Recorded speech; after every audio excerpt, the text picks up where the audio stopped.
Hi, everybody. Welcome in. Time to get your baseball underway as that one is swatted too short. And the throw over to first in time. Got a pitch. Got it out very quickly in this one. Robert Williamson set to bring you the coverage. Welcome to Mobile, Alabama. Full count and CC Elite. Hunsinger grounding into the 6-3. And there is one away. With Colin Clark coming to the plate. Three-hitter is Gabe Venable. John Hatch batting fourth. Andrew Nathan fifth. Into center field, and Colin Clark on with a one-out single.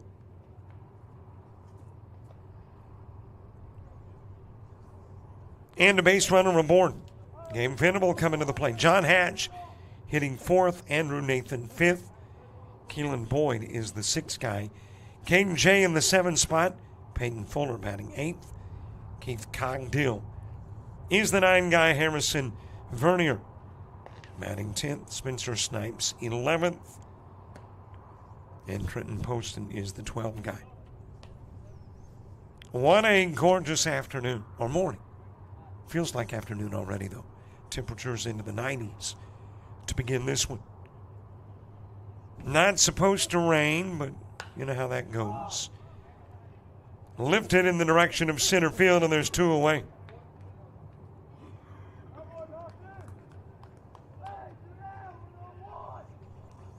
Venable with a fly out. John Hatch to the plate. You're stuck with me today. Jason Thompson here tomorrow. I'm back on Sunday. A lot of baseball this weekend here at Stanky Field. Home of the Jaguars. As a matter of fact, some of the Jags, when we arrived this morning, going through a workout routine. You do not see an umpire at the moment. You will. That umpire is stuck in traffic. And I can vouch, came over this morning. As a matter of fact, travel through Mobile often. And especially in the summer, it is going to be congested. Low and away with a pitch to John Hatch. So until he makes it, our umpire is actually behind the mound.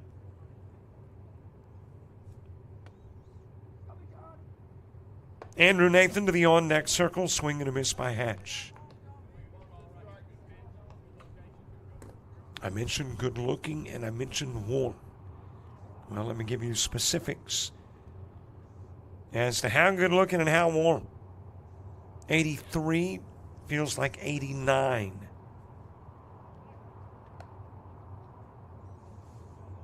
Air quality 20 and good. UV index is 5 and moderate. 7:58 sunset, 16 mile visibility, 73% humidity. Winds out of the west-northwest at 5. They are gusting to 9.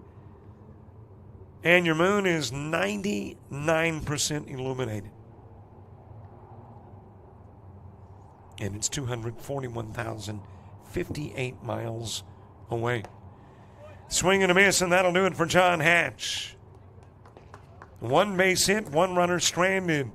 We played the top of one, the bottom part coming up.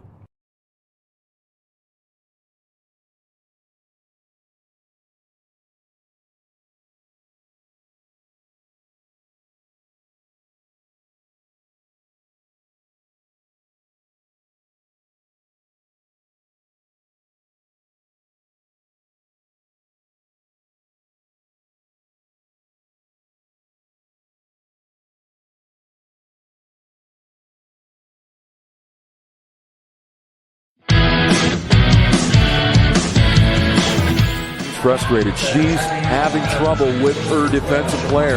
Look at this sweet pass behind the back for 2 on the assist. And that one is hit on a rope to center field. Watch that one. And it is, oh, what a great diving catch by the center field. And in that game, it was basically a running back by committee. I mean, you had a lot of guys carrying the football. It's that the protocol for the upcoming season for the backfield of Jackson State. It's a really nice pitch to get the ground ball double play. Second one. 6-5 is your final. East Georgia advances to the championship game.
Morass leading it off. Good-looking punt down the third baseline and leadoff guy on. Well, that is rare to see a first pitch swing in the top and bottom part of the inning. And Morass on with a bunt single. Limited as to names on CC Elite. I've got either a first or a last name. In some instances, both. Morass leading it off. Walker is the two-hitter.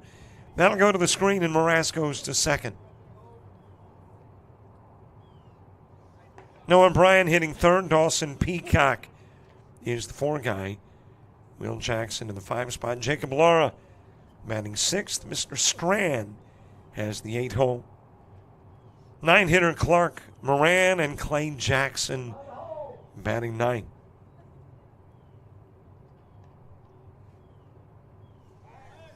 One aboard in scoring position.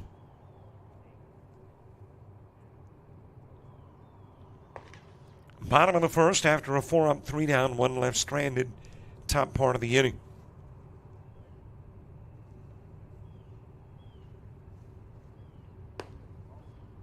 Just a little bit outside with the John Hatch pitch.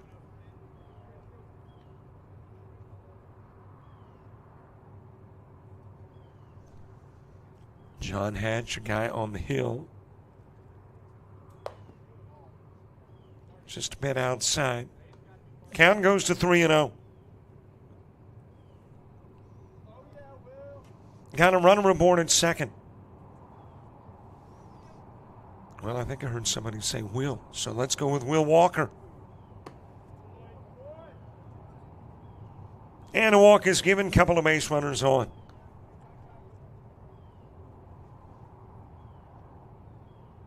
Down to first, we'll go Will Walker. Artificial turf, meaning we get back to baseball if it rains quickly. Meaning it is warm on a sunny, hot July day like the 11th of July.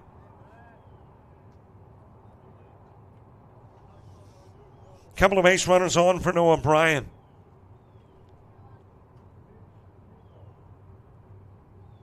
A lot of baseball here this weekend. That'll go over the head of Bryan. 5 games today, 6 tomorrow. And 5 games on Sunday.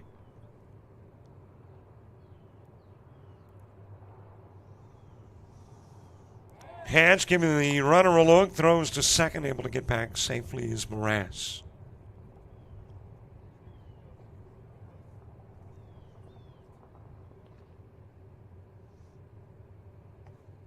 Second time we've been here in South Alabama. About 3 weeks ago in the month of June. That will wind up in right field. That has got runners moving. Morass taking the turn at third to come home on his way to third, Walker. And it's a 1-zip lead. It belongs to Elite.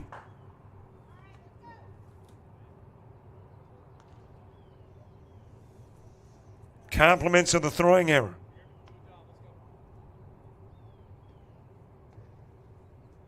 Will Walker all the way to third.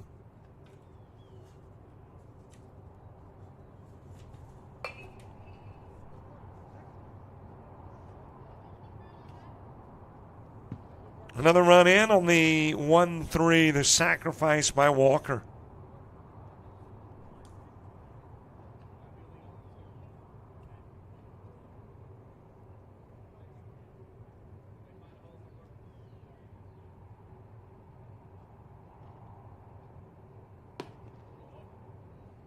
Well, I went back and looked. I don't think that was a sacrifice. I looked at my notes and then looked at the path of the baseball, but that is not a sacrifice. That's a 1-3. Did produce the run, though. And it becomes a 2-zip game. So really, I guess it did everything it was designed to do, comparable to a sacrifice, with the exception being it will count against the batting average of Noah Bryan. Instead of 0-4-0 with a sacrifice and a run driven in, it is 0-for-1 with a run driven in.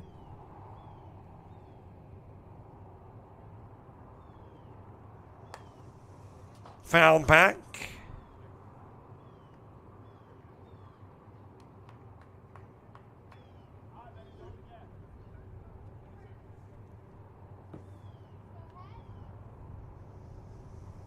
Bottom of the first, one away, 2 runs in. Will Jackson moving to the on-deck circle. That is fouled away. A lot of baseball to go. Early in the game with a 2-zip advantage, CC Elite. With all the things that are typically in place.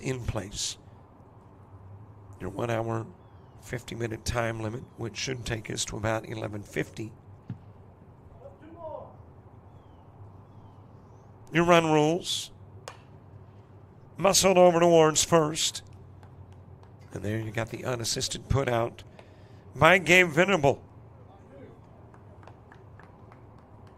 And there's 2 gone for Will Jackson.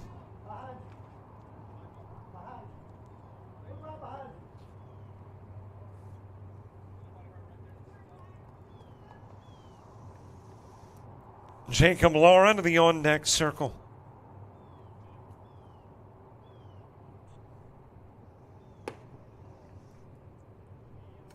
Well, thanks so much to the folks who allow us to bring you baseball, like the Showcase Series and the University of South Alabama.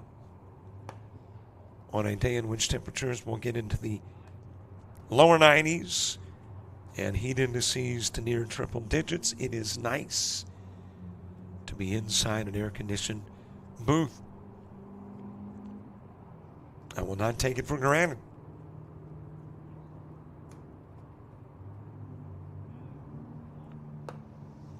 Just a little bit inside with a pitch to Will Jackson.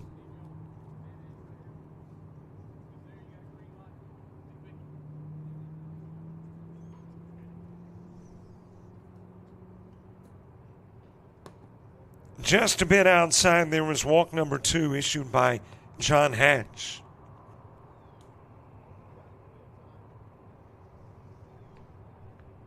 And a base runner on at first. Head coach going to come out and have a conversation with John Hatch. 2 runs in, a runner on, 2 walks in the inning. Major League Baseball from yesterday. A doubleheader, Mets and Orioles. Orioles won both. 3-1 and 7-3. Cubs knock off the Twins 8-1. Reds over the Marlins 6-0. In 10, Yankees beat the Mariners 6-5. Red Sox 4-3 over the Rays. Cards beat the Nationals 8-1. In 11, A's over the Braves 5-4. Rangers over the Angels 11-4. And the Padres beat the D-backs 4-3. Guardians and White Sox postponed. They'll make up the game today. And that'll be your first game of the day. Slated for a 2 p.m. first pitch.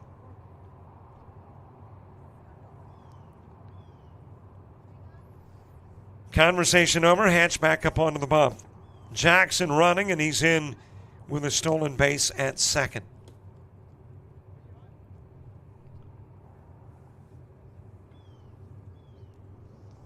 Standings in the majors. American League. Toronto up by 2 on the Yankees. Central. Detroit up by 13 over Kansas City. And in the West, Houston's got a 7-game lead over Seattle. In the National League East, Phillies with a 1.5-game lead. Central, Chicago with 2-game lead. As you got a strikeout of Laura, and that'll put an end to the inning. And in the West, Dodgers 5 over San Francisco. We're an inning in. It is a 2-zip CC Elite lead.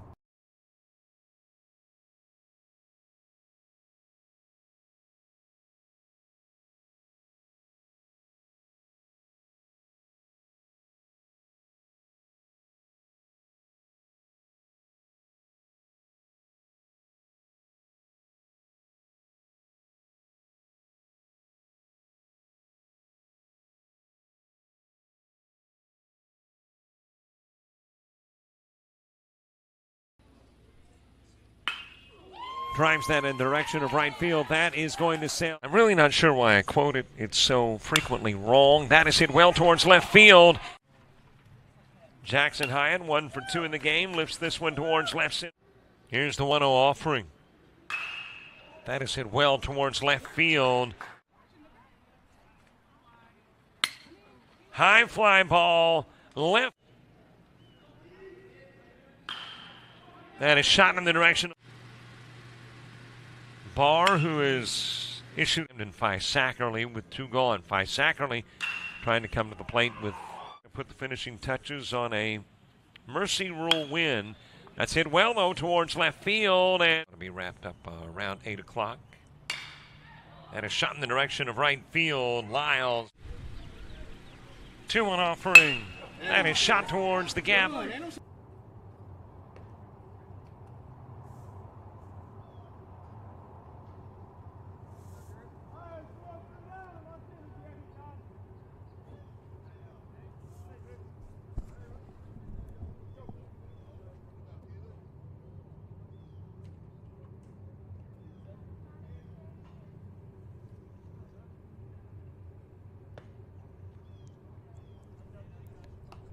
Top of the second gets underway. Andrew Nathan starts it. Keelan Boyd and Caden Jay 2 up in the inning, 2. Floating towards right field, and that's going to drop in as a leadoff single for Andrew Nathan. Second full count base hit of the game. And a runner aboard here in the top part of inning number 2.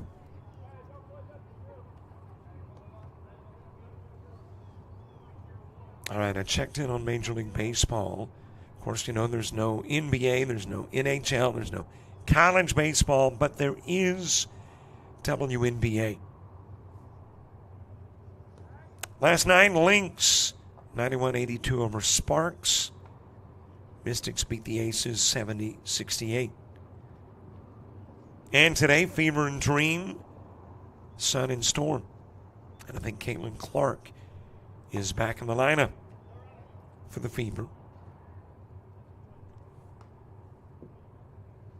A lot of hoopla, it has been, surrounding Caitlin Clark and the role she plays in the WNBA and how much of a drawing card. Let's face it, she's a huge drawing card. A little bit outside with a pitch to Keelan Boyd.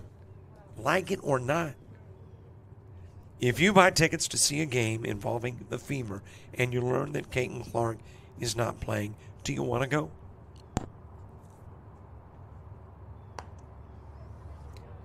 I think most of us, me included, would say, nah, I'll wait until she's back in the lineup.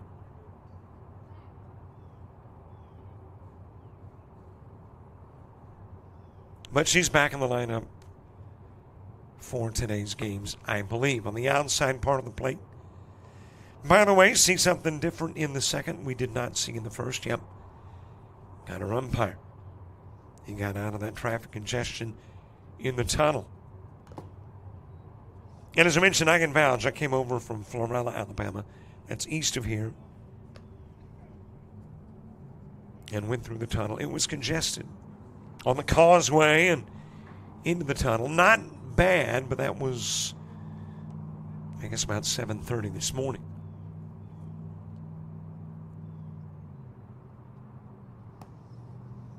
A little bit outside with a pitch.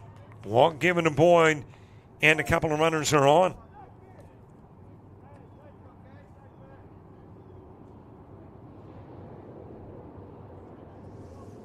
That'll bring Caden Jay to the plate.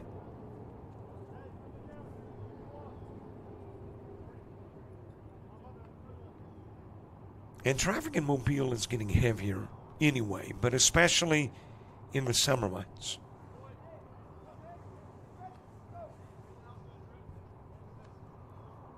And really anywhere relatively close to the coast, you're going to have some traffic congestion in the summer.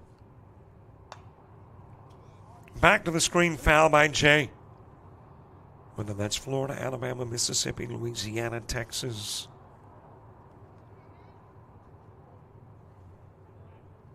Anywhere near the Gulf of Mexico, if you're within, say, 30 minutes to an hour, then you got some congestion. Fouled away by Caden Jay.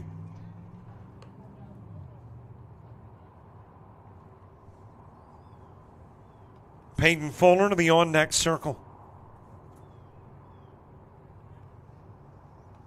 Tying run on here in the top of the second. And we'll get back this way, foul.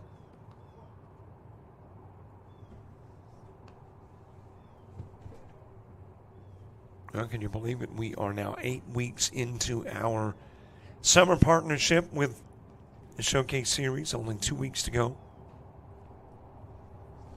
Next week in Pensacola, last week in Orange Beach. That's a base hit into left field. Let's see if Nathan will come in. He'll be held at third. And full count is loading it up in the top of the second.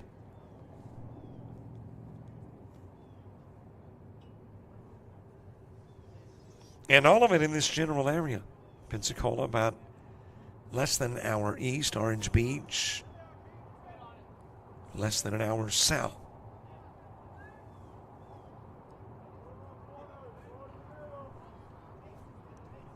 Or I guess more southeast. You can go an hour south and you definitely need a boat. So about an hour's drive, maybe 45 minutes, depending on the time of the day, to the southeast to get to Orange Beach.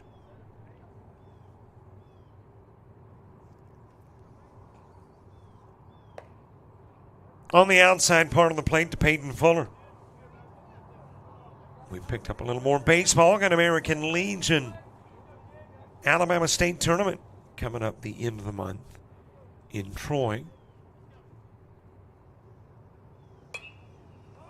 That is popped up on the infield. And off the bump to make the catch. And you had a collision. But everybody hops up okay. I'm not sure who yet, because the numbers were not on the starting lineup card. I've got to wait until the starters come to the plate to put number with name. Which pitcher gets wrapped up with your first baseman but hangs on, and Peyton Fuller was out number one.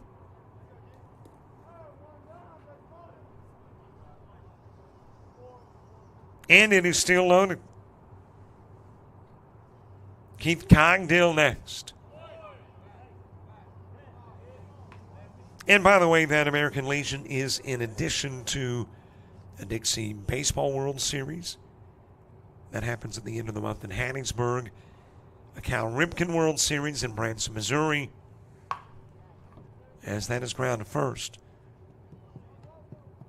Got the out at first. A little struggle picking up the baseball, and that guaranteed that the run would come in. So Cogdill going to be credited with an RBI. It'll get in Nathan. Boyd moves to third. Jay to second.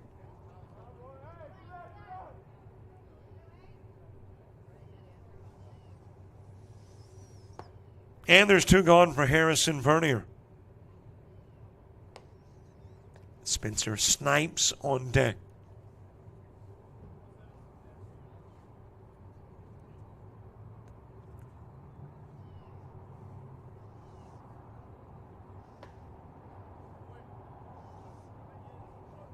On the outside part of the plate to Vernier. And also a Babe Ruth World Series coming up in August in Jamestown, New York. A little bit inside to Vernier. So, though, two more Showcase Series weeks. There is a ton of baseball still to come on JockJive.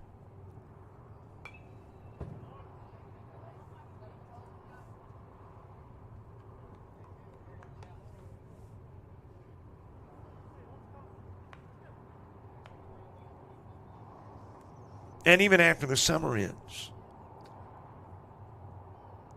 plenty more baseball here. So if you're like, hey, I want it, give it to me, baseball all year long, we do just about that. Fall League baseball coming up. I know of at least 2 leagues we'll be working with. Got an event in September at Truist Park. That is fouled away.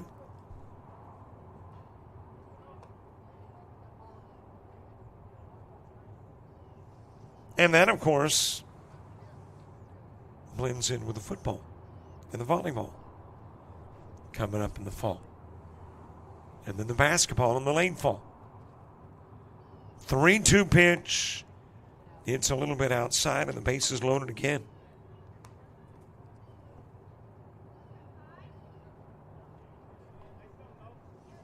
Last weekend, we worked in Hammond, Louisiana, and I don't think we had a 7-inning game. If we did, it was just one. It was just one. So not looking for a lot of 7-inning games, and this one is at a tempo that would not get us to 7.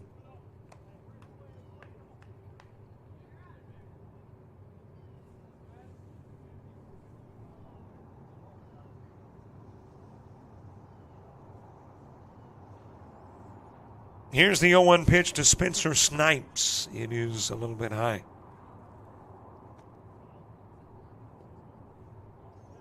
Trenton Poston to the on-deck circle.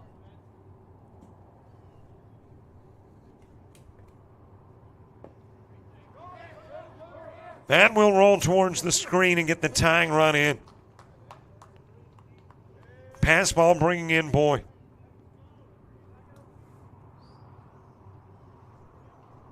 And you got a 2-apiece game with the 2 runners that didn't score moving up.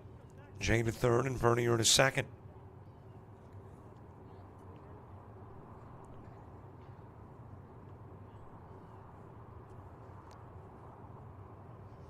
Here's the 2-1 offering.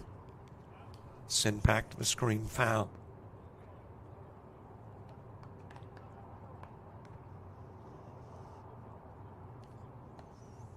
By the way, I think that is Noah Bryan who is on the hill.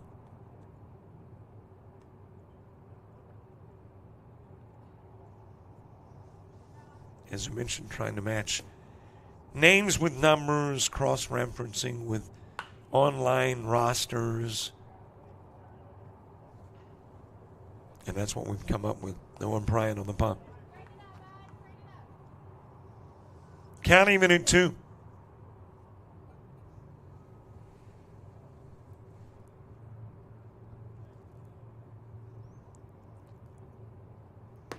Swing and a miss, and down goes Snipes. Second strikeout of the game for Bryant, but 2 runs are in. We're knotted up at 2. Headed to the bottom of inning 2.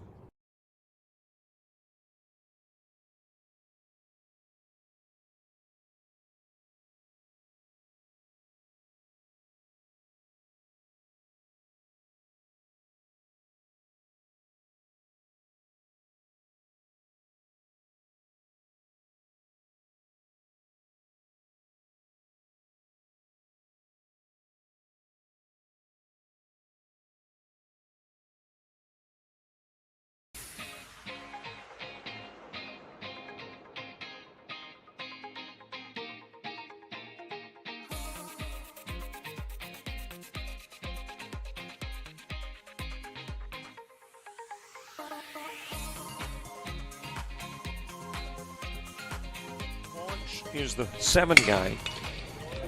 Right up the middle, base hit, back-to-back base hit. Starter with a double, the single from Cumbie coming to the plate and tagged down at home.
Leadoff base hit for Mr. Strand. Again, we don't have a first name for Strand, but Strand delivering with a leadoff single. And just like that, CC Elite poised to break this 2-2 tie. Clark Moran and Clay Jackson duo.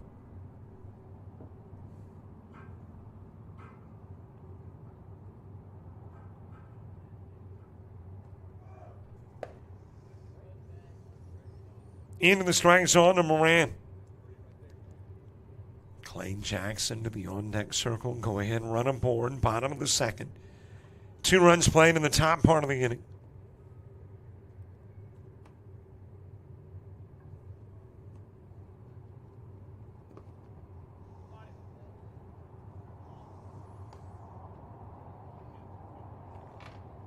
Stanky field, capacity of 3,775.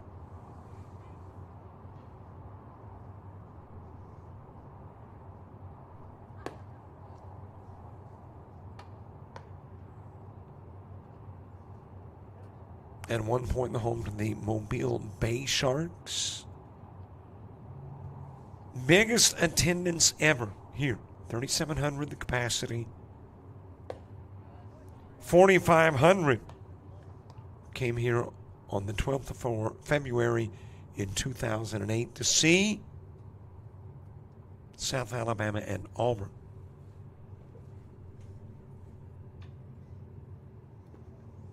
That'll get into the dirt and get Strand off to second.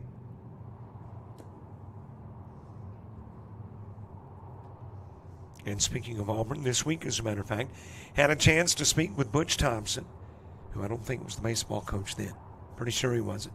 Is now, though, which leads me to Barry Dean with the ALA-BCA is leaving the ALA-BCA, and there's a big online shindig coming up, and we will give you more details in a bit. Moran given a walk.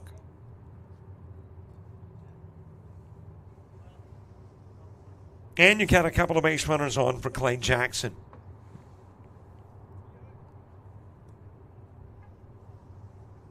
And a runner coming in for Moran, that is Jacob Lara.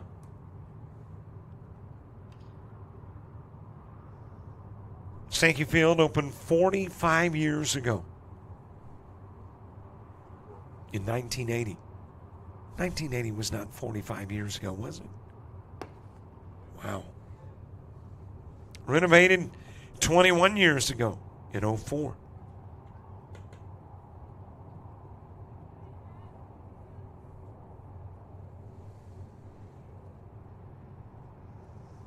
Clay Jackson with a couple of base runners on top of the order. Moving to the on-deck circle.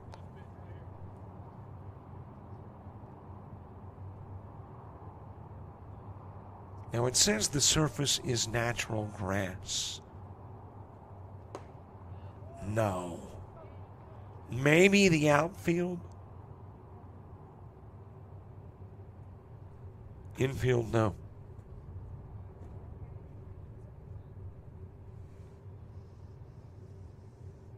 Even counted one on Jackson.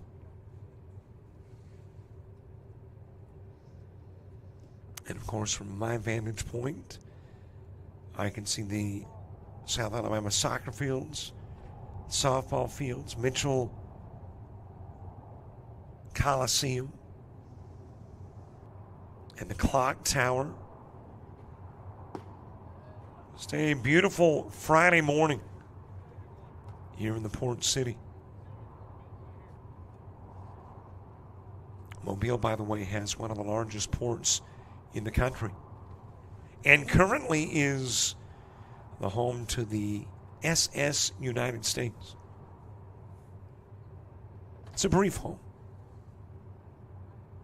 Interesting story. SS United States is the former passenger ship that is going to become an artificial reef off Okaloosa County after everything on the ship is removed, and that's what they are doing here in Mobile. But an interesting story on the SS United States, which was built, or at least first had its maiden voyage in 52, as that one is going to sail over the head. Left fielder Keith Cogdill thought it was going to drop close by, and he broke forward. It goes long, and you got a couple of runs in. All on the Clay Jackson triple.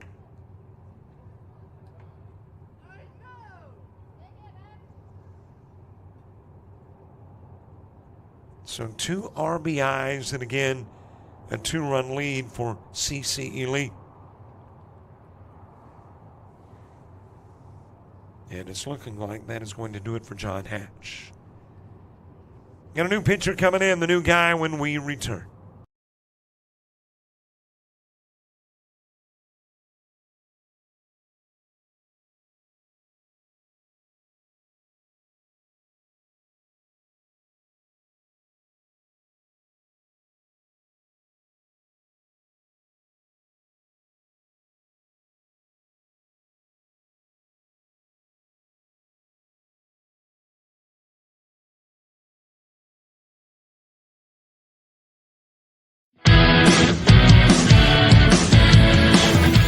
Frustrated. She's having trouble with her defensive player.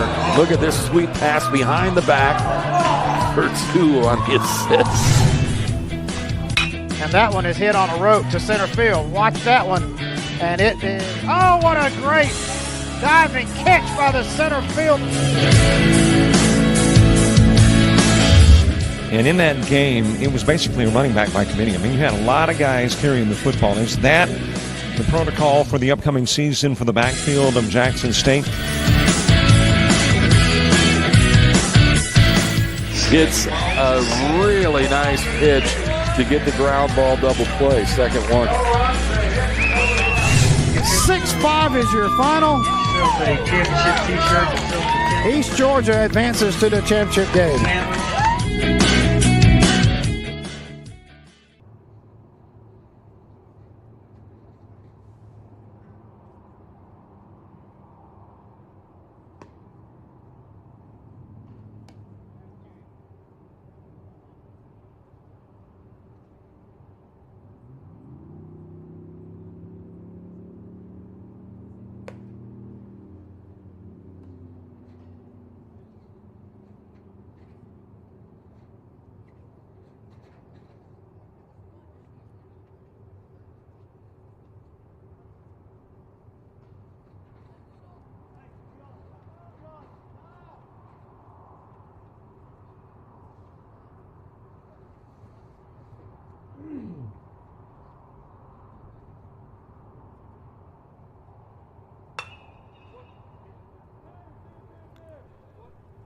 Trenton Poston facing Mr. Mraz.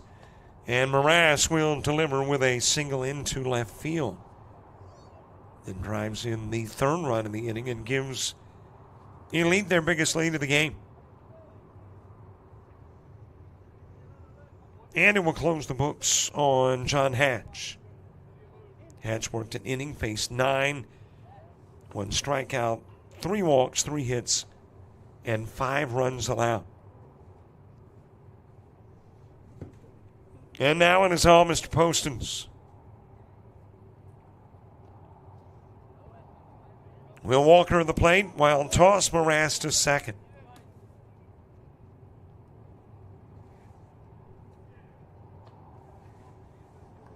And another base runner in scoring position for CC Elite.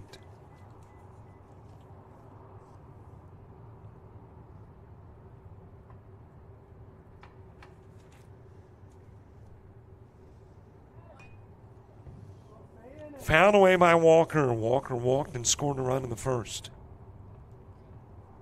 Noah Bryan to the on-deck circle. Stanky Field, center field 400 feet away. Gaps at 375 and down the lines 330.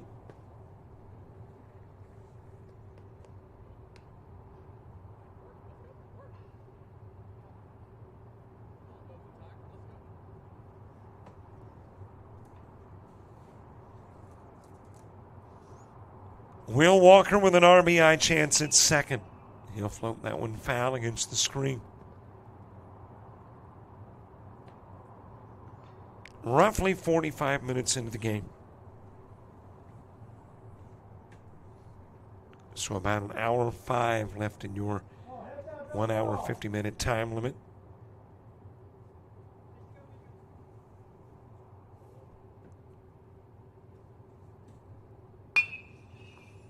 There is another base hit into left field. Mraz on his way to third. Told to put on the brakes there. Throw to the plate. Will allow Walker to take second. And then the toss rolling to the screen. In will come Mraz and to third Walker.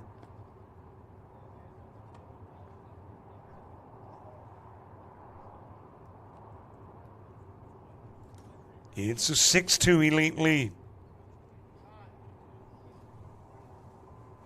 And still nobody out in the inning. Noah Bryan to the plate. And Poston facing 2. Now facing Coach. Gave up the single to Mraz, the single to Walker. And both singles bring in runs. Noah Bryan coming to the plate.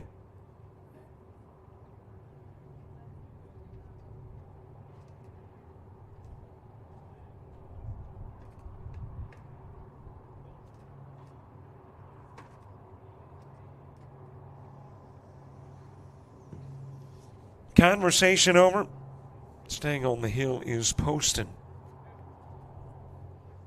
And Noah Bryan, who had an RBI on a 1-3 putout, comes to the plate.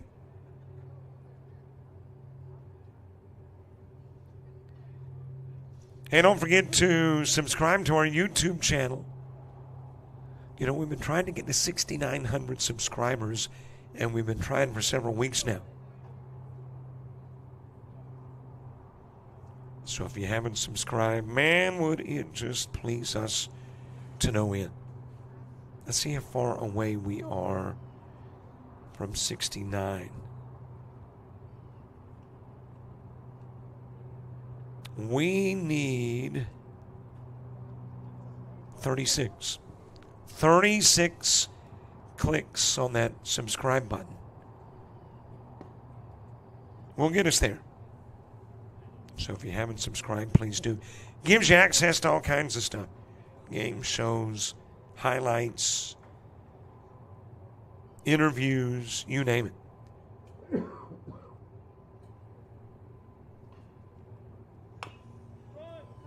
Little squibbler out to Poston.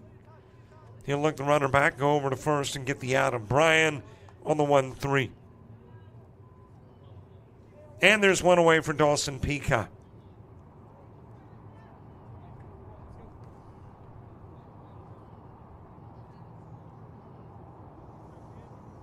And definitely download the Showcase Series app. There is no greater resource for keeping up with everything Showcase Series related than the app. This weekend, baseball at Central Alabama. That's up in Alexander City. At Northwestern State University. That's in Natchitoches, Louisiana. At the University of New Orleans, you know where that's at. University of Houston. You probably got a good idea where that is as well. And here in Mobile. And you can keep up with every single one of those events through the app. You can hold all that information right here in the palm of your hand.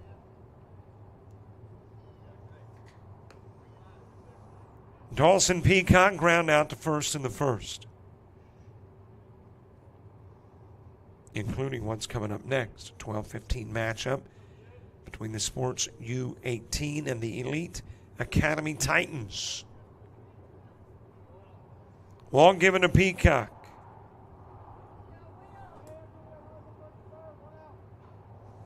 And a couple of runners on for Will Jackson.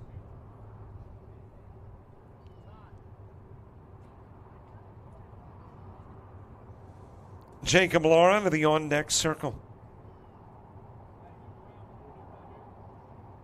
You've got a 16U division playing here in Mobile with a Pool A and a Pool B, both with 6 teams. And you got an 18U with 3 pools, and each A, B, and C have 6 teams.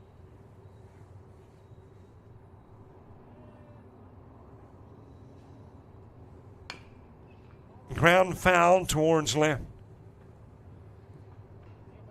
And here in the Mobile area, 5 different venues used. Coastal Alabama South and Bay Minette.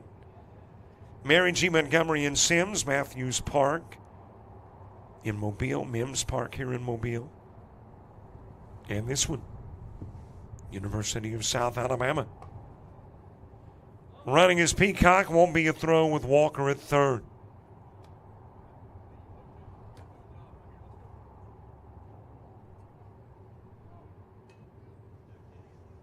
And you got a couple of runners in scoring position for Will Jackson.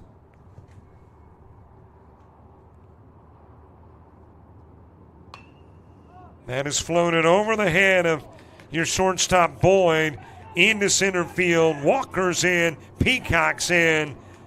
To second goes Will Jackson.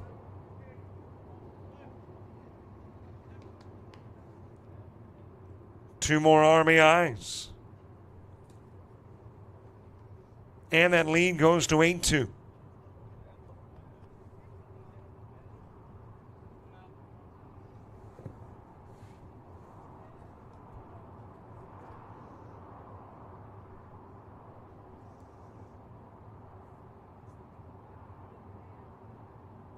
Jacob Lara struck out in the first.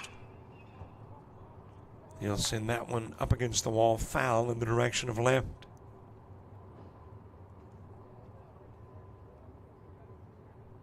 Lara was the only John Hatch strikeout.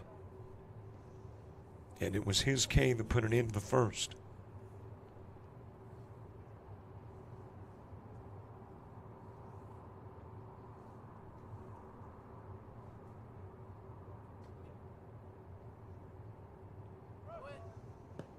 Running as Jackson, won't be a throw. He's at third.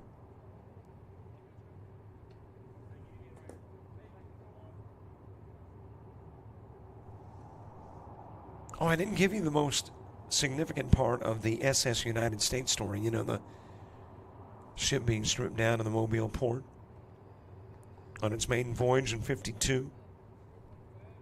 Set a transatlantic speed record, which has not been broken.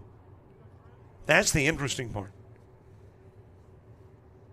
You're talking about, what, 73 years later, and still haven't had a ship break the record. Drop strike 3. Throw to first will get Lara.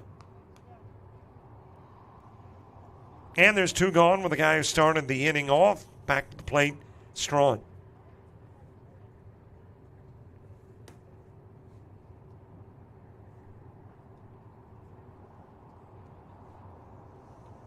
Clark Moran to the on-deck circle. I mean, wouldn't you think with the changes in technology, the way everything is faster, heck, even athletes, bigger, faster, stronger, planes faster, ships faster, but apparently ocean liners are not.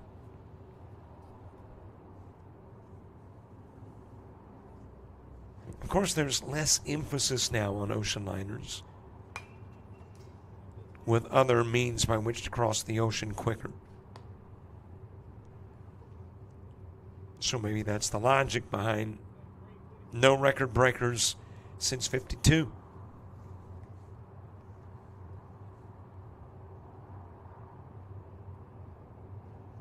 But if you drive the interstate, I-10, look off towards the port to your south.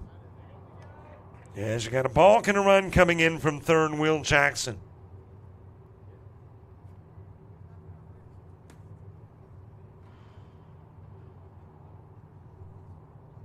And that is your ship. It is bigger than the Titanic.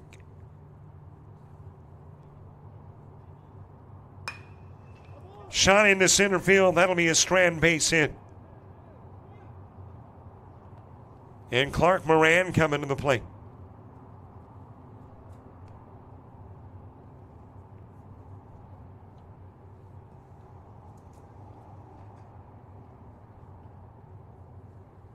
Moran with a walk and a run scored in the second. A 7-run lead. And all 7 runs have come here in the second. Breaking apart the 2-2 tie. There is another balk and another trip 90 feet further. Strand down to second.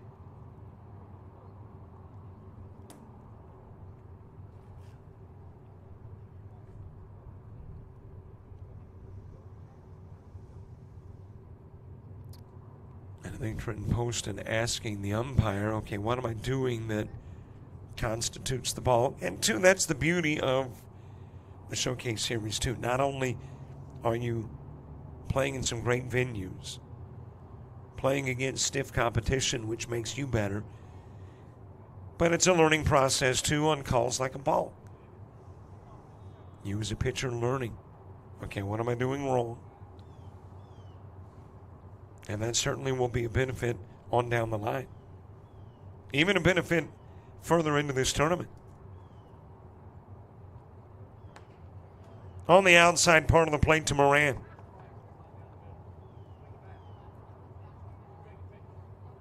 Moran, the 11th to come to the plate in the second inning.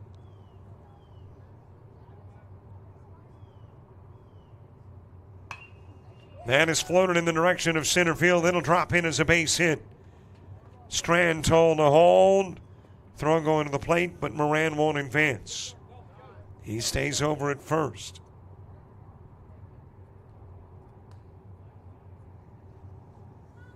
And coming in to run for Moran is Dawson Peacock.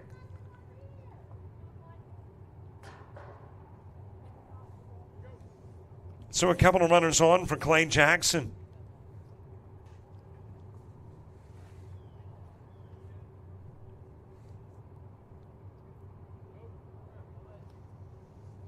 Running is Moran. That'll get away from your catcher, and it will allow Strand to score from third.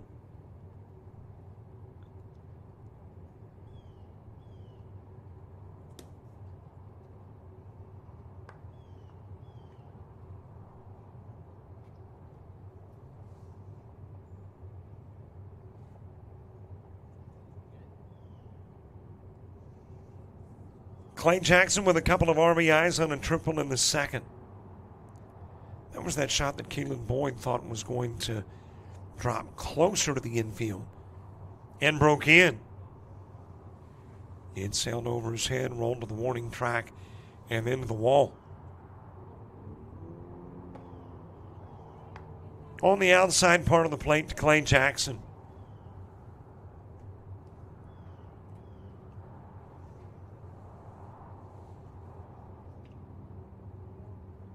Morass, Walker, Peacock, Jackson, Moran, and Strand twice scoring. Tagged out trying to go to third is Moran.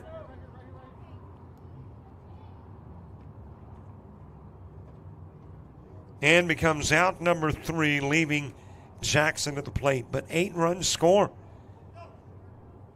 And it's Elite bringing that 8-run lead to the third.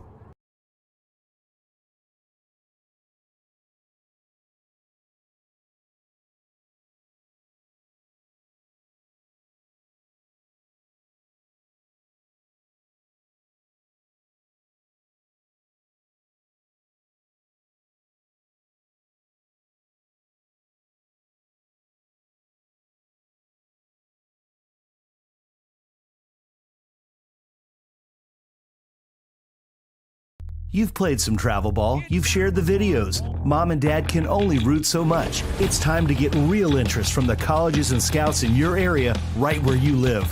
That's why the Showcase Series is different. We're not just another tournament, we're an advancement event where you get real-time exposure with live TV coverage of our games that get you seen directly by the coaches you want to impress from anywhere in the world. Register for events at showcaseseries.org. It's your turn at bat.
Ground to short, throw to first. Maris over to Strand, and out will go Trenton Poston.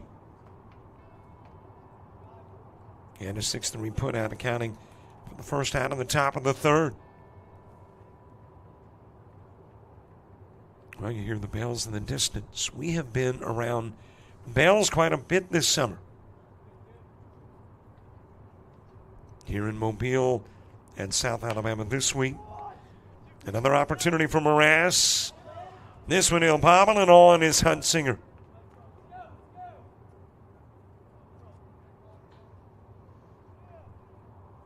So the Elite's first error of the game's got a runner on.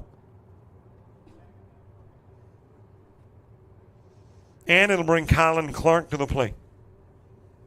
Last week we were at Southeastern Louisiana in Hammond, and directly across the street was a Lutheran church with the chimes. Earlier this summer in Hattiesburg, and they had a church and chimes nearby.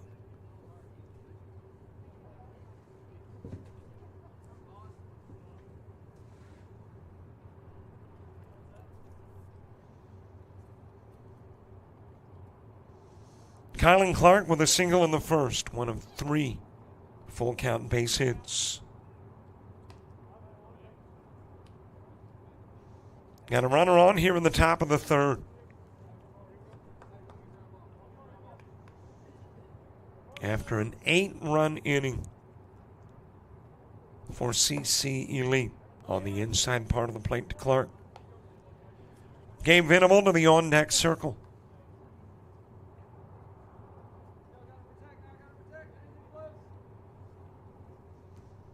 I mentioned no rain in the forecast today. Whatever. Hands off to second goes Huntsinger.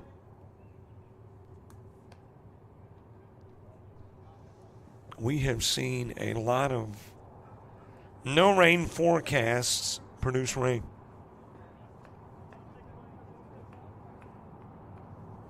So you start anticipating it.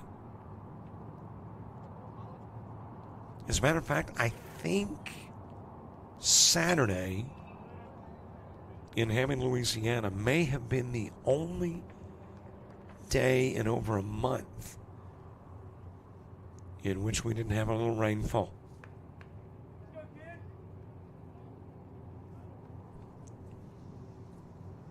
Count even in 2 on Clark.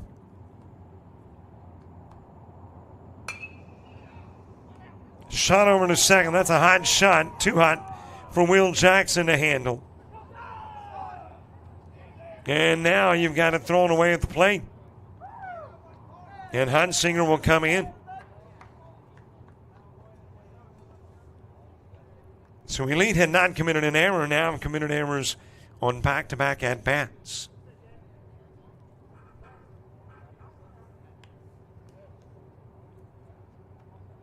And it's a 10-3 game.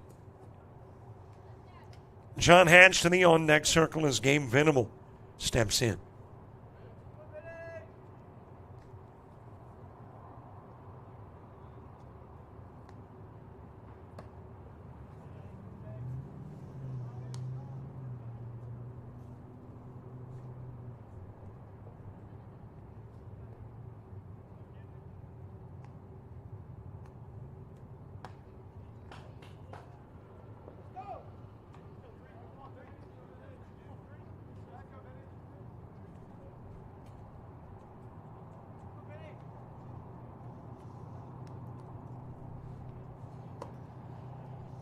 Outside with the offering to Venable. Venable with a fly out to center field.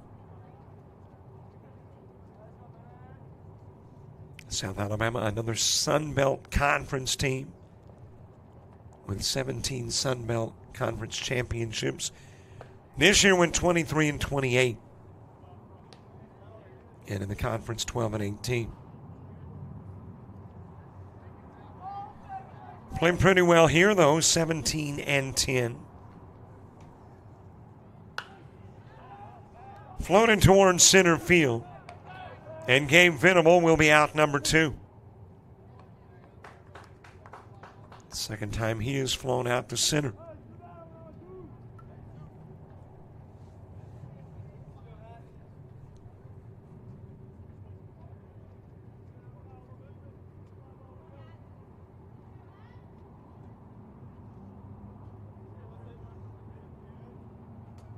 We have visited a number of Sun Belt Conference schools this summer with the showcase. South Alabama, Southern Miss, Troy University, Nicholls State, all SBC teams. That will get out of play for John Hatch.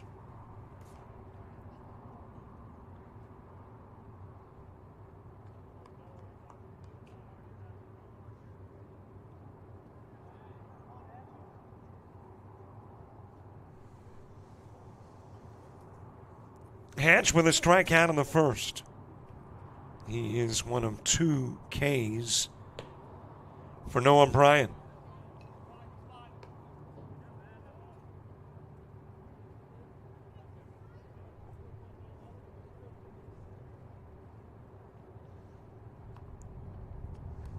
One ball, 2 strike offering, foul back, and it stays 1 ball and a couple of strikes.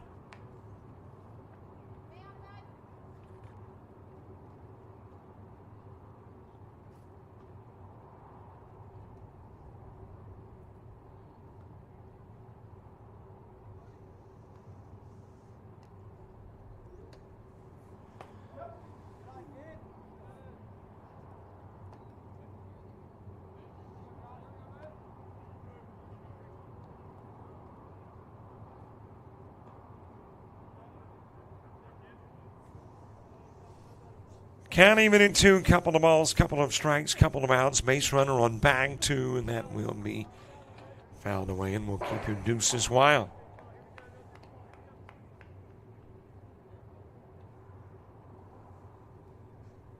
One run in, Hunsinger scoring.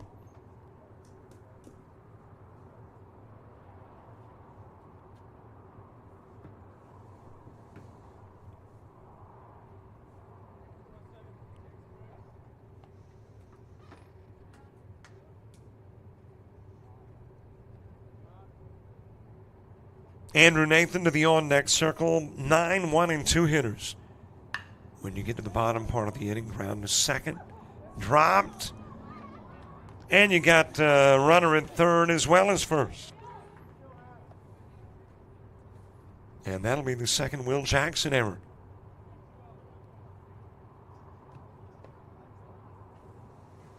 And again, an elite team which did not have a defensive miscue in the first 2 innings has 3 now in the third.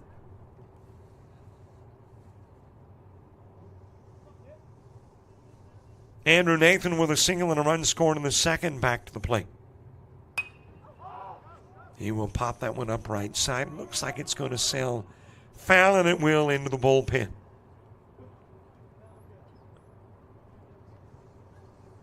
So everybody makes a U-turn. Well, technically, Hatch's runner, Clark. I make that Clark makes the U-turn. John Hatch, who is running for himself, kind of makes a left turn, goes across the diamond. Inside with a pitch, Hatch off to second, and he'll be there with a stolen base.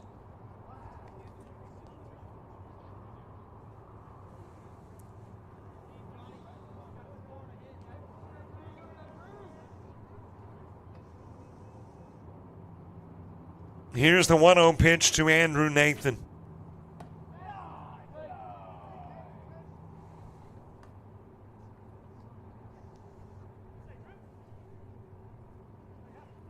Baseball fans showing their savvy. They are armed with umbrellas for shade and battery-powered fans, ice coolers. Everything that makes a hot day cooler.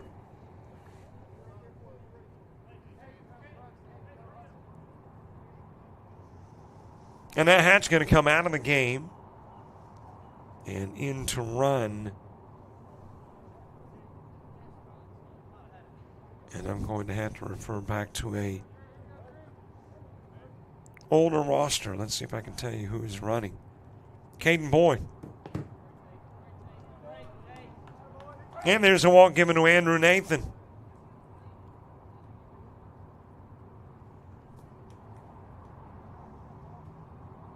Bases loaded. Noah Bryan getting a visit. Keelan Boyd getting prepared to come to the plate.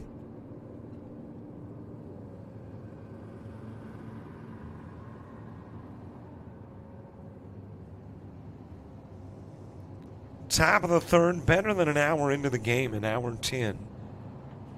Right at 40 minutes left in your 1 hour, 50-minute time limit. I feel secure in saying we are not going to go a total of 7 innings.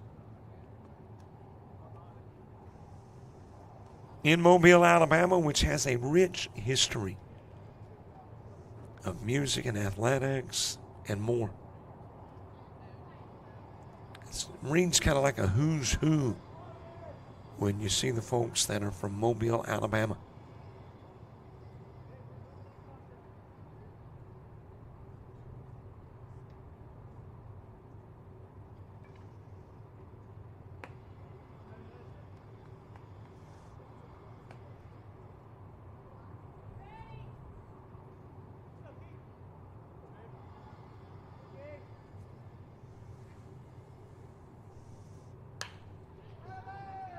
That is a base hit into right field for Keelan Boyd. It'll bring in Clark.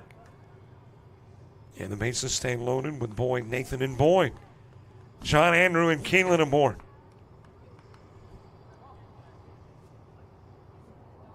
Two-out RBI single. Makes it a 10-4 game. Hank Aaron from here. Satchel Paige from here. I want to think that even Ozzie Smith was born here. I don't think he spent a lot of time here, but born here.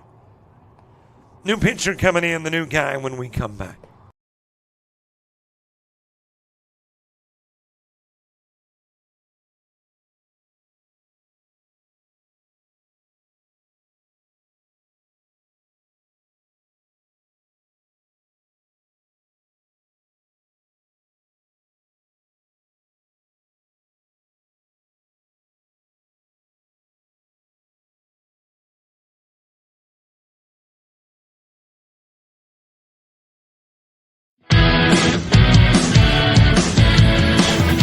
frustrated. She's having trouble with her defensive player.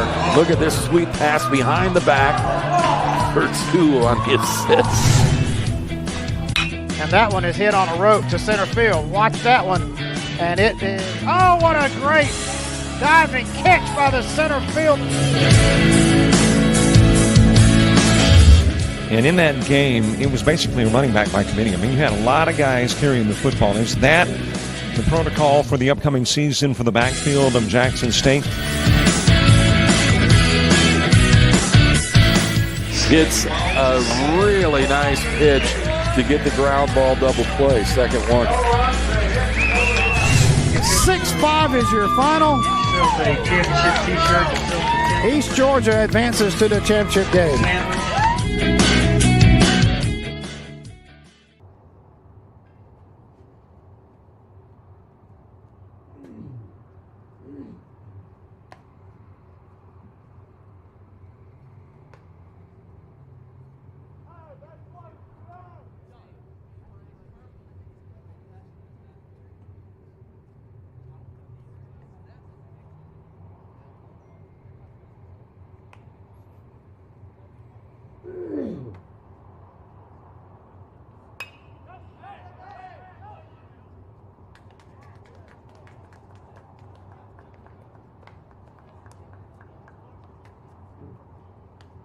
Dawson Peacock comes in, throws one pitch. Caden J with a fly out to left field.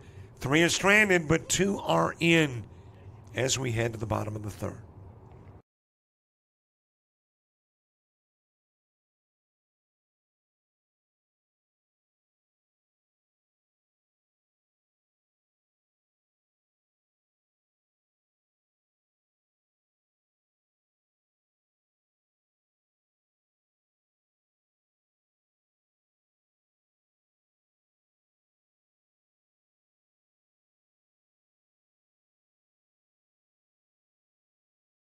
University of Alabama Online, where legends log in.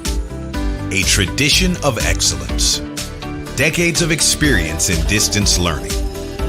Empowering students of all ages. More than 90 degree and certificate programs to advance your career. UA Online. Flexible, affordable, legendary. Let your computer be your campus. Visit online.ua.edu.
We head to the bottom of the third with a new pitcher on the hill. That is Caden Jay. Jay will relieve Trenton Poston after Poston worked an inning.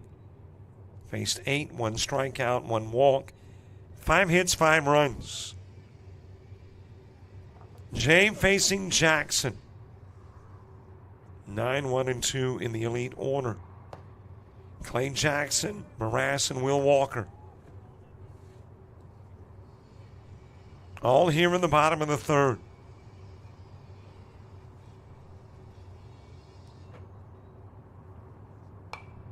That is sent fouling out of play. 0-2 on Jackson.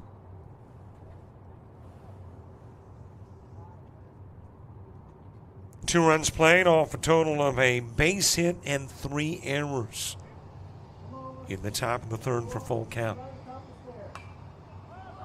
Popped up on the infield. And calling for it coming off the bump is Jay and can't make the catch.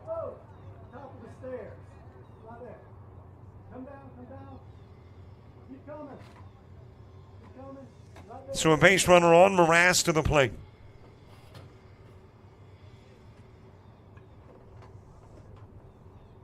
Will Walker to the on-deck circle.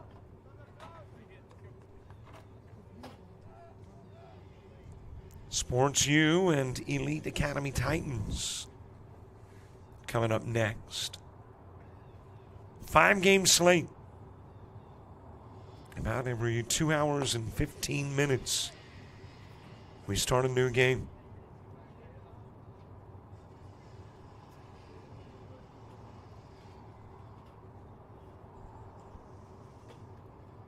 Morass with a couple of base hits. Single to the first and second, drove in a run and scored twice. In the bottom of the third, and already the game has seen 5 different pitchers.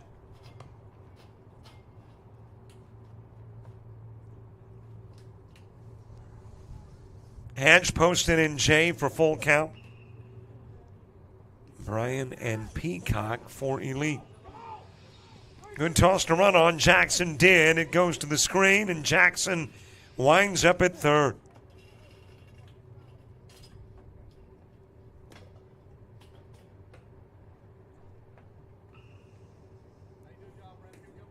And Morass now with a chance to drive in a run 90 feet away.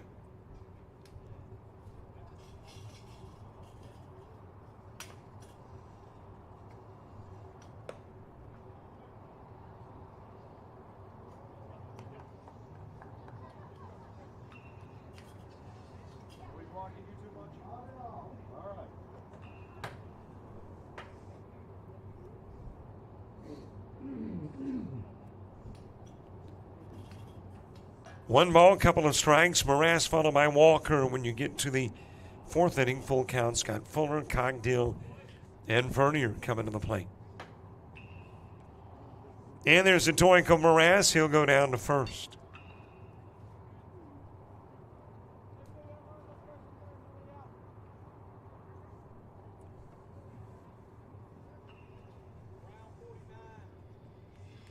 Couple of runners on. Will Walker next. He has walked and singled.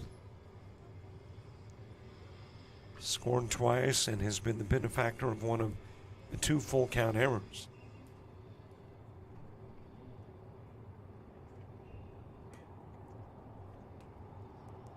Little cloud coverage here in Mobile. Fans not complaining. Clouds between the sun and earth. Morass taking second on the steal. No throw with Jackson at third.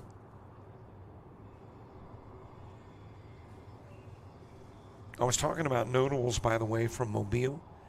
In music, Wet Willie from Mobile. Remember the group? You've got to go back into my era, like the 70s. And Street Corner Serenade. That is floated in the direction of left field. Looks like it could drop in. It does. Then takes a left turn into the bullpen. It'll be a ground rule double. And it will drive in Jackson. And it will send in Morass.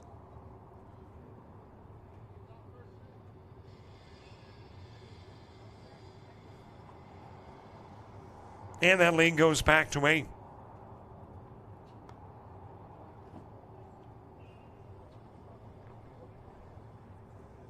Noah Bryan coming to the plate. I'm trying to think of the other song. Weekends. That was the other Wet Willie song. It seemed like they had one other that was pretty popular. Of course, Jimmy Buffett from this area.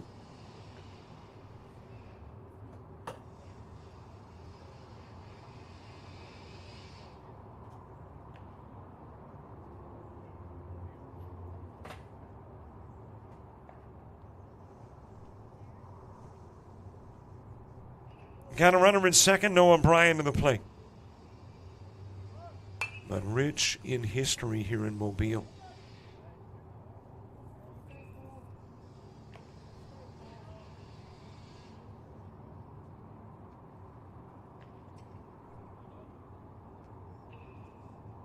Mobile has 45 public parks within its city limits.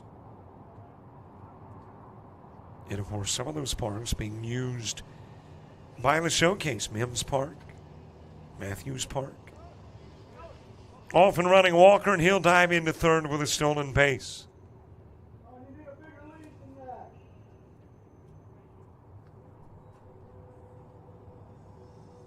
And still nobody out here in the bottom of the third.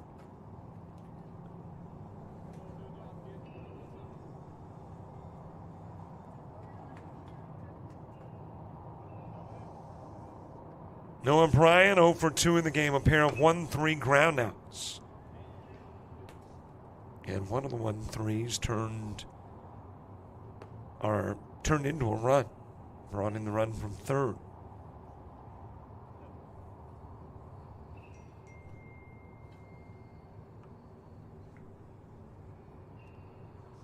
One ball, couple of strikes on Brian. Dawson Peacock on deck. High pitch to Brian, started the game as the pitcher. Came out when Dawson Peacock went in.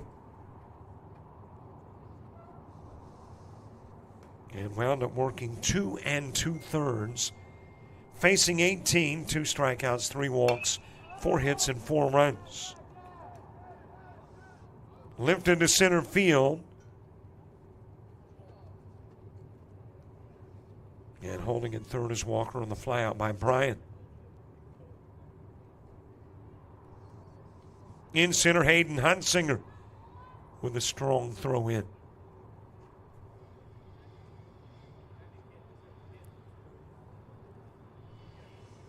Dawson Peacock to the plate.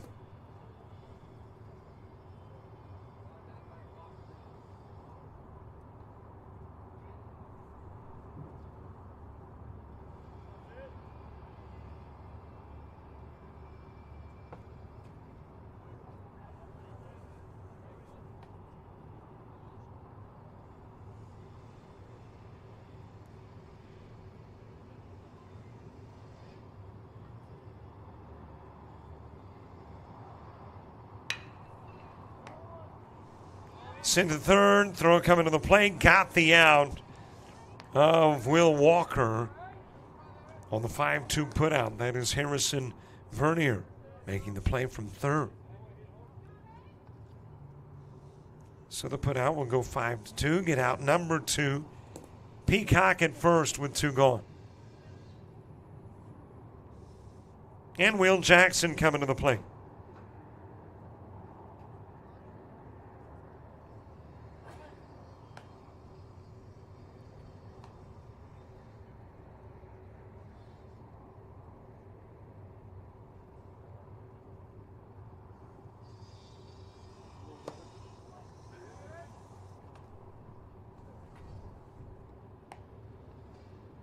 Jackson has walked and singled, driven in 2, and scored 1. He has stolen a pair of bases as well.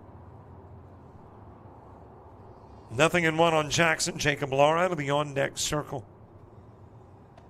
Fuller, Cogdill, and Vernier when you get to the 4th inning for full count. Time starting to become a factor. A possibility the 4th inning is it. Unofficially 90 minutes in with 20 to go. And that, of course, depends on how long the fourth is. Stolen base for Peacock.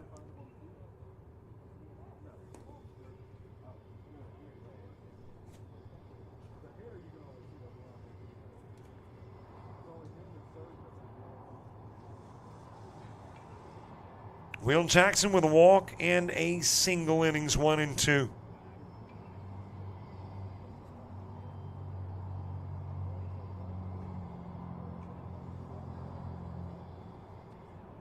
Day 1 of 3 days of baseball here at the University of South Alabama. As I mentioned earlier, you're stuck with me today and Sunday. Jason Thompson on the call tomorrow here from the Port City.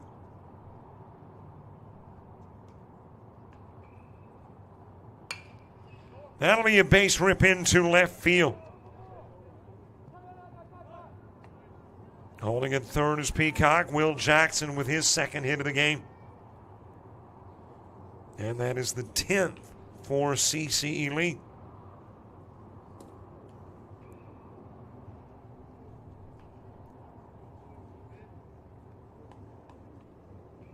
It's got runners at first and third for Jacob Lara. Lara with a couple of strikeouts. Fan in the first and second, running is Jackson. Won't draw a throw, though, with the runner at third. Colin Clark not willing to take a chance. I believe that is who we've got behind the plate.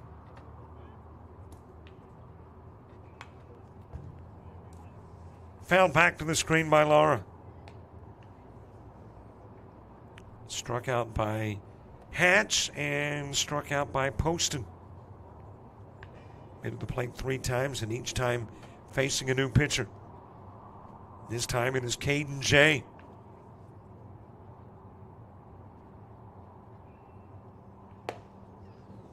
Just a little bit high with the pitch to Lara.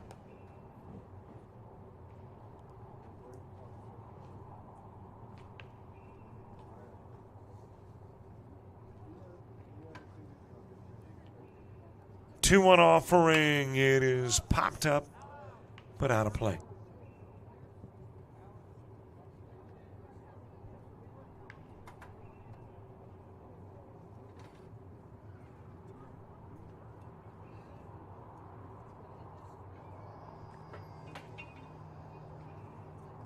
Strand has moved to the on-deck circle. 8, 9, and 10 in the full count order when you get to the fourth. That is popped up on the infield. And the catch made it short for out number 3. 2 runners stranded, 2 more runs in. Back to an 8-run CC Elite lead going to the fourth.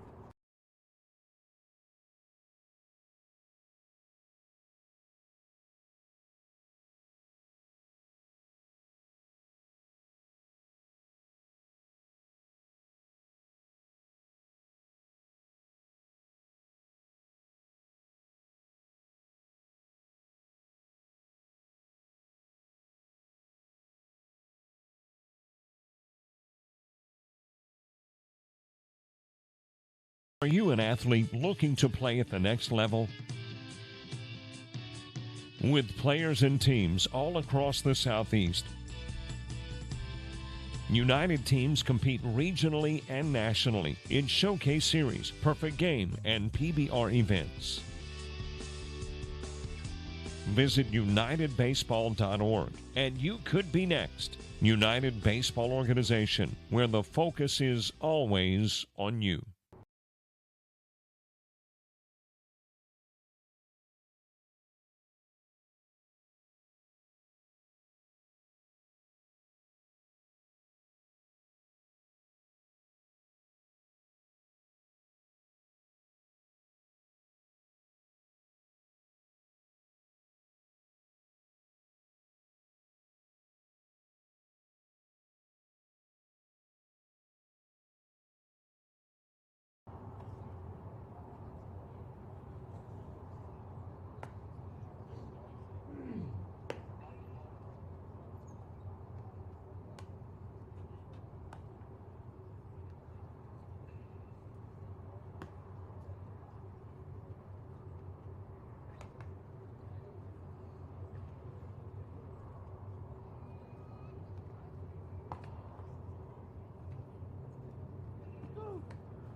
Top of the fourth gets underway. Peyton Fuller will start it.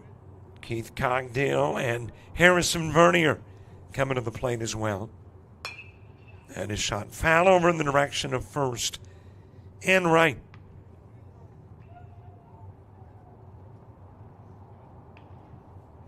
CC Elite taking the lead in the bottom of the second. It's a lead they have not relinquished. Took the lead in the bottom of the first, tied up in the top of the second. And it has belonged to Elite since. Fuller with a fly out to the pitcher. Rounds this one to short. Morass has got it, and the throw over to first will not get Fuller. He will be on with an infield single. And a base runner on for Keith Cogdill.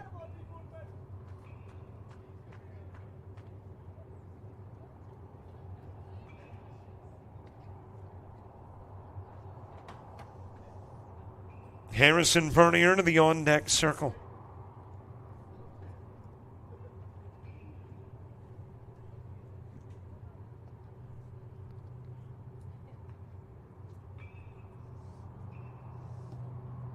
Low and inside to Cogdill. Cogdill ground out to first, but it was a ground out that brought in a run. So he has an RBI to his credit.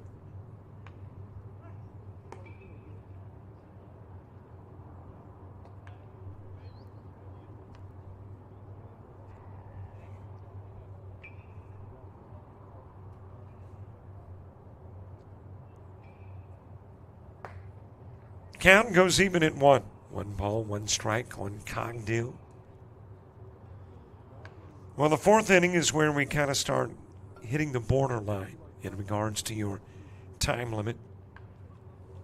And depending upon how much time we take in the top part of the inning, may determine if we go to the bottom. And how much time the top and bottom combined take out of our 1 hour, 50-minute time limit will determine whether we go to 5.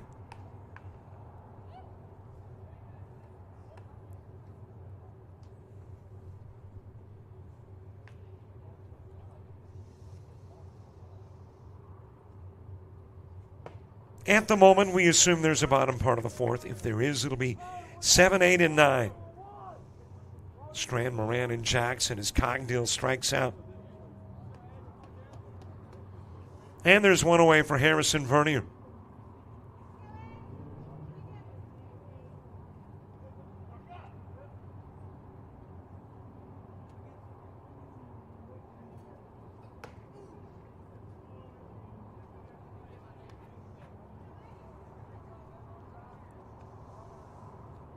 Vernier with a walk and got stranded at second in the second inning.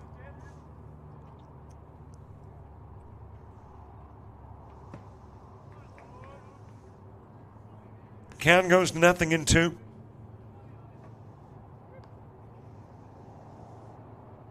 I think Pensacola is hosting an air show this weekend.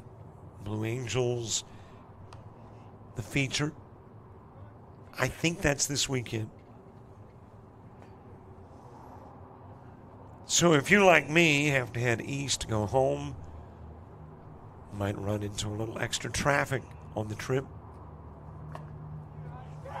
High pitch, 1-2 to Vernier. Spencer Snipes on deck.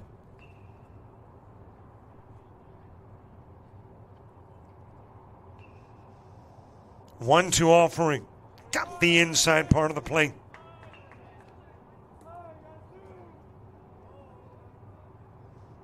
And you got back-to-back Ks for Peacock.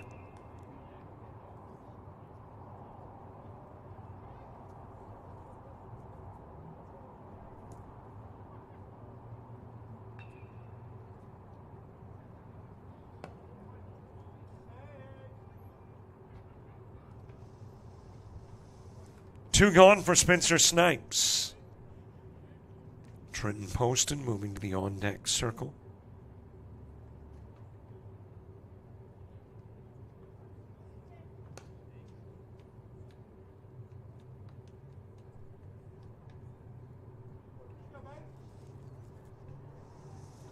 working on putting the finishing touches on the opening game of the day, with a total of 5 to be played here at Stanky Field.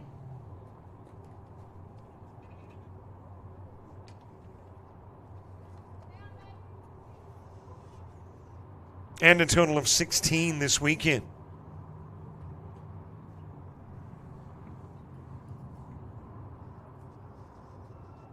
1-0 pitch.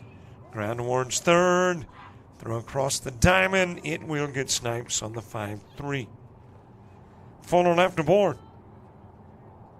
And apparently we're not going to the bottom part of the inning. That time limit has gotten us.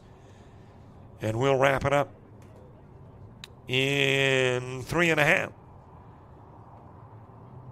And the opening game is a 12-4 win for CC Elite. Taking a look at your final numbers in this one. For full count, a total of 5 hits. They will commit 3 errors. Get 4 runs, 2 in the second, 2 in the third. And leave 7 on. For CC Elite, 10 hits, 3 errors, 2 runs in the first, 8 in the second, 2 in the third. They leave 3 on, and they will win it by a 12-4 final. One of the books, 4 to go on your Friday. We will keep the camera live, and we'll pan the audio down. You know, YouTube doesn't want us infringing on anybody's copyright.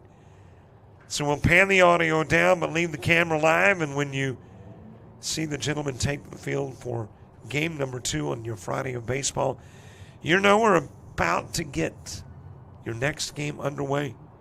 And that next game between Sports U18 and Elite Academy Titans.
Hi, everybody. Welcome back. Game number 2 of our 5 to be played on a Friday from Stanky Field here on the campus of the University of South Alabama.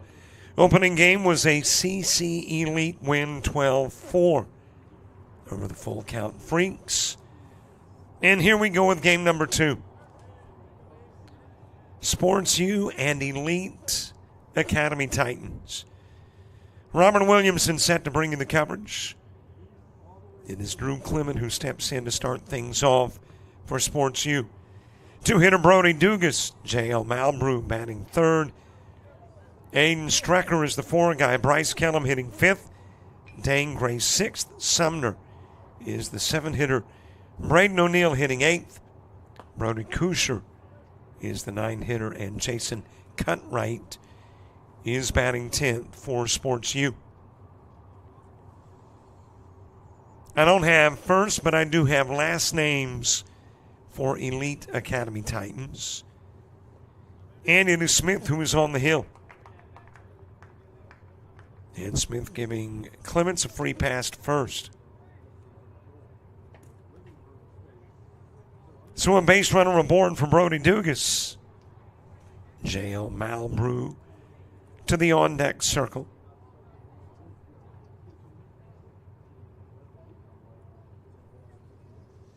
Behind the plate is Yates for the Titans. At first samples, second baseman is Dyer. Reagan's at short and Yates at third. In the outfield, Albritton in left, Glover in center, and Cooper in right.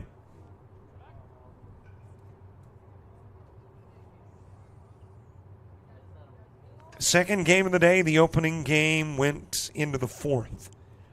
We actually played 3.5, and that consumed our 1 hour, 50-minute time limit.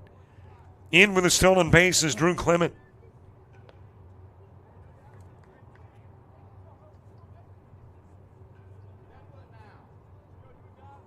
And becomes an RBI opportunity for Brody Dugas.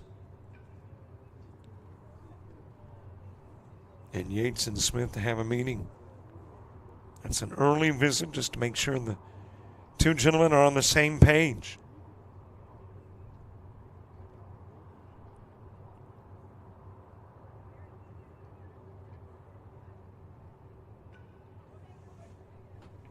Well, here's a look at your tournament rules. On the swing and miss by Dugas, 19 division. 3 pool play games. Head-to-head doesn't apply. So then you go to your tiebreakers. And your first of which is runs allowed, then runs scored. 16U, again, no head-to-head, and that's again because of the number of teams participating. So, just like with 18U, if you have got ties, they will be broken first by runs allowed, secondly by runs scored if head-to-head doesn't break the tie. 1 hour, 50-minute time limits. And let's see, we're getting a 12-11 start with this one. And you got the strikeout of Dugas. And there is one away.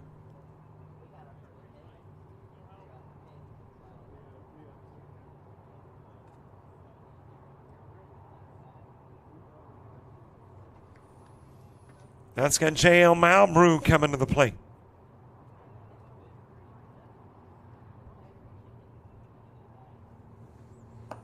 High and inside with a pitch to Malbrew.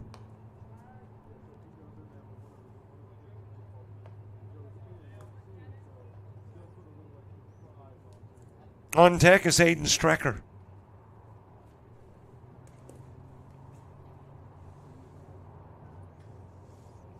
Mercy rules 12 after 3, 10 after 4, 8 after 5.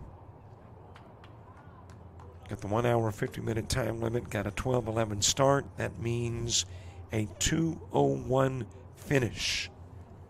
Or thereabouts. Over the head of Malbrew.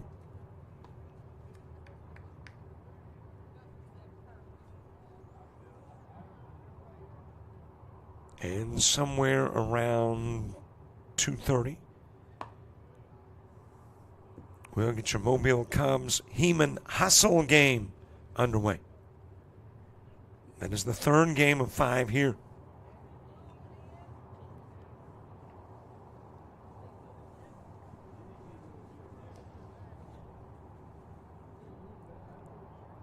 Three and 1 the count on Malbrew. Into the dirt with the pitch. He's given a walk and will make his way down to first.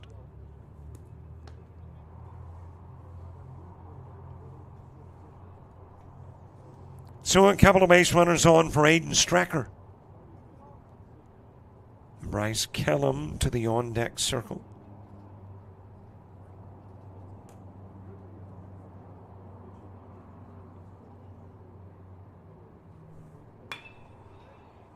That's a base hit into right field, and it will find the gap and roll. In to score is Clement. Malbrew on his way to third, told to go on home. Strecker winding up at third with a one-out triple.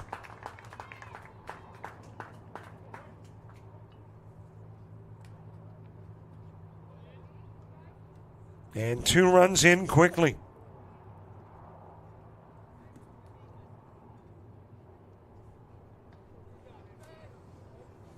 Bryce Kellum to the plate. Dane Gray to the on-deck circle.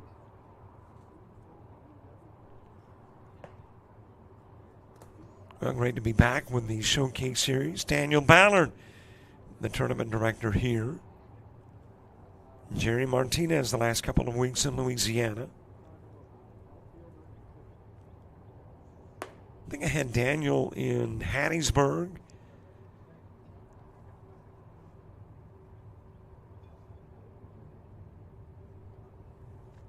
Here in South Alabama the first time through. I think Jason worked with Daniel. And then in Troy, I'm not sure who Tim worked with. Might have been Nick. We might have had the upper echelon on the ground in Troy. On the inside part of the plate to Kellum.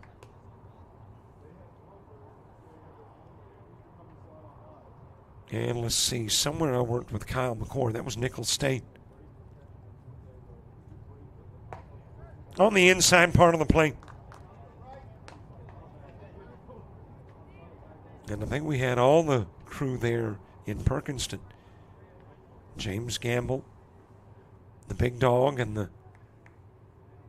Should I call them little dogs? I don't think that's probably... The medium-sized dogs. Nick Singleton, Jerry Martinez. Bryce Collum giving a walk. And you got a couple of base runners on. Coach coming out and have a conversation with Smith. If you're a coach, this is not what you want to be doing at any point in the game, but especially the first inning. 3 walks, a triple, and a strikeout. And a couple of runners on with 1 away and 2 in here in the top of the first.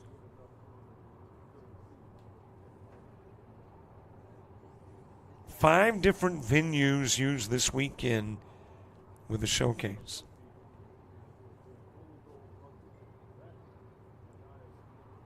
If I'm remembering correctly, I know I could pull the iPhone over, look, but I'm trying to rely on my memory.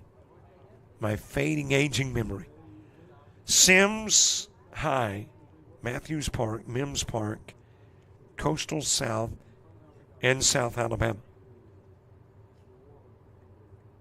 All right, I took the test. Now let me see if that's accurate.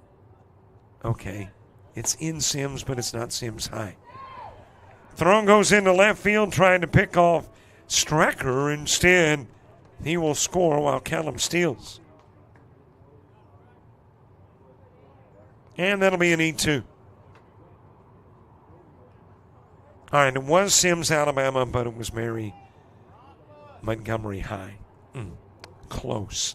That would be like a B+. I mean, I passed the test, but didn't ace it. which is better than most of my high school tests. Dane Gray watches a toss roll to the screen. Kellum will go to third.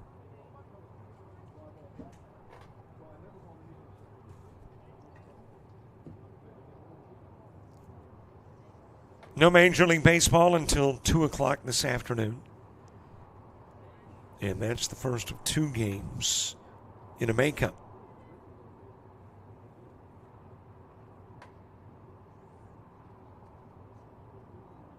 Into the dirt with the pitch to Gray. Guardians and White Sox will play 2 today because yesterday got rained out. And that's your first MLB game on this Friday.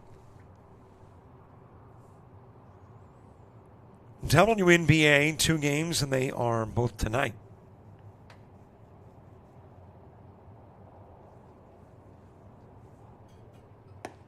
Inside with a pitch to Gray.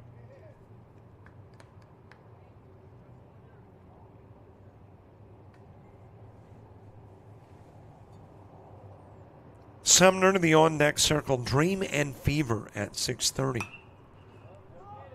Sun and Storm at 9 p.m. Popped up to the right side. Cooper's there for the catch. Holding at third is Kellum. And Gray out number 2.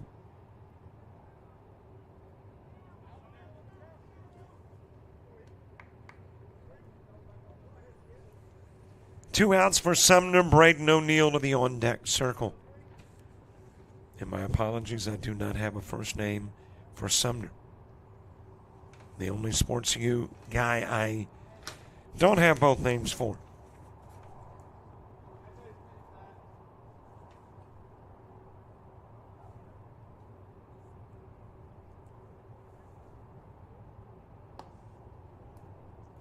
A little bit inside with a pitch to Sumner.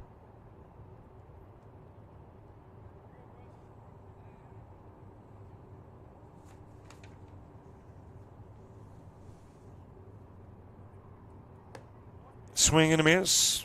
Braden O'Neill to the on-deck circle, top of the first. Already kind of a lengthy inning, which means I'm already speculating that 7 probably won't happen. 7 innings. Last week in Hammond, Louisiana, 1 game went 7 innings.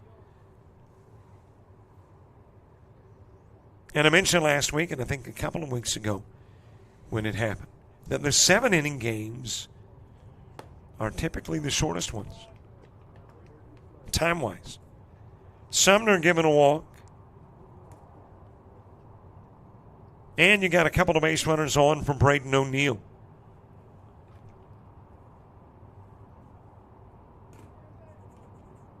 But most games go the 150. I think last week in Louisiana we had 1 game shortened because of the mercy rule.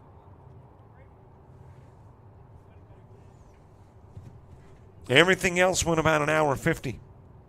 Even the 7-inning game went about 150.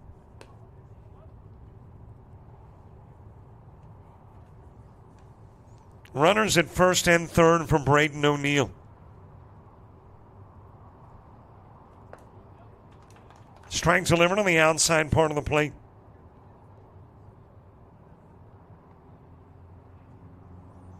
Brody Kuchar moving to the on-deck circle. Swing and a miss. Taking off is Sumner. He'll get the stolen base. The throw winds up in center. And Kellum will come in to score from third.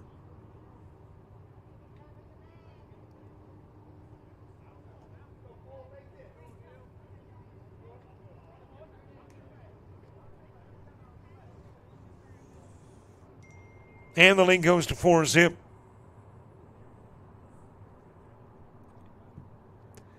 Talk about Johnny on the spot. Daniel Bowden has got me first names for Elite Academy.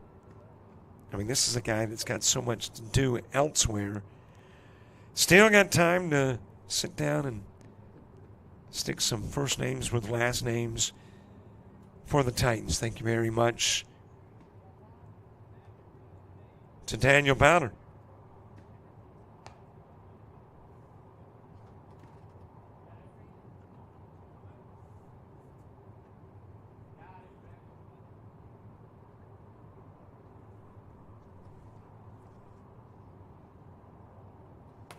Into the dirt with the pitch. Thinking about third, and now headed there is Sumner.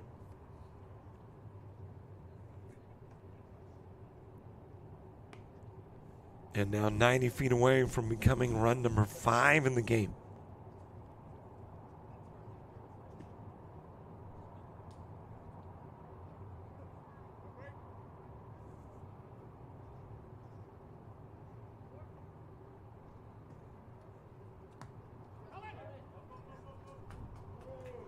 And goes back to the screen. Here comes Sumner from third. And on in first is O'Neill. He'll be given a courtesy runner. The catcher will get a break. And let's see, on my roster, Everett Gibbs dons 11. So that is Gibbs running for O'Neill.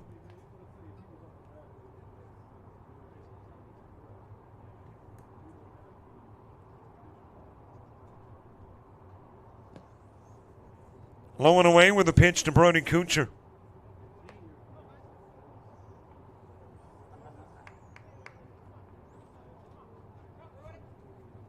Jason Cutright moving to the on-deck circle.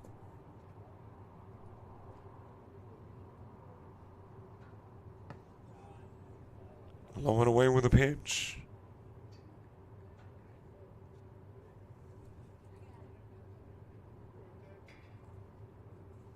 And we'll give you all those first names for Elite Academy when they come to bat in the bottom part of the inning. Fouled away by Kuchar.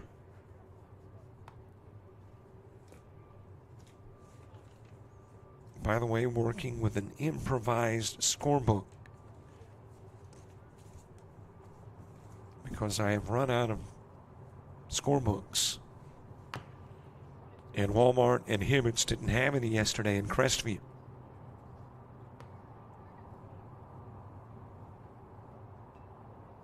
So why do I tell you about the improvised scorebooks? Well, that's because when I undoubtedly stumble, I'm going to blame it on the book. Oh, that's a scribbling that kind of conjoined a game previously. Stolen base for Gibbs. You know, got to have something to blame.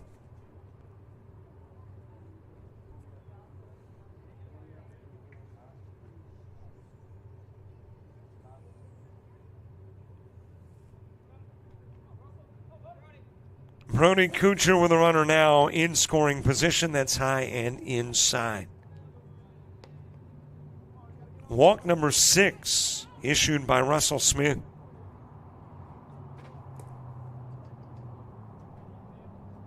And you got a couple of runners on for the 10-hitter Jason Cutright.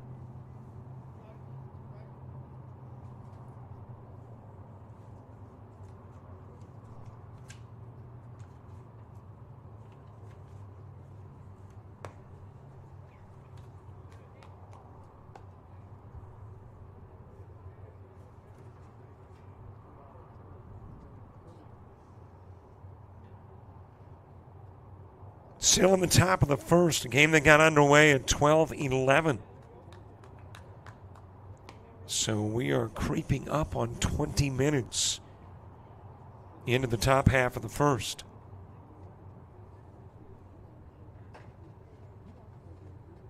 Gibbs and Kuchar on. Here's the 0-2. It's a little bit high.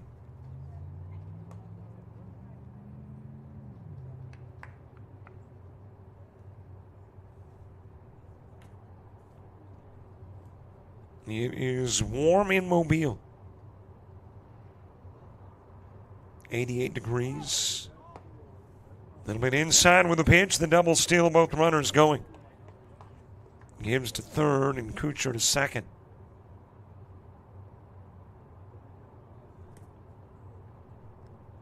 Oops. I wonder what I'll blame the black screen on. I mean, it's that I hit a wrong button. But can I just blame it like on a camera malfunction? That would be dishonest. Own up to the screw-ups, right? Yeah, I hit 2 and I was supposed to hit 3. And there's nothing on 2. Only on 3 and 4. High pitch and a walk given to Cottonwright. It is loaded, and we're back to the guy who started it off, Drew Clement.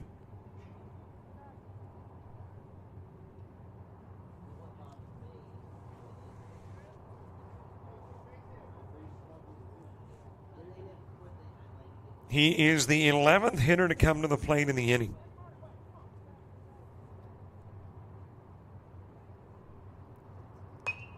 And fires that one to the right side, foul. Got home with a walk, stole a base, and came in and scored a run in the first, earlier in the inning. About 21 minutes ago. And has the bases loaded with 2 gone later in the inning. High pitch to even the count at 1. Brody Dugas to the on-deck circle.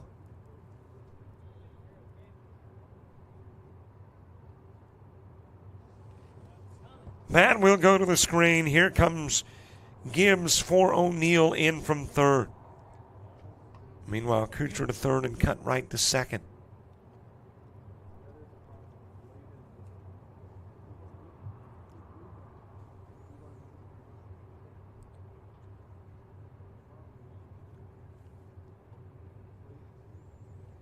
Two balls and a strike on Clement.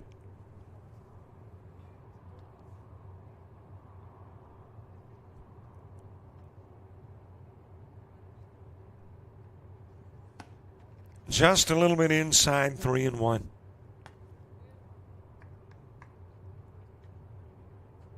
Russell Smith has walked 7 of the 10 he's faced. On the outside part of the plate, walked Clement, Malbrew, Kellum, Sumner, O'Neill, and Kuchar, as well as Cottonwright.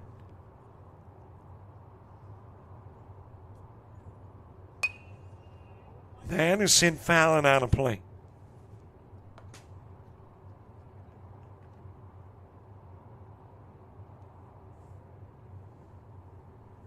And of the 6 runs that have plated, there has not been a hit mixed in. There's been a couple of errors. High pitch and a walk given to Clement.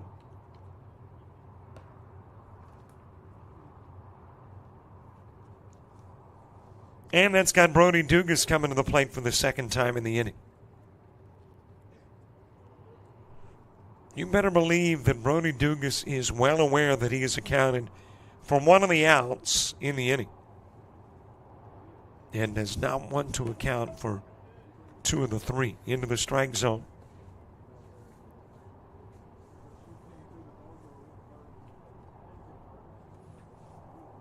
He was struck out to become the first out of the inning. That heads to the screen. Here comes Kuchar in from third. Cottonwright to third and Clement to second.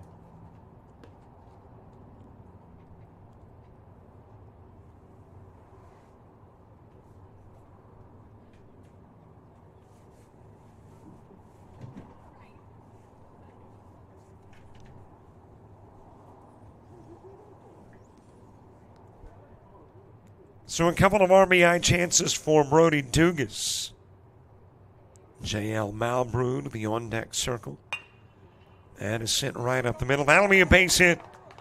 Cartwright scores. Clement scores on the Dugas single.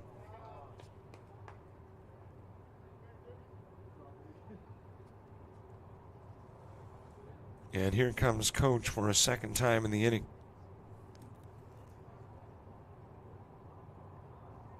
Well, we learned in Louisiana that 2 visits in an inning don't necessarily mean the end of the road, but they will hear from Russell Smith.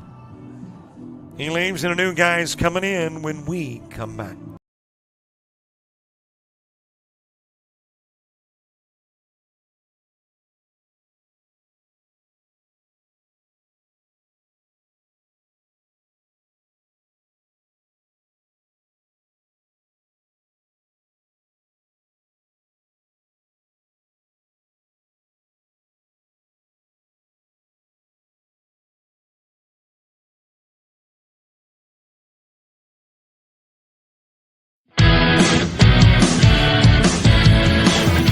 frustrated. She's having trouble with her defensive player.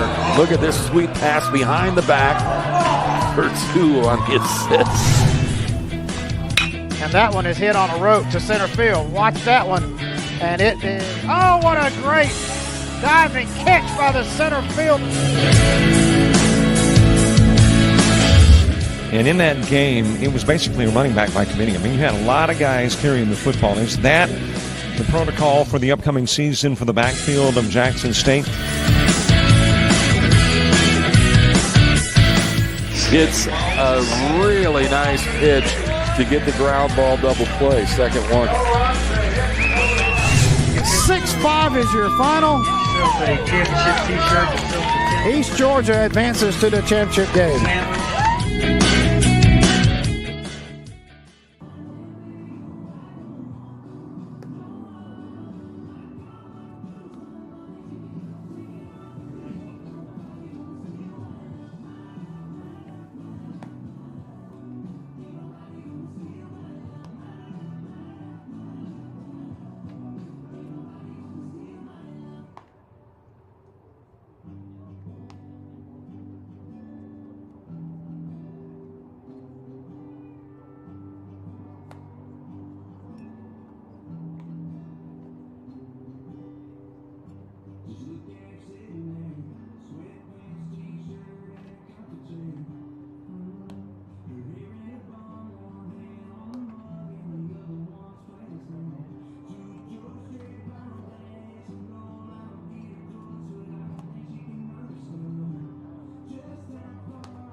9 runs are played in the top part of the inning. Joey Samples is the new pitcher. He and former pitcher Russell Smith swapping spots. And only a single pitch from Samples. And it'll result in the Malbrew flyout to right field.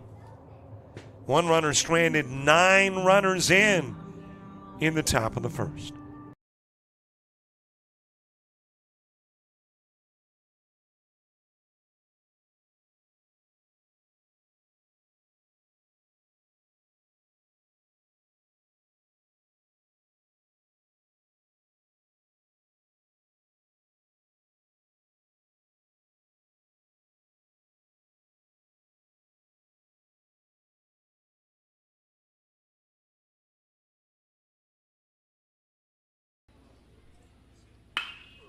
Drives that in the direction of right field. That is going to sail. I'm really not sure why I quote it. It's so frequently wrong. That is hit well towards left field.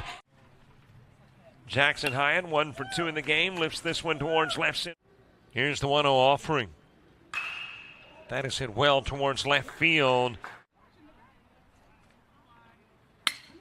High fly ball, left. That is shot in the direction. Barr, who is issued in Sackerly with 2 gone. Sackerly trying to come to the plate with put the finishing touches on a mercy rule win. That's hit well, though, towards left field, and it'll be wrapped up around 8 o'clock.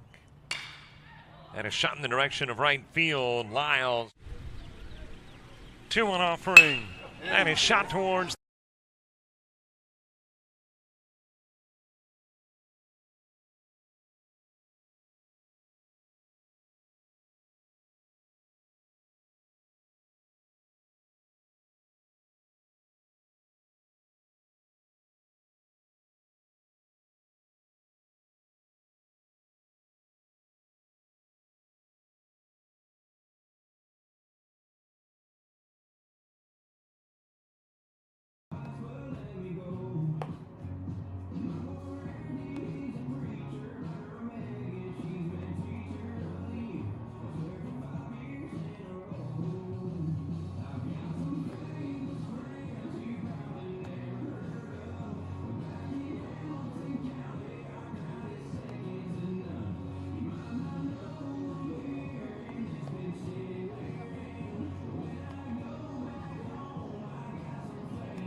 One pitch, one hit batsman, Hunter Dyer, will make his way down to first after being hit by the pitch.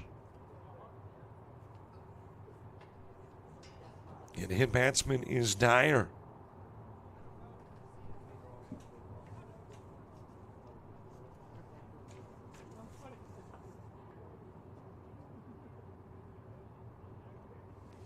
Ezra Doman on the hill. As that is bunted foul.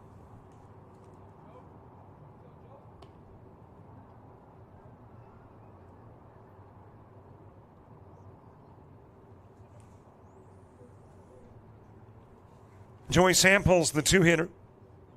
Kinsey Reagan's batting third. Four-hitter is Russell Smith. Five-guy Logan Yates. Braden Yates hitting sixth. Landon Cooper seventh. Colton Glover is the eight-hitter. And Luke Albritton in the ninth spot. That is ground in the direction of short. Dane Gray, quick throw to second and taken out is second baseman Brody Dugas. And I think probably Dugas going, wait a minute, wasn't interference responsible for the out at first as well? And I think that is what the coach might be asking. But apparently no. And we will be a 6-4 that gets Dyer, and Samples will have a runner at first with one away.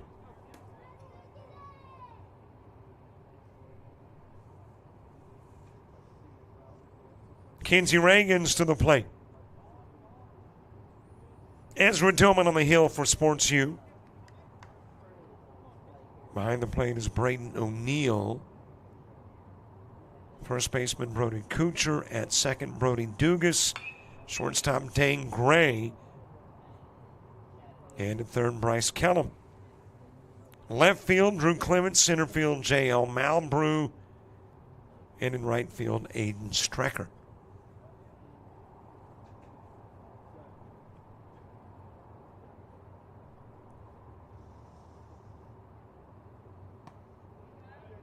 On the outside part of the plate with Kinsey Reagans. 9 runs played in the top part of the inning off 2 hits, 2 errors, and 8 walks. And here we are in the bottom of the first. High and away with the pitch to Reagans.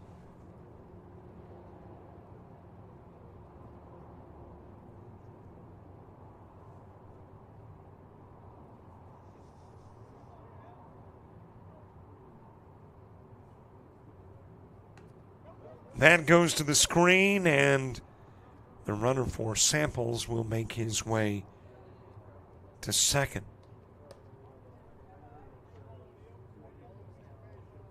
And I believe that is Colton Glover running for Samples.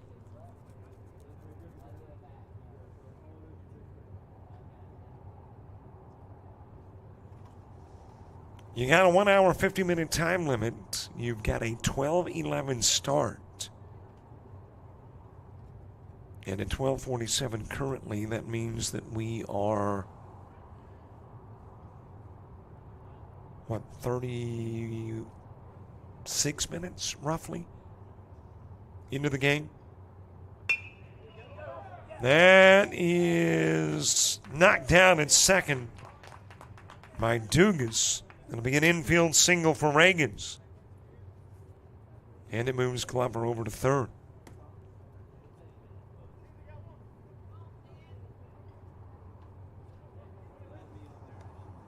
So a couple of runners on for Russell Smith.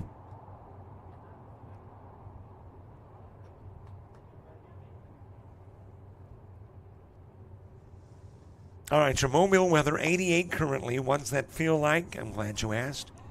92. It could be worse. It's the 11th of July. Really, and I live here in the deep south, so familiar with these summer times, these hot, muggy summer times. But comparatively speaking, at least thus far, and we've certainly got the worst of the summer to come, July and August. But comparatively speaking to some summers we have here in the South, it has not been bad. And when you're looking at 88 currently, feeling like 92, and it might warm to 89 today, that's just not too shabby for the 11th of July.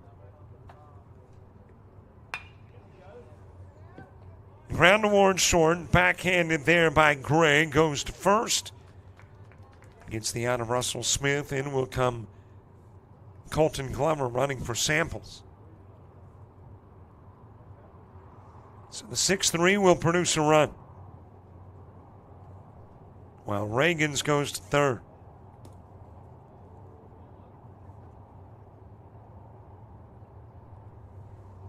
Now, granted, it's not like Jamestown, New York.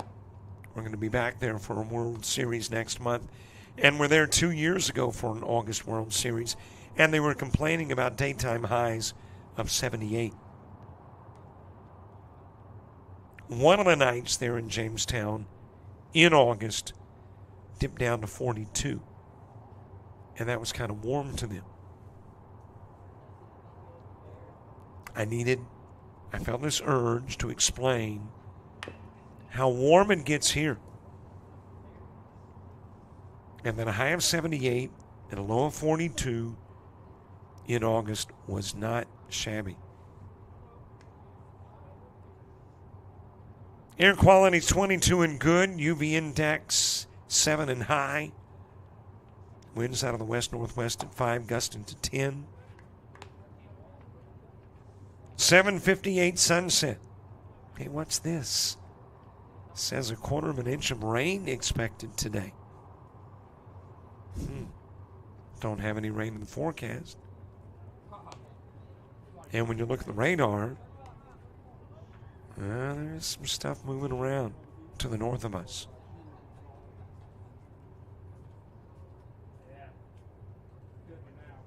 .66% humidity. 17-mile visibility. Moon nearly full.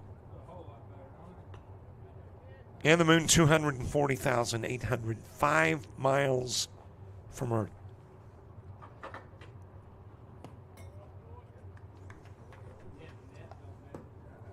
There is a walk issued to Logan Yates. And you got a couple of runners on for Braden Yates.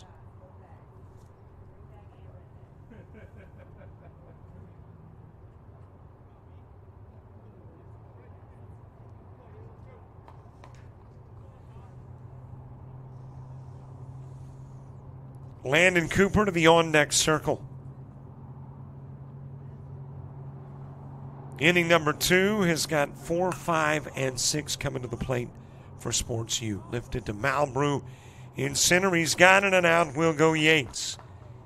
Leaving 2 on with 1 coming in.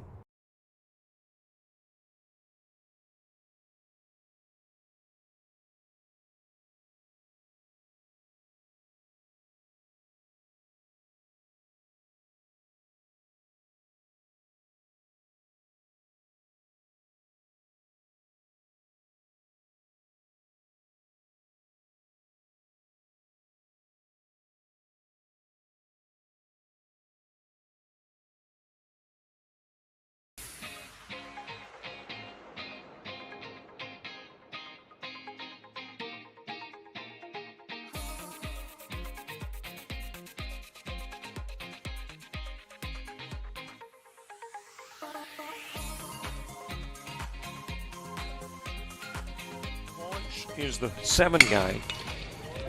Right up the middle, base hit, back-to-back base hit. Starter with a double, the single from Cumbie coming to the plate and tagged down at home.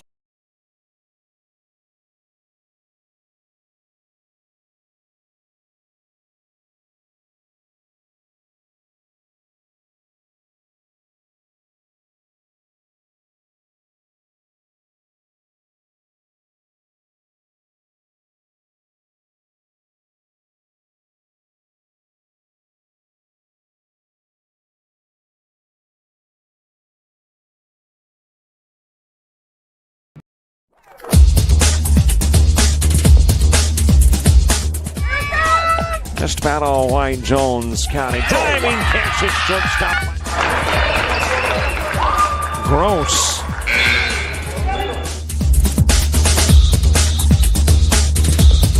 Towards the gap. Diving catch in center field by Ben Aklinski. There is a shot towards deep short. Kraft's got it. Long throw over, and he got it.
Top of the second gets underway in a 9-1 ball game. Aiden Strecker starting it off. Bryce Kellum, Dane Gray due up in the inning 2. Facing Joey Samples, who threw one pitch in the first inning and got Malbrew to fly out to right field.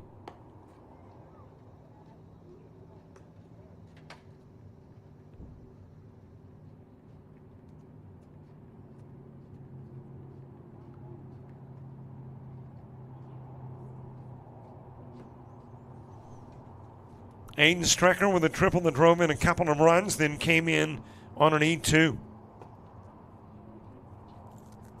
Bryce Kellum and Dane Gray due up in the inning as well. Cooper, Glover, and Al Britton in the bottom of the second. High and away with a pitch. That is the 9th pitch. I'll make that the 9th walk issued by Elite Area Pitching. And it'll be the first for Joey Samples.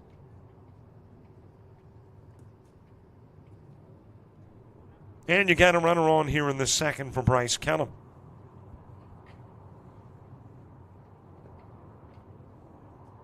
We are only in the second inning. And every Sports U hitter, with the exception of 2, has already walked at least once in the game. That is floated in the direction of center field. Drops in as a base hit for Bryce Kellum, and it will continue to roll towards the warning track before him being tracked down by Colton Glover. On his way to third is Bryce Kellum. He's got a triple that drives in Aiden Strecker.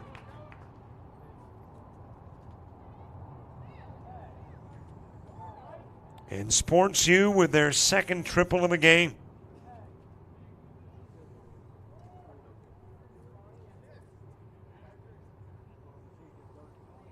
Dane Gray to the plate.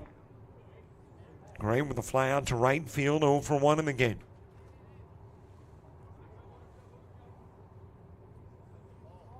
Infield coming in, hoping to take care of Kellum, trying to come home.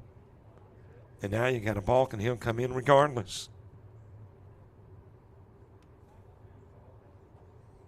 So the infield will go back to their normal positions.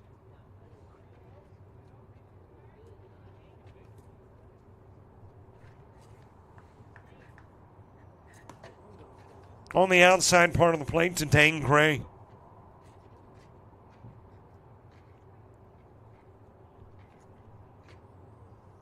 Sumner's on deck. It is one hop to third. Logan Yates will get over to first with the throw to get Gray on the 5-3.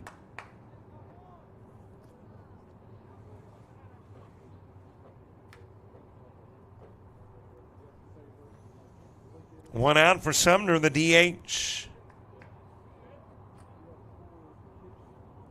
And check that. This is Ezra Doman. So Sumner came in as the DH and walked in the first, and now Doman will bat where Sumner hit previously.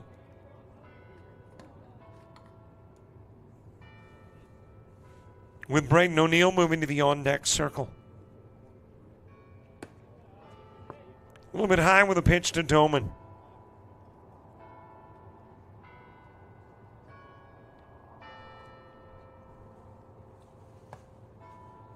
Outside with the offering from Samples. Came into the ball game after Russell Smith worked 2/3 of an inning. Faced 12, struck out 1, walked 8, gave up 2 hits and 9 runs. On the outside part of the plate to Doman.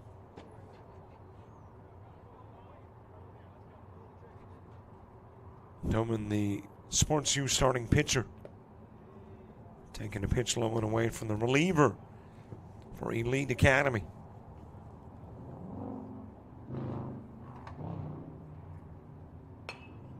That is fouled away. Over beyond the dugout at first.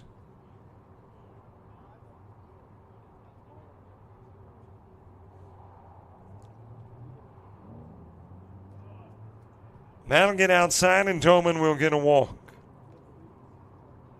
Second one issued by Samples, 11th by Elite Academy pitching. And Braden O'Neill coming to the plate. Doman getting a runner. And let's see if that runner is Sumner. No, it will be Jason Cutright, who would be in the hole. So let's see who is going to bat in Cutright's spot. In a couple of at-bats as O'Neill comes to the plate. And apparently a balk because down the second trots Cutright.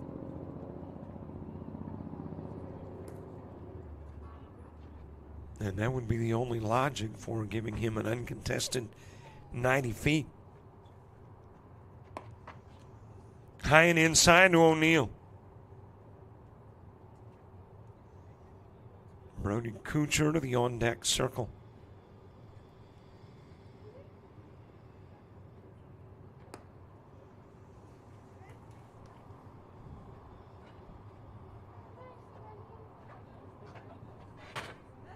Opening game was a 12-4 win for Elite, CC Elite over Full Count Freaks.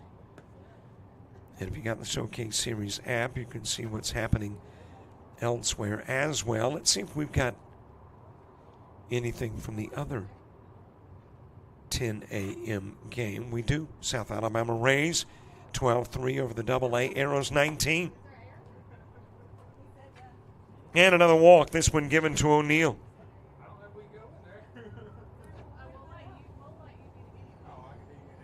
Couple of base runners on, and O'Neill will get a runner. And that runner is Dane Gray. And it looks like Ezra Gibbs has moved to the on-deck circle. So Cutright will get a hitter. And can continue to run for Doman. That is popped up on the infield.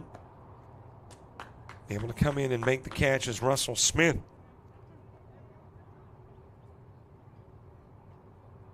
Kuchar the fly out for out number 2.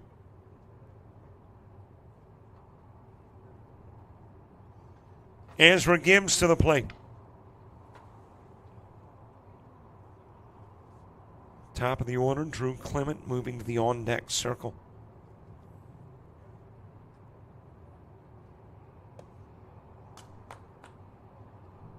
Throw going down to second, but breaking for third was Cutright, and he'll get safely to that bag that's 90 feet from home.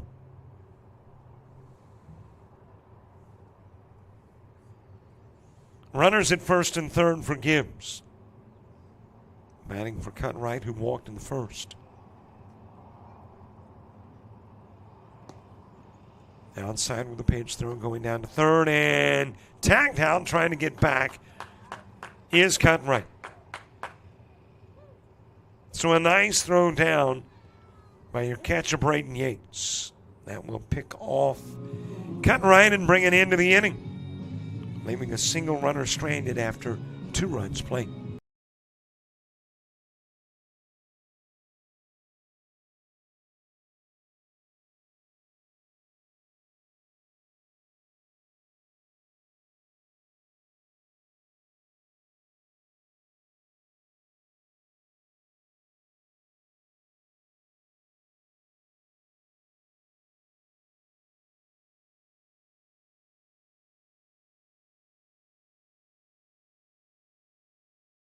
You've played some travel ball, you've shared the videos. Mom and Dad can only root so much. It's time to get real interest from the colleges and scouts in your area, right where you live. That's why the Showcase Series is different. We're not just another tournament, we're an advancement event where you get real-time exposure with live TV coverage of our games that get you seen directly by the coaches you want to impress from anywhere in the world. Register for events at showcaseseries.org. It's your turn at bat.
Well, you saw some of what's coming up. Orange Beach, the last weekend of the month between now and then at the University of West Florida. Heading to my alma mater. But I've never done a baseball game in West Florida.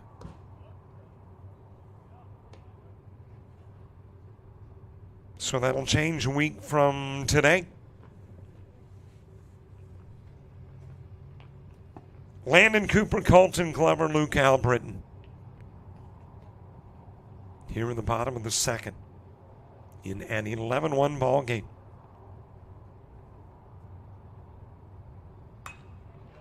Shot over towards right field, but about a yardstick foul. And then, of course, baseball for the summer wraps up, and then we start thinking about fall ball. I don't think any of the fall dates have yet posted on the showcase. Well, yes, it has. We now see some of the weekends. 27th and 28th of September at Coastal South and Pearl River. We know that the 18th through the 19th at Eagle Stadium in Ozark, and the 25th and 26th at Mississippi Gulf Coast. Now, those are just a handful of the locations. I am certain they'll be adding more. Ground to first by Cooper. And there to make the play is Brody Kuchar.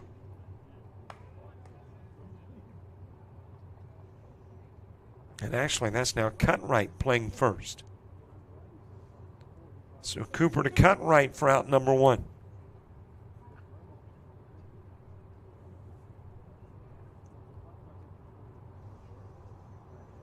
So over the course of the last week, some of the fall dates have posted. A little different routine where fall ball is concerned. 2 days of roughly 5 games instead of the 3 like we do in the summer. Couple of strikes on Colton Glover.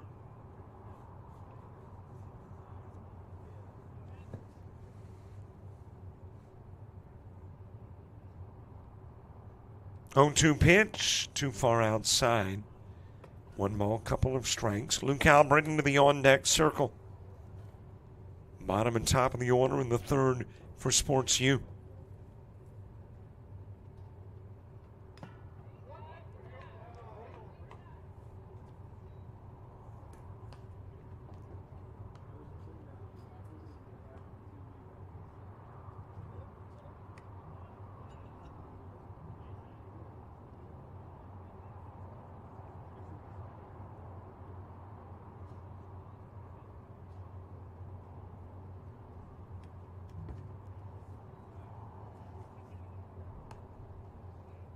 Two gone, the ground out by Cooper, the strikeout by Glover. And Luke Albritton to the plate.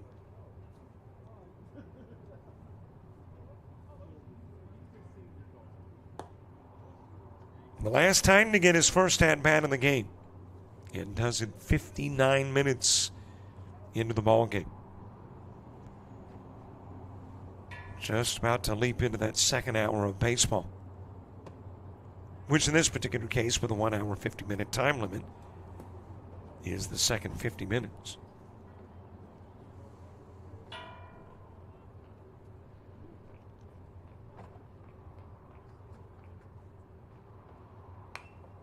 Fouled back to the screen by Albritton.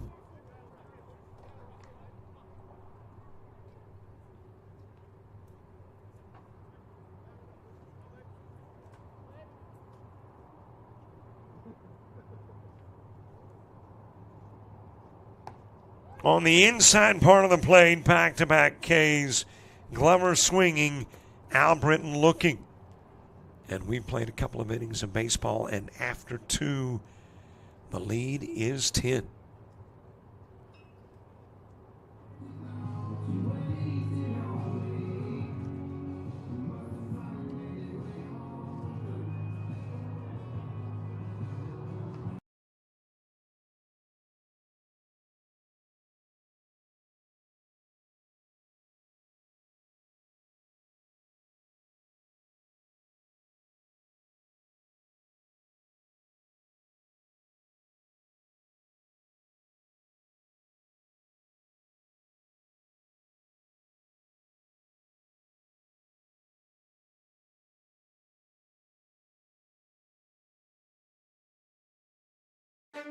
You made it.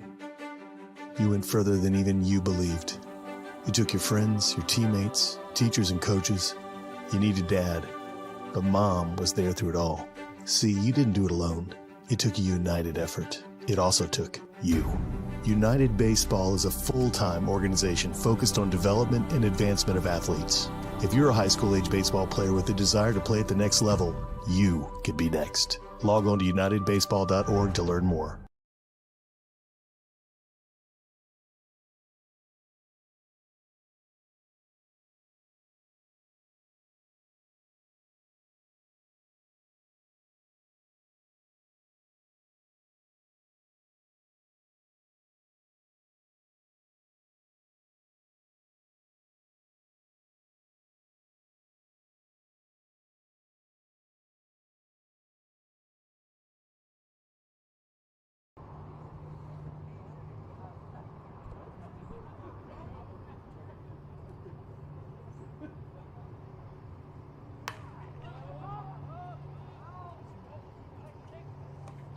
One pitch into the top of the 3rd, the pop-up by Gibbs to center.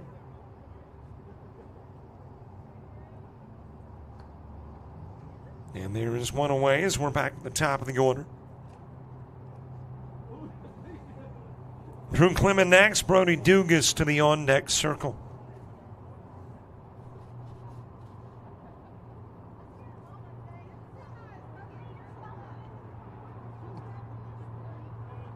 Strike delivered on the outside part of the plate. Drew Clement with a couple of walks in the first inning and scored after both.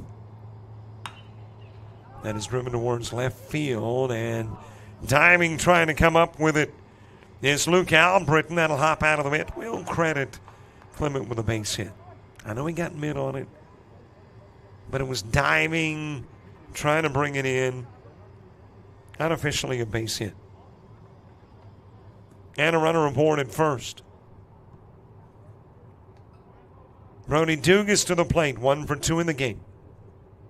Struck out in single, drove in a couple of runs, and it all happened in the first inning. A little bit outside with a pitch to Dugas. J.L. Malbrew to the on-deck circle.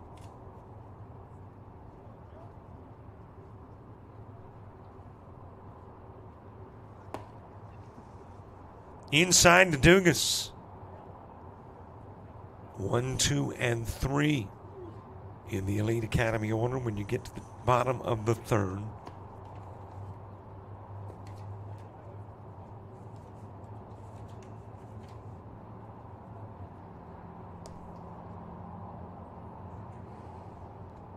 Sitting right off Airport Boulevard.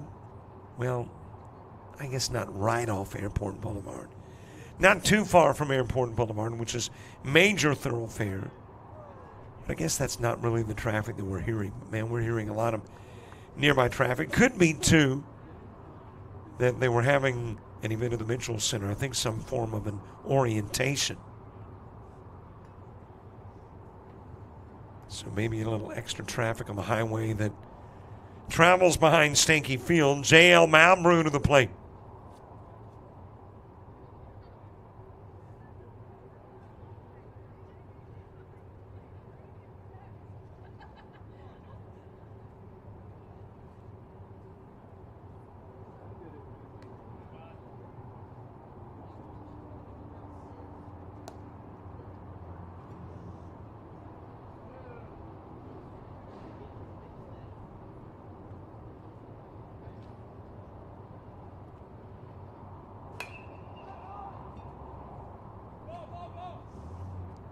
Popped up to second, backtracking to make the catch is Hunter Dyer, and out will go J.L. Malbrew. And there's 2 away. Couple of runners on for Aiden Strecker, who has walked and tripled.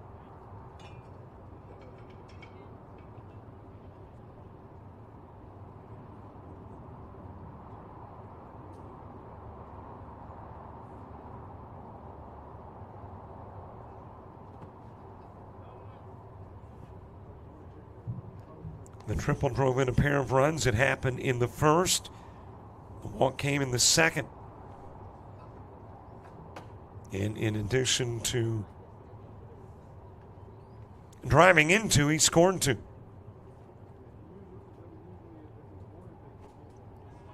Just a little bit outside with the Joey Samples pitch.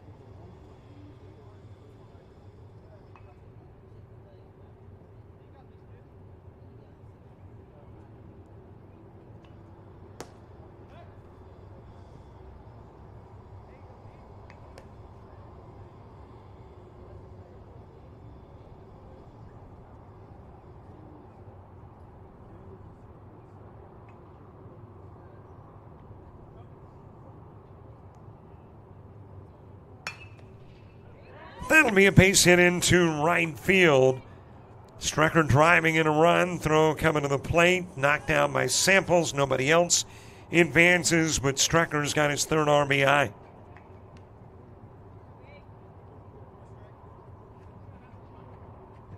In comes Clements. Dugas will go to 3rd. On the other corner is Strecker for Bryce Kellum. And a 2-out base hit stretches the lead to 11. On the inside part of the plate to Bryce Kellum.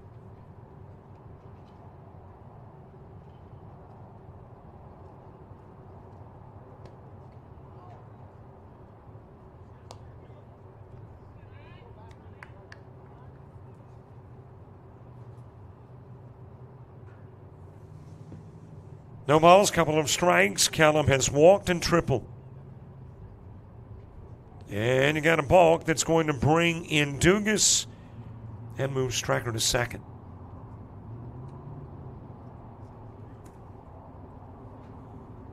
And it becomes a 13-1 game. And that is significant in that the lead pushes out to 12. Which now means in the bottom part of the inning, the Titans have got to get something to get it to the fourth inning. Into the dirt, and to third will go Stracker.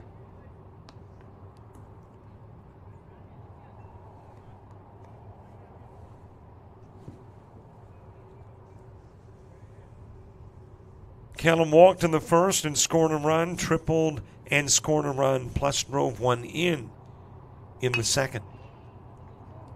Grounds it to short, fielded there by Reagans, and will go to first to get Callum on the 6-3, leaving a runner on. 2 runs in, the lead 12. It is a must-score bottom of the third for the Titans.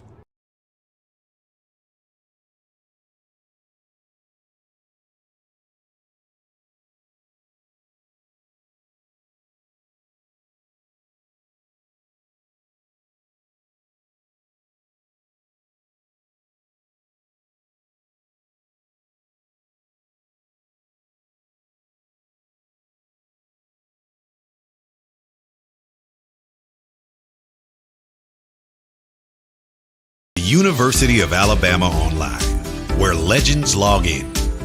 A tradition of excellence. Decades of experience in distance learning. Empowering students of all ages. More than 90 degree and certificate programs to advance your career. UA Online. Flexible, affordable, legendary. Let your computer be your campus. Visit online.ua.edu.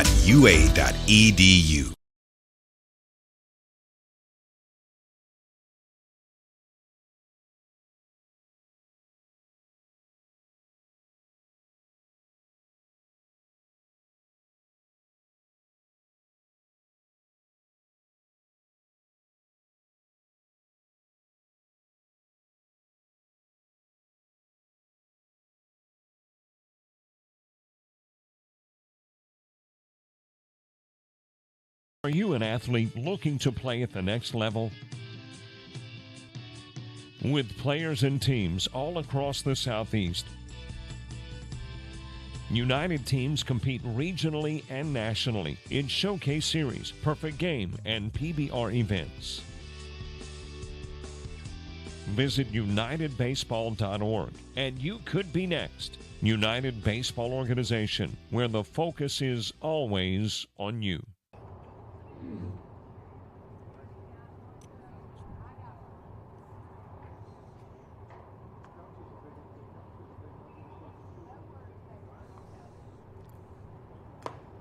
Bottom of the third gets underway. Top of the order coming to the plate. Hunter and Dyer will start it. Joey Samples and Kinsey Reagans due up in the inning, too. As I mentioned, it's a must-score inning. There are mercy rules that are implemented after 3, 4, and 5. And the run differential after 3-12, after 4-10, after 5-8. Currently the lead is 12. And if we wrapped up the third and it stays that way, we wrap up the game. Hunter and Dyer hit by a pitch in the first. 2-1 Tillman offering. Sent towards second. Dugas will gobble it up. Goes to first. And gets Dyer on the 4-3.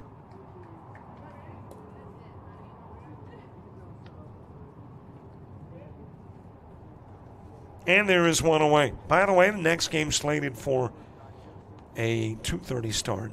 Mobile Cubs and the Heman Hustle.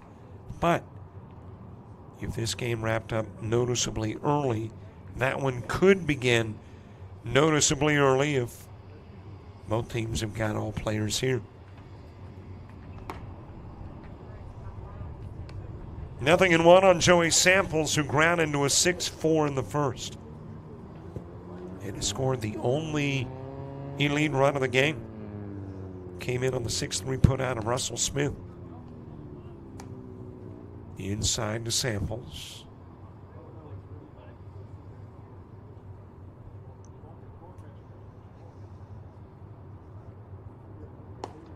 1 and 2 on Samples. Kinsey Reagan's on deck.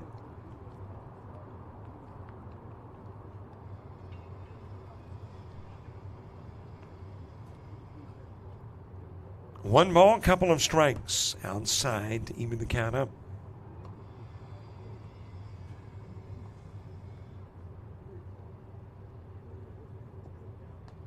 Two balls, two strikes, one away, nobody aboard. And the count will stay even at 2.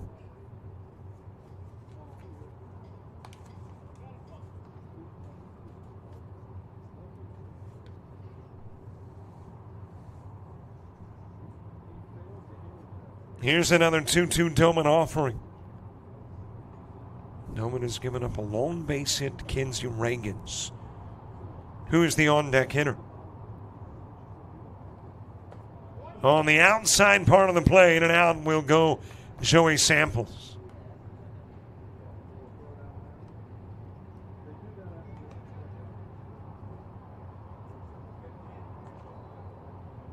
So there's 2 gone.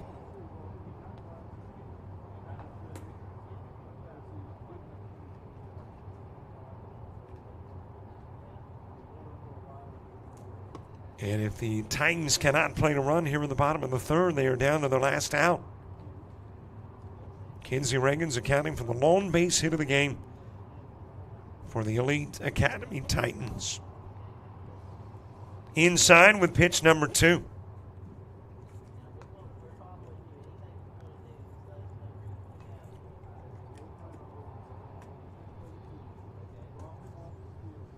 Russell Smith hoping for an opportunity here in the bottom of the 3rd.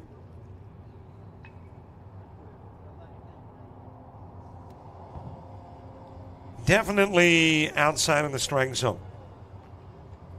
You can see Reagan's bracing for a shot. Missed him, and the count goes to 3-0.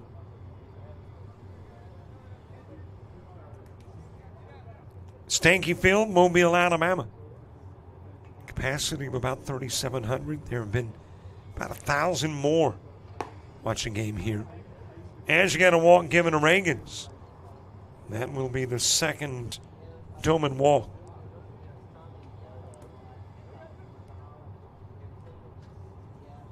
And you got a runner on from Russell Smith. Smith grounded into a 6-3 put out that drove in the only run of the ball game. That was Joey Samples back in the 1st for the Titans. Outside with the pitch to Smith.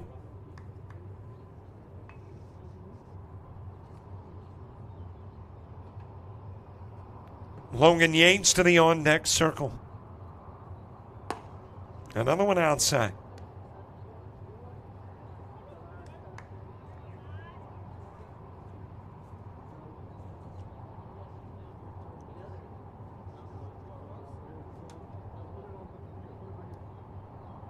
Here is the 2-0 pitch to Smith. He will pop this one up on the infield. That should do it. As the catch is made at 3rd by Kellum. And that'll be your ball game. 12-run rule has ended this one. It ends in about an hour too early. Not as in TOO, but an hour and 2 minutes early. Taking a look at your final numbers in this one, a single base hit for the Titans and a single run. It came in the 1st. They commit a couple of errors and will leave 3 on. Sports U, 5 hits, 3 stranded, no errors committed. 9 first-inning runs, 2 in the 2nd, 2 in the 3rd. And there's your final score, 13-1. And we've got a couple of games in the books with 3 to go. And as I mentioned, come back before 2:30. We might get the 2:30 game between the Cubs and the Hemet Hustle started a little early. I'm thinking likely so. But until then, camera stays up, link stays live. We make YouTube happy by panning the audio down. And we'll get ready for a 2:30 matchup here on JockJive.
Hi, everybody. Welcome back as we get the third game of the day underway. A couple of relatively quick games. Opening game went a little less than an hour and 50.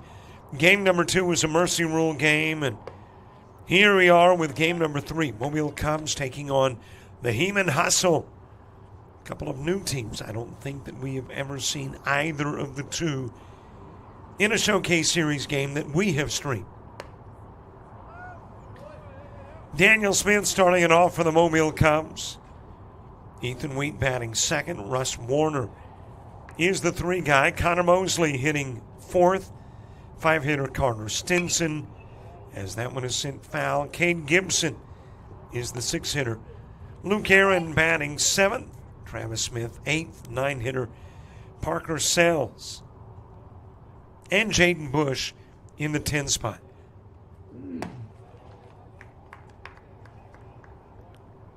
A little bit high with the offering to Daniel Smith.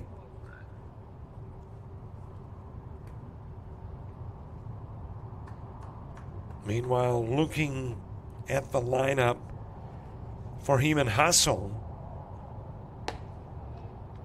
And that's a little bit outside of the strike zone.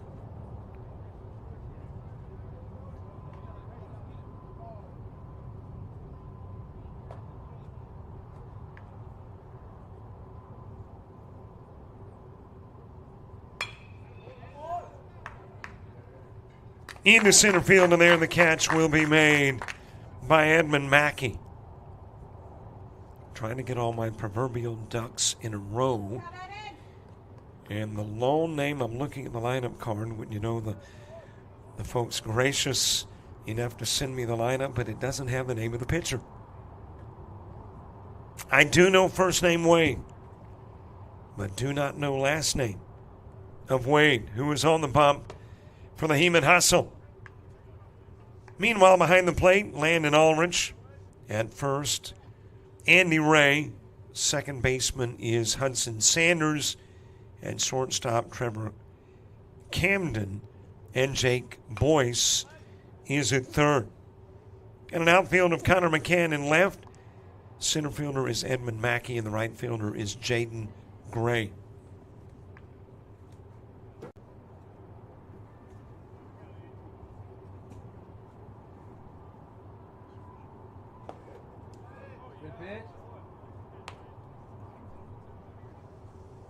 One out, nobody aboard. We are in the top part of the first. Ethan Wheat to the plate. Russ Warner moving to the on-deck circle. That is floated over towards short. And that'll be dropped right off the shoelaces. It'll be an E6 that gets Ethan Wheat on. Trevor Camden might have been slightly distracted by third baseman Jake Boyce coming over. And you got a base runner on for the Mobile Cubs. Game getting a 2:28 start, which means if we take it the full 1 hour and 50 minutes, we'll be right about 4:18. With 2 more games to go, a 4:45 and a 7 o'clock. Russ Warner next. Connor Mosley to the on-deck circle. Wheat getting his lead over at first. Wade's pitch that is driven towards right field. It'll drop inside the chalk. On his way to third is Wheat. And Russ Warner's got a single that's got a couple of base runners on.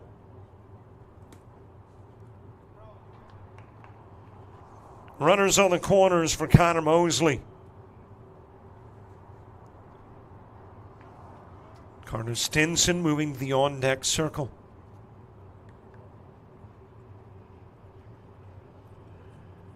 Stanky Field on the campus of the University of South Alabama in Mobile. And as a matter of fact, if you follow us On Instagram, we got a picture of the statue of Stanky out front. And if you're not following us, well, please do.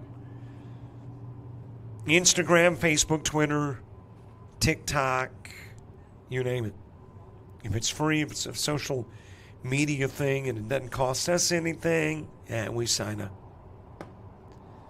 Low and away with a pitch to Mosley.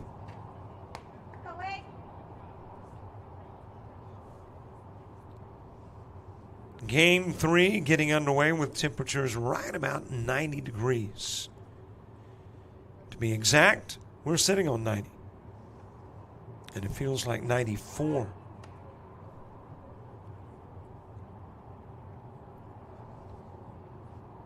Air quality 47 and good. The UV index 7 and high. Winds out of the southwest at 4, gusting to 10.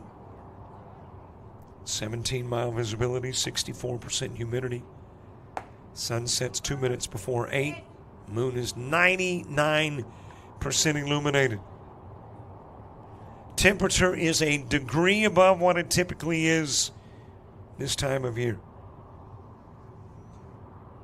And that moon, 243,314 miles away. It's moved 3,000 miles since I checked on it this morning. Got a stolen base for Warner. Staying put over at third is Wheat.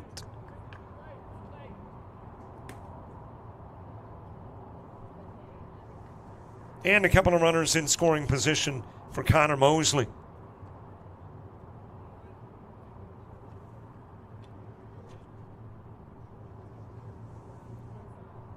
Well, earlier today, the forecast, at least the weather app, had a 1/4 of an inch of rain today. Now it's calling for no rain today.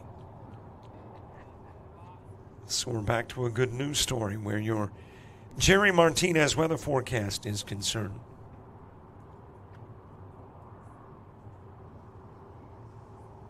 Connor Mosley fouling that one back. Carter Stinson is on deck.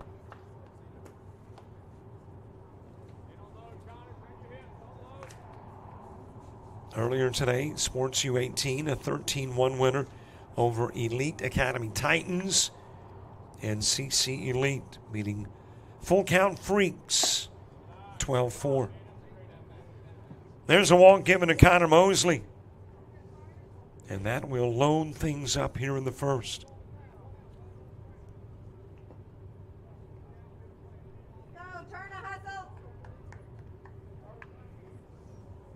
Connor Stinson to the plate. Caden Gibson moving to the on-deck circle. Landon Ulrich coming out to have a conversation with Wade. A walk, a hit, an error. Loading it up here in the top of the first. 2 more weekends with a showcase. Next week in Pensacola, the following week in Orange Beach.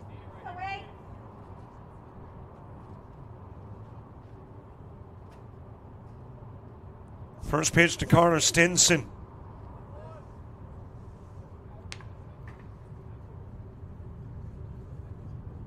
I know I've done some games here. I'm trying to remember if it was with the showcase. Did a Coastal South game here. They were rained out of their place, moved here. I think that was last season. Floated to short, everybody stays put. There's 2 gone. Catch made by Trevor Camden.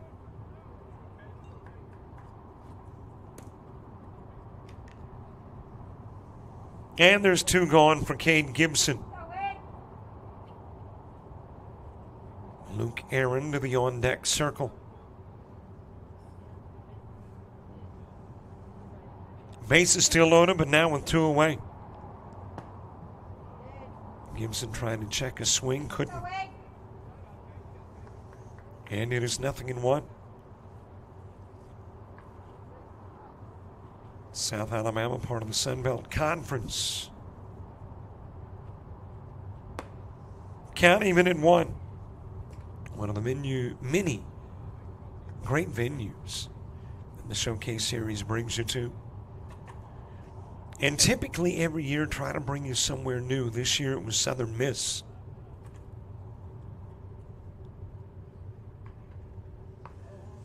Hit by the pitch is Gibson, and that will bring in Wheat.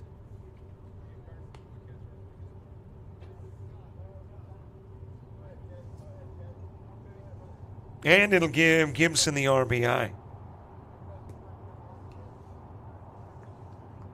And the catcher is going to get Stinson in to run for him.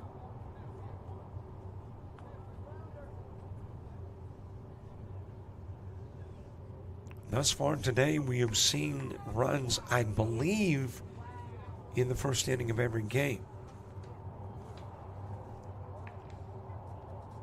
And yeah, every game has seen runs.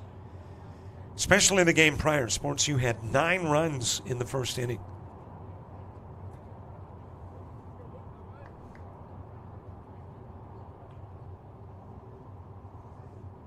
Luke Aaron to the plate. On the inside part of the plate to Luke Aaron.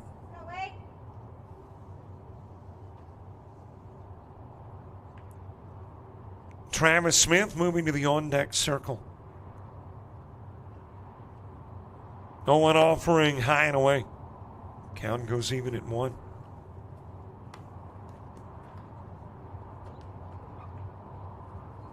This is the second weekend, though, for us to be here at South Alabama. It's just that I wasn't here the first weekend. Jason Thompson handled the play-by-play. And Jason will be here tomorrow. I'll be back on Sunday.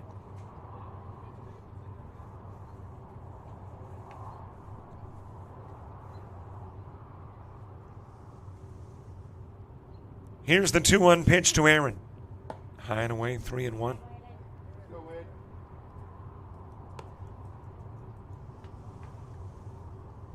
Baseball next week at the University of West Florida in Pensacola, about an hour or so east of here. And then we end the month at a number of locations: Orange Beach, Troy University, and Hattiesburg. Orange Beach for the Showcase, Troy University for the American Legion Alabama State Tournament, and in Hattiesburg for the Dixie Baseball World Series.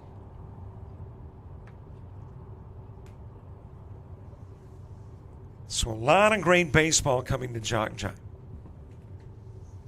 Oh, and by the way, we're not just about baseball. As the count goes full.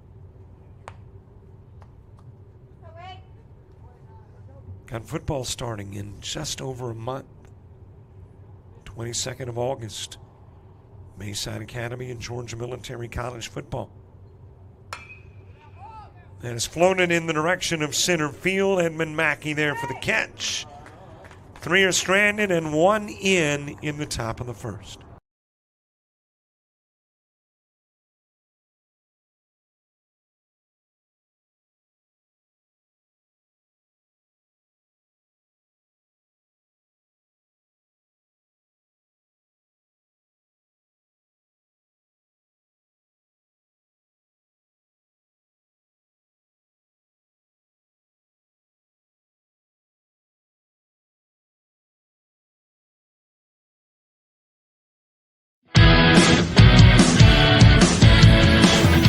Frustrated. She's having trouble with her defensive player.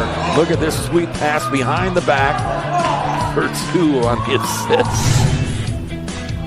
And that one is hit on a rope to center field. Watch that one. And it is, oh, what a great diving catch by the center field. And in that game, it was basically a running back by committee. I mean, you had a lot of guys carrying the football. Is that the protocol for the upcoming season for the backfield of Jackson State?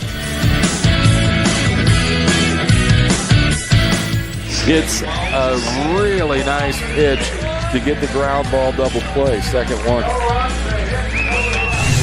6-5 is your final. East Georgia advances to the championship game.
We head to the bottom of the inning. Trevor Camden will start it off for the Heman Hustle.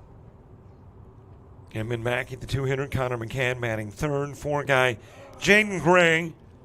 Landon Ulrich in the five spot. Jake Boyce batting sixth. Hudson Sanders seventh. Eight-guy is Colton Cook. Andy Ray hitting ninth. Cooper Smith 10th. And Will Wortman is the 11 hitter. Fouled away by Camden.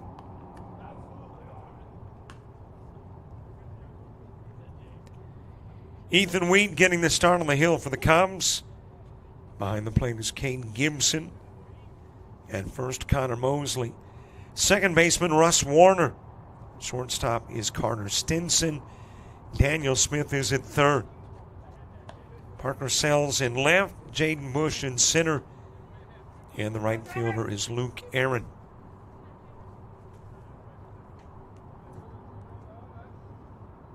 One-run plates in the top part of the inning. Three are stranded. And that's a base hit down the line into left field. Rattles around the corner. Trying to retrieve it is Sales, and pulling into second is Camden.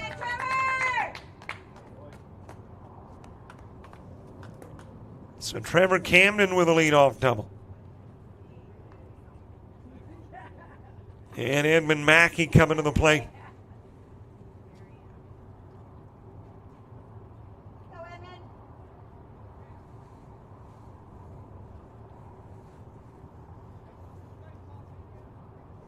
Connor McCann to the on-deck circle.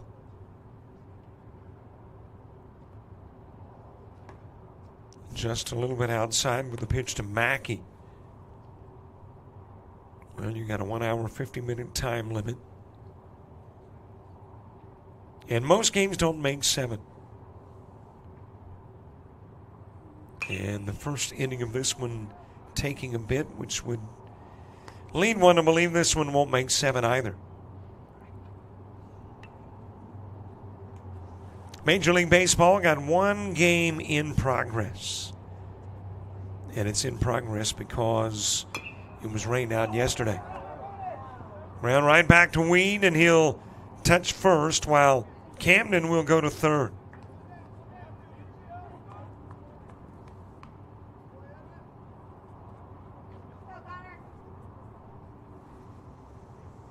Guardians and White Sox tied at 2 in the top of the third. That was the rain out from a day ago. And part of the first game of 2 today for the White Sox. Everything else gets started later. Like about 6 o'clock tonight. WNBA starts at 6:30 with a Fever and Dream. And that's what's going on elsewhere. Into the stands and out of play for Connor McCann.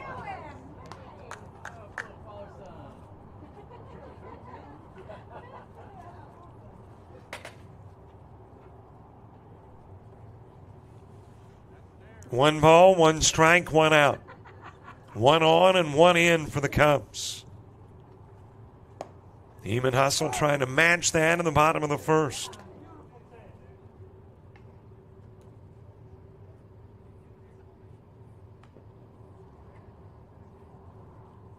Looking at scores from earlier today here and elsewhere, but in Mobile.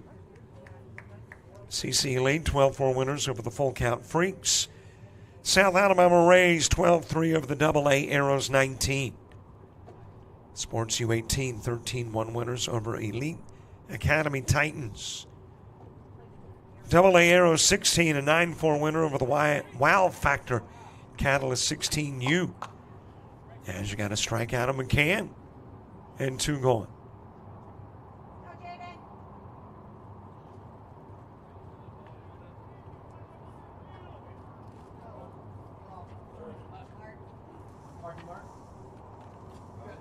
So 2 away and still a runner at third.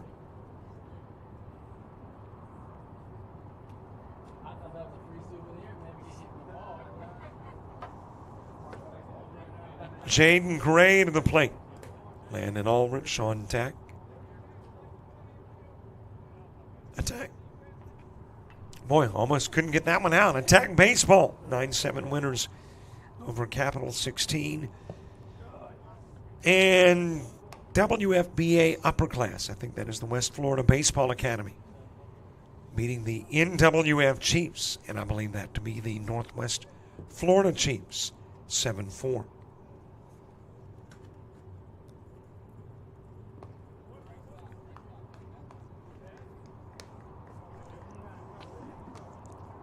Just a little outside with a pitch to Gray.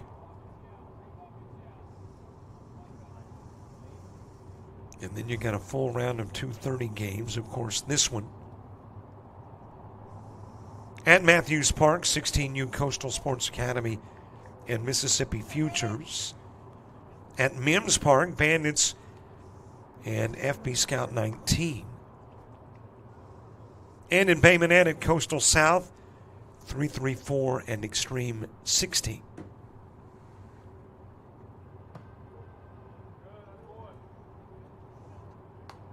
Inside to Jaden Gray.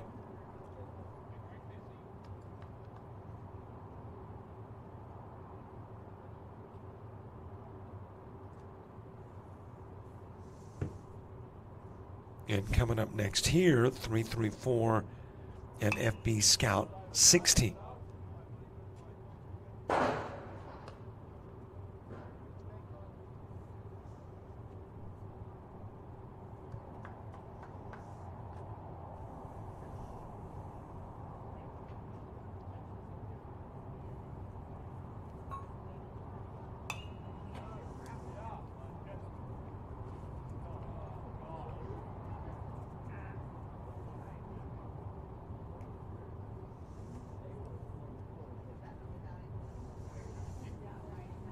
Got a runner at third, tying run 90 feet away, Jaden Gray.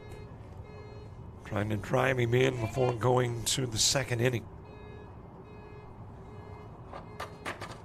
Here's the payoff pitch from Ethan Wheat.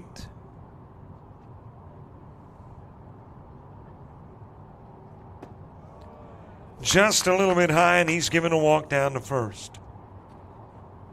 That will be the first walk issued by Wheat. And it puts runners on the corners for Landon Ulrich.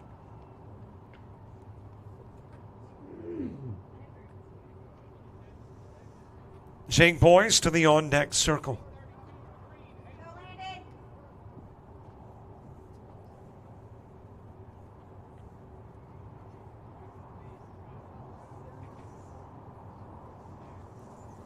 Couple of runners aboard here in the bottom part of the first.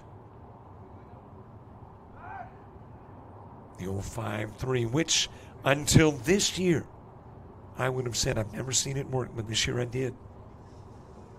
I cannot recall the game. It was earlier in the year and resulted in the runner getting picked off at first. That's one hopped right back to Wheat. Can he recover? He can, and lobs to first. Gets Ulrich on the 1-3. 2 runners are stranded, and we've played 1.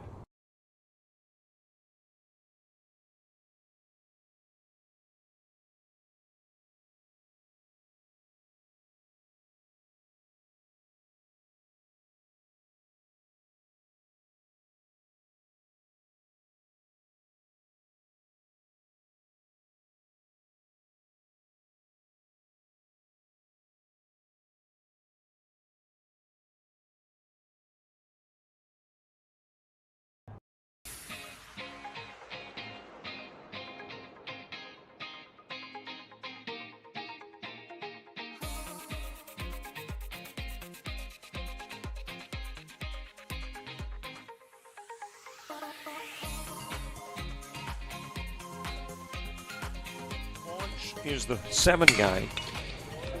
Right up the middle, base hit, back-to-back base hit. Starter with a double, the single from Cumbie coming to the plate and tagged down at home.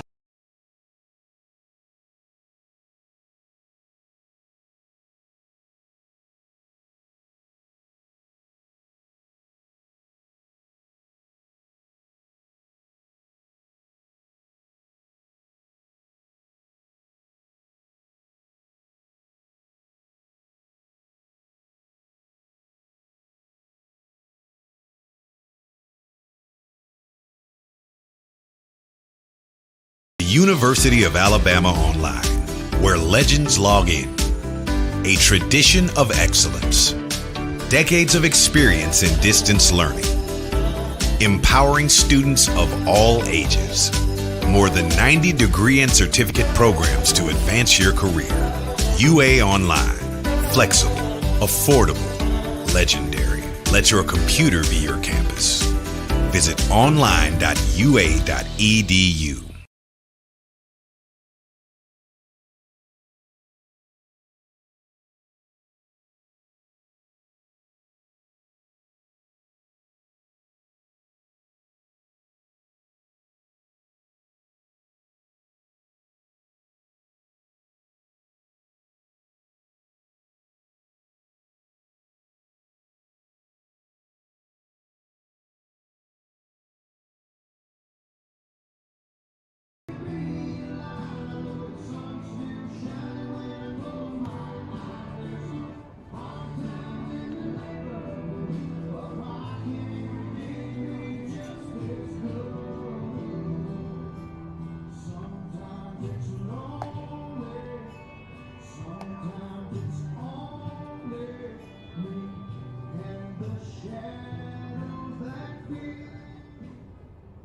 Top of the second gets underway. Travis Smith starts it. Parker Sells and Jaden Bush due up in the inning, too. Round the third, fielded there by Boyce, and he'll throw it away at first. Smith giving a look, says, hey, I can go to second, does, and a runner in scoring position, compliments of the error.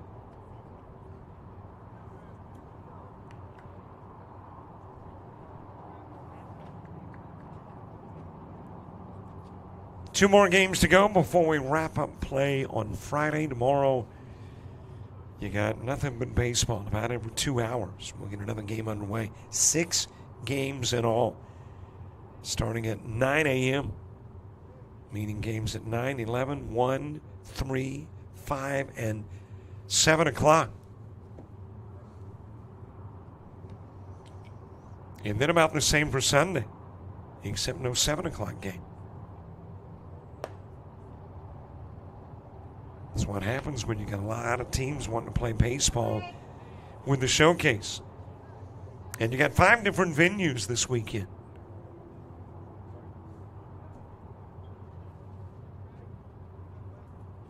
Speaking of baseball, if you are familiar with Alabama baseball at the high school level, or really the collegiate level as well, then you're probably familiar with the name Barry Dane. He is leaving as executive director of the ALABCA, and we got a show with Barry coming up. Not sure yet when. One hop to short, throw over to first, and it'll be thrown away, not because of a bad throw, but because first baseman Andy Ray didn't know a throw was coming. And you still get the runner at second, so you get something out of it despite the fact Smith scores. Sells tagged out at second.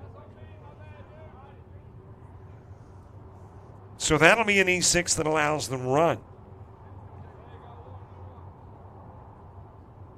But Sells, hoping that the Heeman hustle distracted elsewhere, can't get to second. And it's a 2-zip game with no runners aboard as Jaden Bush comes to the plate.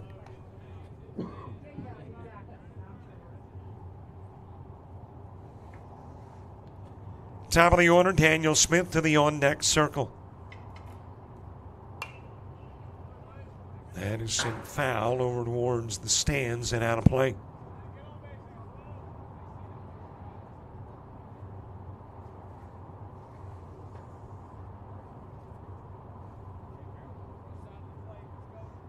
One ball, one strike. Bush awaits. Inside from Wade, top of the order on deck. I was talking about that show, though, with Barry D. It's his grand finale. And I think we are doing it live. And I think that is the reason that we don't quite have a time yet. It kind of jives with his schedule and ours. But gathering all the videos, I think right now we've got about 21 different salutes. As that is fouled back by Bush. Which means it may turn into about a 2-hour show. But we'll let you know when it's coming. It'll be before the end of the month. Payoff pitch, it's outside. Bush given a walk. Walk number 2 issued by Wade. And a runner on for the top of the order, Daniel Smith.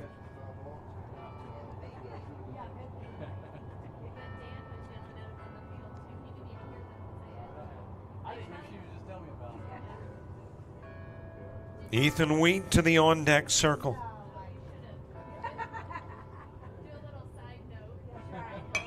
Wade's pitch fouled away.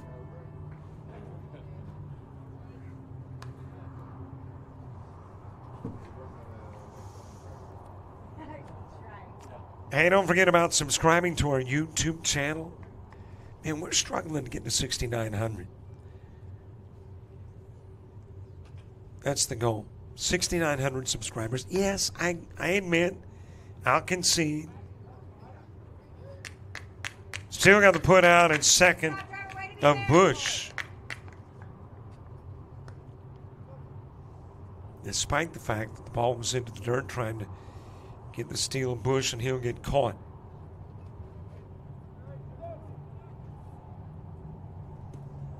Base is cleared and 2 gone. And back into the box steps Daniel Smith. But yeah, I mean, once we get 69, we're going to want 7. We're never happy.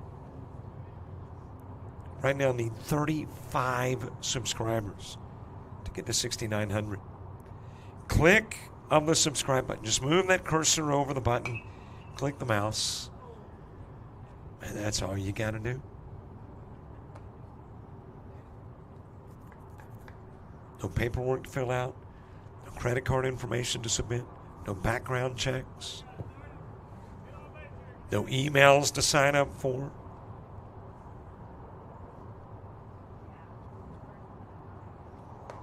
On the inside part of the plate and out will go Daniel Smith.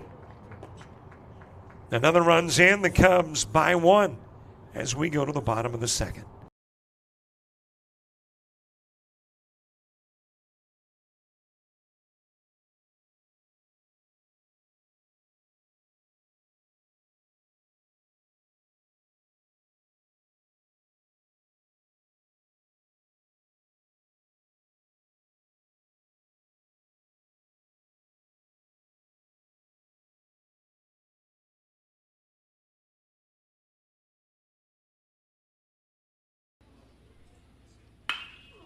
Drives that in the direction of right field. That is going to sail. I'm really not sure why I quote it. It's so frequently wrong. That is hit well towards left field. Jackson Hyatt, 1 for 2 in the game, lifts this one towards left center. Here's the 1-0 offering. That is hit well towards left field. High fly ball, left. That is shot in the direction. Barr, who is issued in Sackerly with 2 gone. Sackerly trying to come to the plate with put the finishing touches on a mercy rule win. That's hit well, though, towards left field, and it'll be wrapped up around 8 o'clock. And a shot in the direction of right field. Lyles. 2-1 offering. And a shot towards the gap.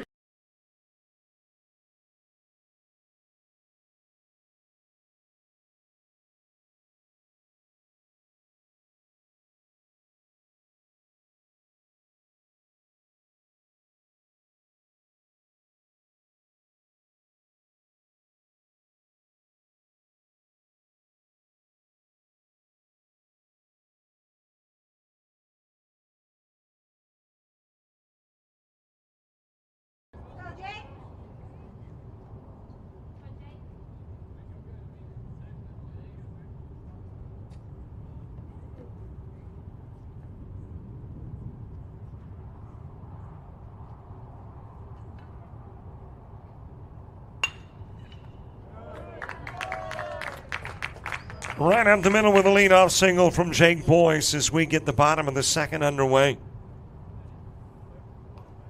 Consecutive innings in which the Heman Hassel has put leadoff aboard. And a double from Camden in the first, now a single from Boyce in the second. Hudson Sanders next. Colton Cook on deck.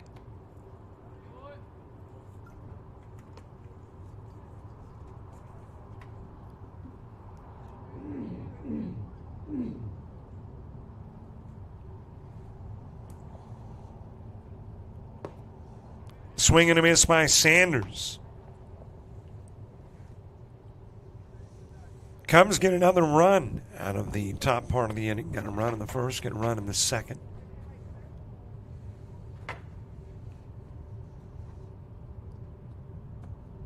Cubs from right here in Mobile as this one is lifted towards center field.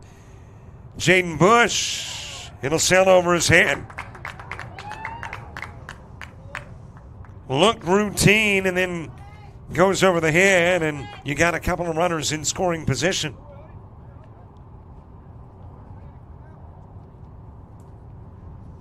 And that'll be charged unofficially as an E8. And you'll have runners at second and third for Colton Cook with nobody gone. Mobile used to be home to the AA Bay Bears. I drove by Hank Aaron Stadium where the Bay Bears played, and they got a for sale sign.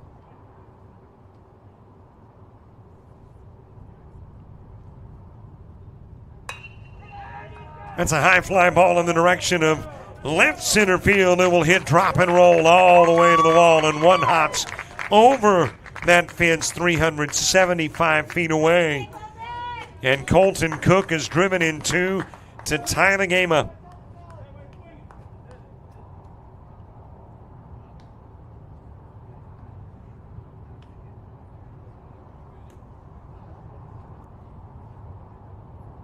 So we are knotted up at 2 in the bottom of the second.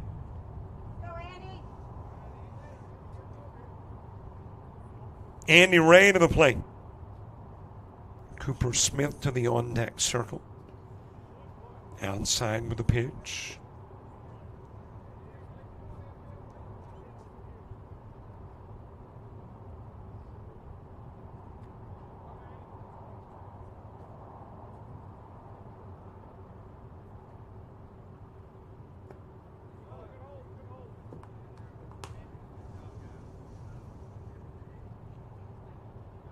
Top of the third, it will be Ethan Wheat, Russ Werner, and Connor Mosley coming to the plate.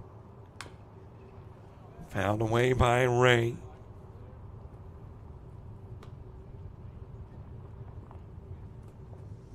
I was talking about, though, driving by Hank Aaron Stadium, the property up for sale. Man, wouldn't that be a great spot for kind of the start of a Lake Point? You know, Lake Point was Perfect Games. I think they've sold it now to a new buyer, as that is ground third, picked up there by Smith. Throw over to first, and that will allow Ray to get on.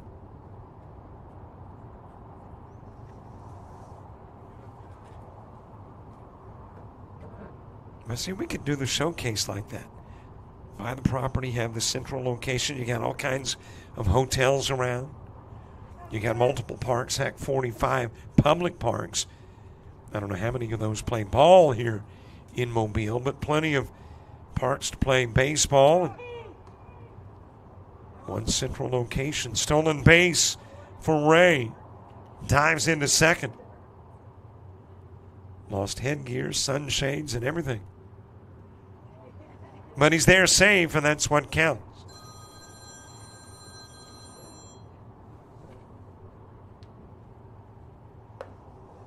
Swing and a miss by Smith. Smith wanted to take that one 330 feet away to the Twisted T sign in right field.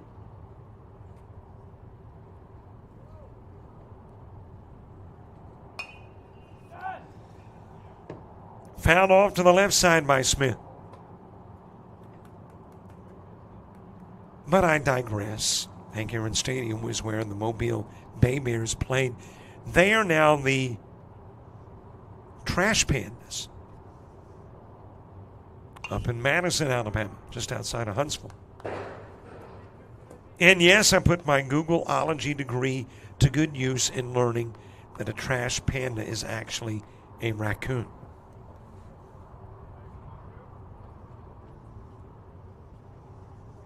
One-two pitch outside, 2-2. I guess the owners wanted to stay with the bear theme. I mean, otherwise, why not just call them, what is it, Rocket City Raccoons? Boy, to me, that's got more of a ring to it. Shot over towards left field. Sales there for the catch. Tagging is Cook. And he'll come in to score a throw to second. Able to get back safely is Ray.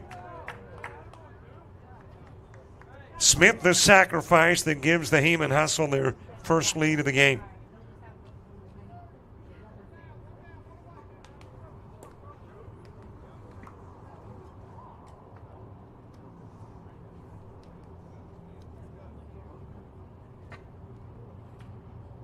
I mean, wouldn't you agree? Rocket City Raccoons or Rocket City Trash Pandas?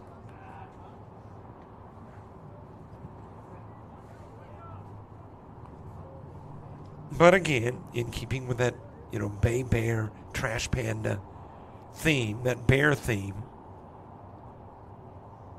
I guess they stuck with the Trash Pandas. Will Wortman to the plate. Top of the order, Trevor Camden to the on-deck circle. I will admit minor league baseball's got some of the coolest mascot names.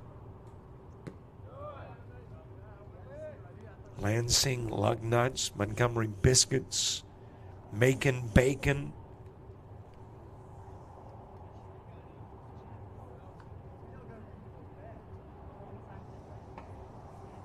Will Wortman, 1 on, 1 away, 2 in. 3 in, rather. And a 1-run lead.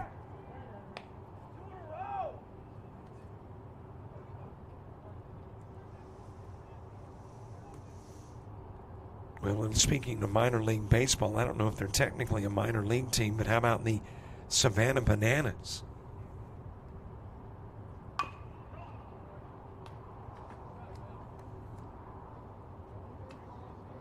I mean, they're playing to 80,000 people on the road now. That's just a marketing genius who had a dream, executed it, and now people are paying to see it. And if you're not familiar with these Savannah Bananas, just Google it. Different brand of baseball.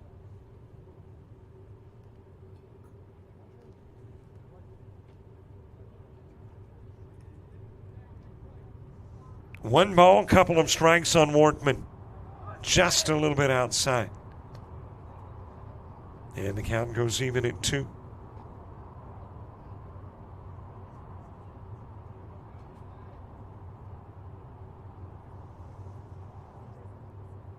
2-2 pitch. That's a bit of a check swing. Drops it into right field. Base hit for Wortman. Ray rounding third, and he'll come in to score.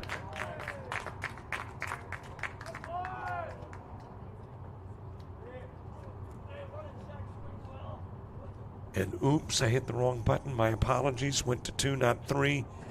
Done that twice today. Not the kind of roll you want to be on. Now that was a shot into right field. And yes, I'm a one-man band. So when the wrong notes are hit, you know who hit them. And in this particular case, it was the wrong button. Top of the order, Trevor Camden. Outside with a weak pitch. But it was Will Wortman delivering with a base hit into right field.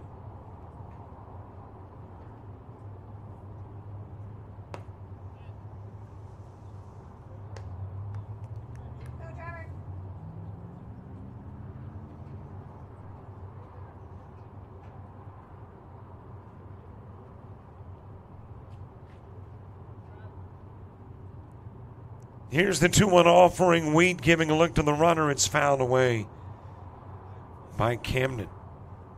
And I think that one got a little bit of everybody. Got Gibson, got the umpire.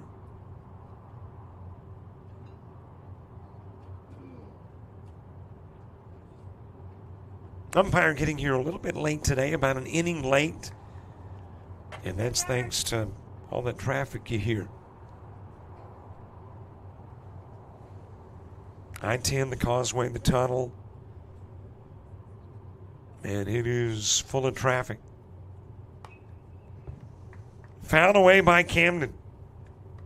Edmund Mackey to the on-deck circle.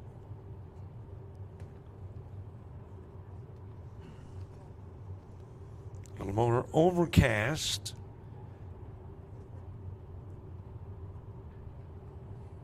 No precip predicted. But a bit on the cloudy side. That is smacked right up the middle.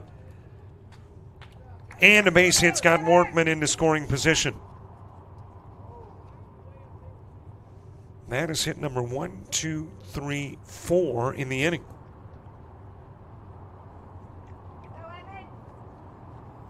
And it's got a couple of runners on for Edmund Mackey. Mackey with a ground out to first. 0 for 1 in the game. Connor McCann on deck. Fouled back by Mackey.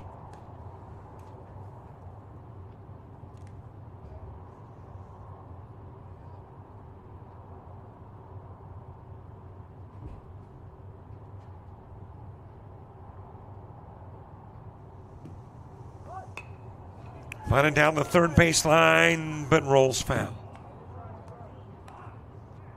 Good idea by Mackey.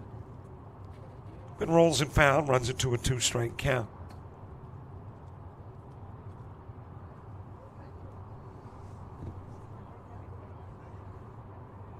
Stanky Field opened 40 years ago in 1980.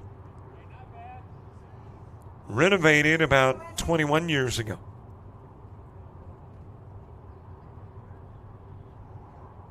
And the biggest crowd ever here happened about 11 years ago when Auburn came to town. Actually, I think it was more than 11 because it was 2008. I was thinking 2014, but actually 2008. Good. 4,500 people were here for that event.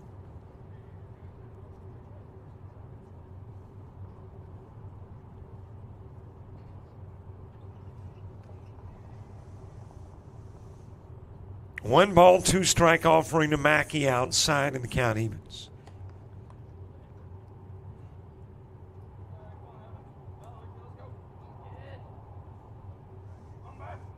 Jaguars averaging about 1,500 fans per game. Sliced into center field. That'll be a base hit that loads it up.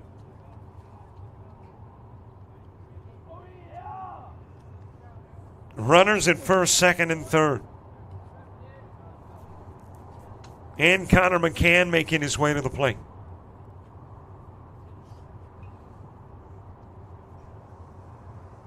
But coach coming out to see Wheat first.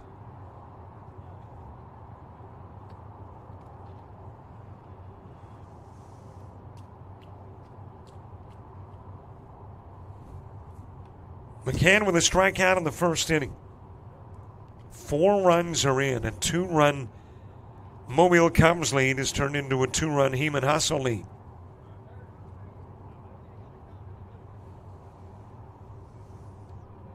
But Ethan Wheat given a vote of confidence. Stays in the game to face McCann. Jaden Gray to the on-deck circle.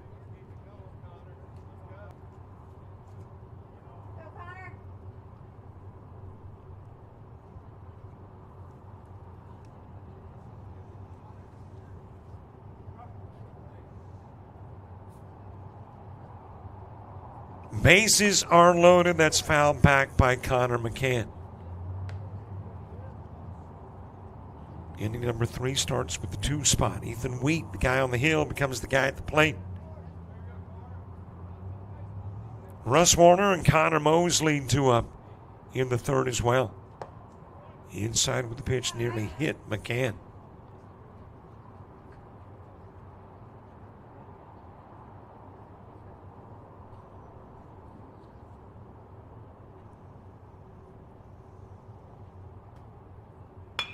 That is a base hit into left field.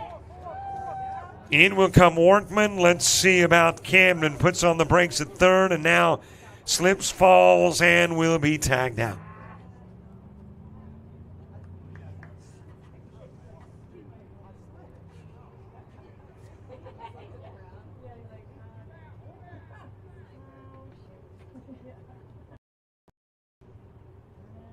So you got a couple of runners on as McCann delivers with a RBI single, but tagged out is Camden.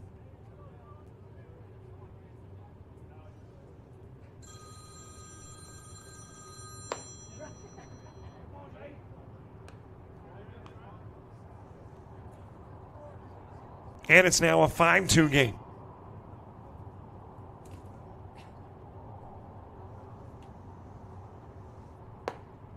Jaden Gray with a walk in the first. Landon Ulrich to the on-deck circle.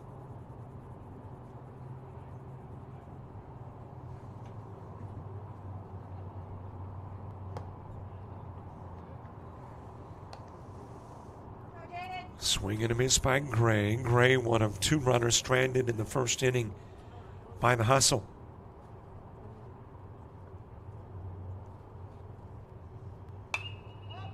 Popped up. Right side. Looks like there's room. And indeed, Connor Mosley will make the catch to retire Gray. But 5 runs will plate. And the hustle brings a 3-run lead into the 3rd.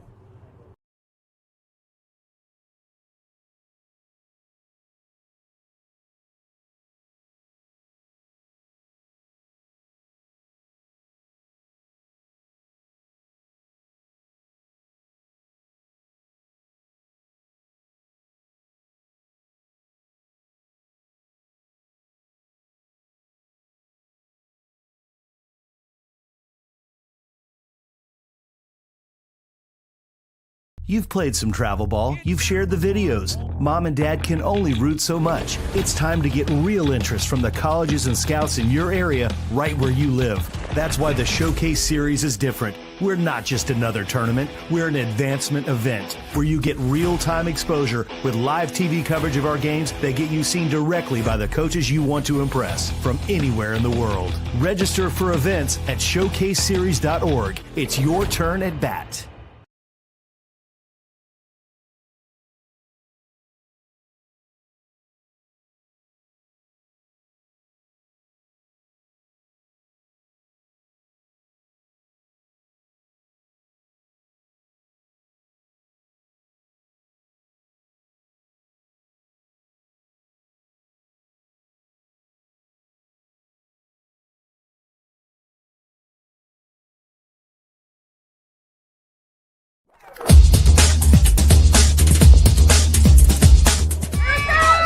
West battle, White Jones County. Diving catch is shortstop. Gross.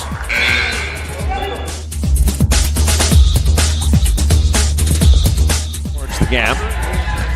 Diving catch in center field by Ben Aklinski. There is a shot towards deep short. Kraft's got it. Long throw over, and he got it.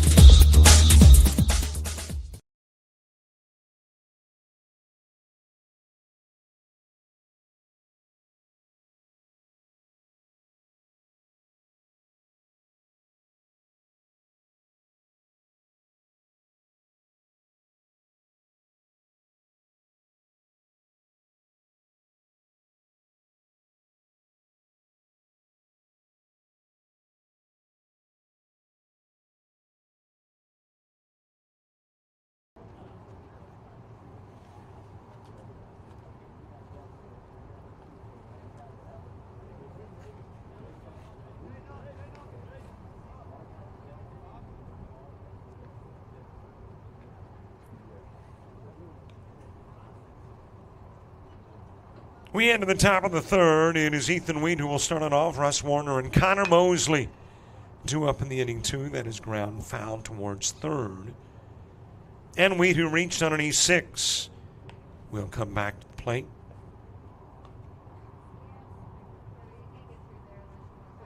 And don't forget to download the Showcase Series app. What a great tool for keeping up with everything that is Showcase Series related.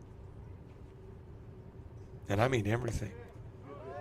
They give you tournament format, rules, standings, scores, points allowed, points scored, or runs allowed, runs scored. Heck, even if there's inclement weather or nasty traffic, that's the information that you get in the app. First time in the game that the Cubs have been down. Ethan Wheat starting it off.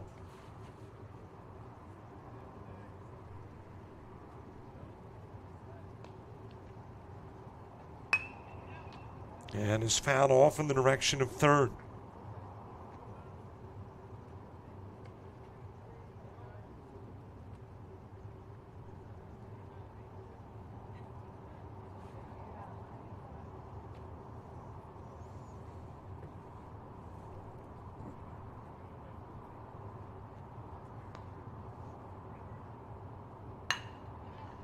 Ground towards second.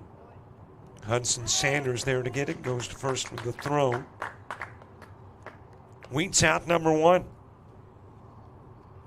That will bring Russ Warner to the plate.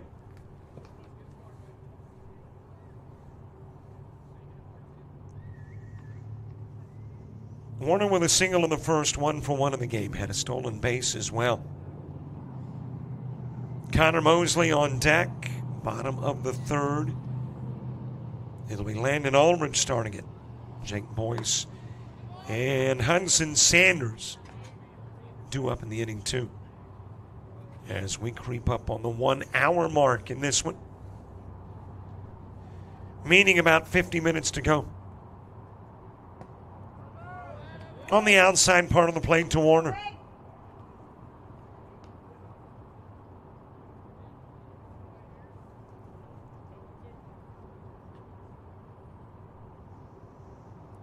Oh, 0-2 pitch.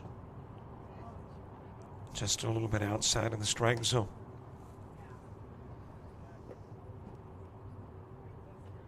Baseball next month. I've already mentioned what's coming up this month here on JockJive. Next month. And you got a strikeout of Warner. Got a Cal Ripken World Series in Branson, Missouri. Got a Babe Ruth World Series in Jamestown, New York. We are headed back to Truist Park.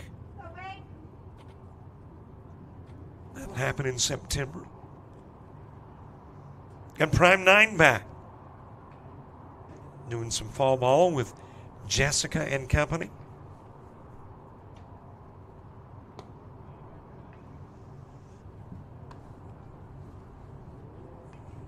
And yep, we're Definitely hoping that we're working with the Showcase Series this fall, too. Football coming up in the fall as well. And really, you never know from one week to the next where we will be. Just added the American Legion State Tournament. That's a new ad. So who knows between now and the end of July or August what we will add on the outside part of the plate to Connor Mosley. Mosley walked back in the first.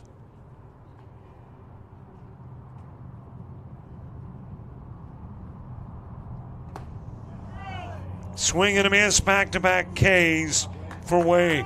And a 1-2-3, top of the third.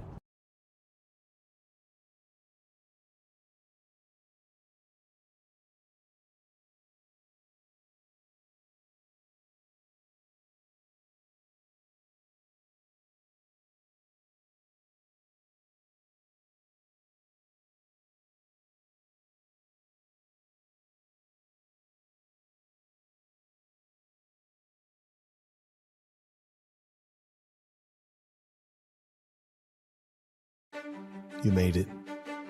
You went further than even you believed. You took your friends, your teammates, teachers, and coaches. You needed Dad, but Mom was there through it all. See, you didn't do it alone. It took a united effort. It also took you. United Baseball is a full-time organization focused on development and advancement of athletes. If you're a high school-age baseball player with a desire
And a base runner aboard as we get the bottom of the third underway as Landon Ulrich rounds into the E3. And he will come out of the game. Jaden Gray to run as a courtesy for the catcher, Ulrich. After a 1-2-3 top part of the inning.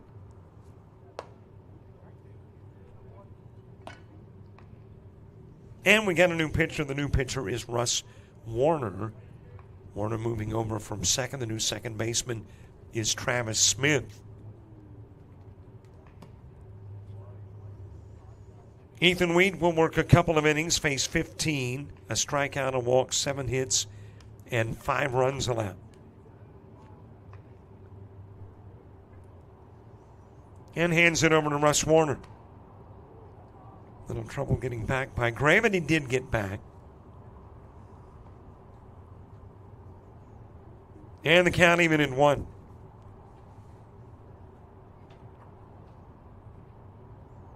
2 more games to go, and then we'll call it a Friday and come back tomorrow. Do it from relatively early till relatively late. A 9 a.m. start with 6 games on tap.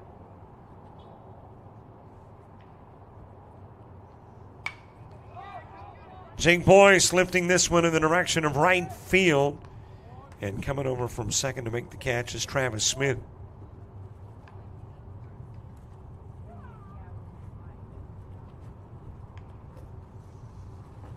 One out for Hudson Sanders. Sanders reached on an E8 and came in and scored a run that happened back in the second inning. As a matter of fact, all of the hustle runs thus far have happened in the second. Cubs got a run in the first and one in the second.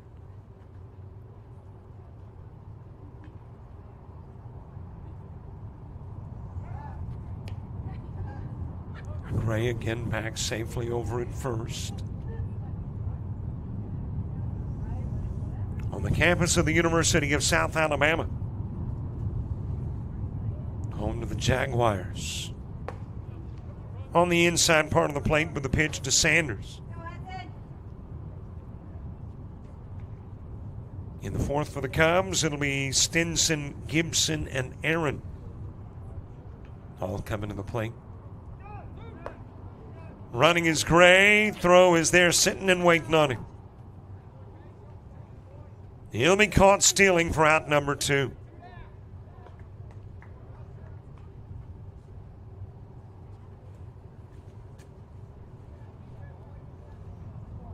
And there's 2 gone with the bases cleared.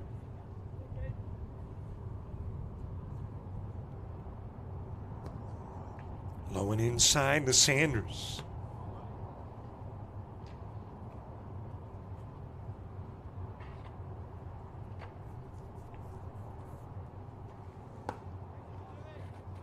And there was a walk handed this. Well, check that. He thought there was a walk. Blue says it's into the zone, and the count goes even. Got your deuces wild. 2 balls, 2 strikes, and 2 outs. That's a base hit up the middle. 8th hit of the game for Heman Hustle.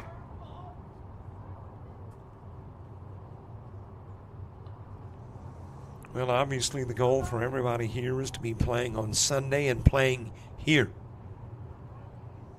If you're playing Sunday and you're playing here, it's a good chance you're playing in a championship.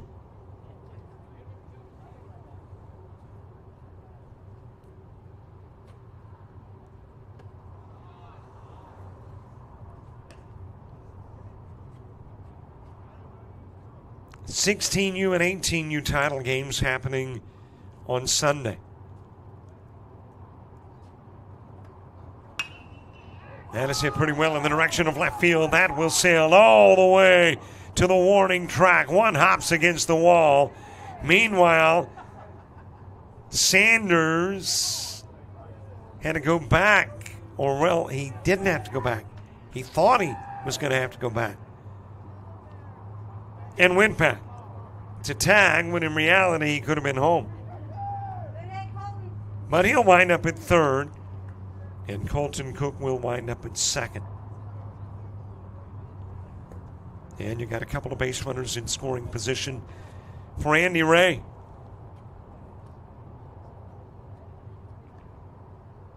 Nine hits now in the game for the Heman Hustle. And we're just in the bottom of the third.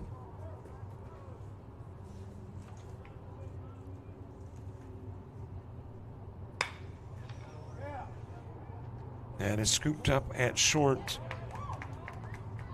Stinson going over to first with the throw. He will get Ray on the 6-3 and the 2 that got on. Compliments of hits. Stay on as we head to the fourth.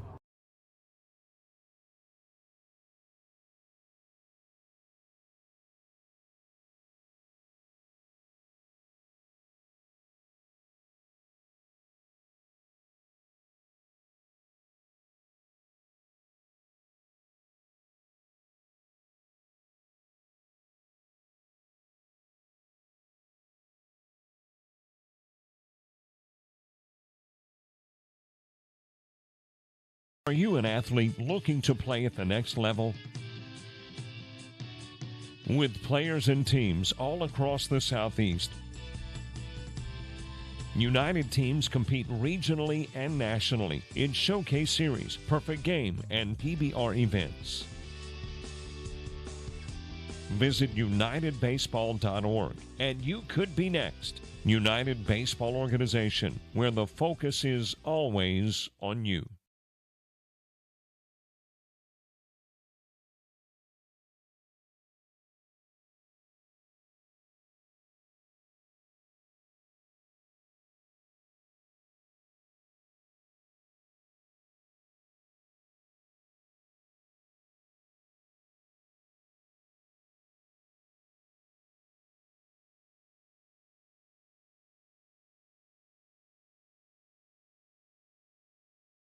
University of Alabama Online, where legends log in.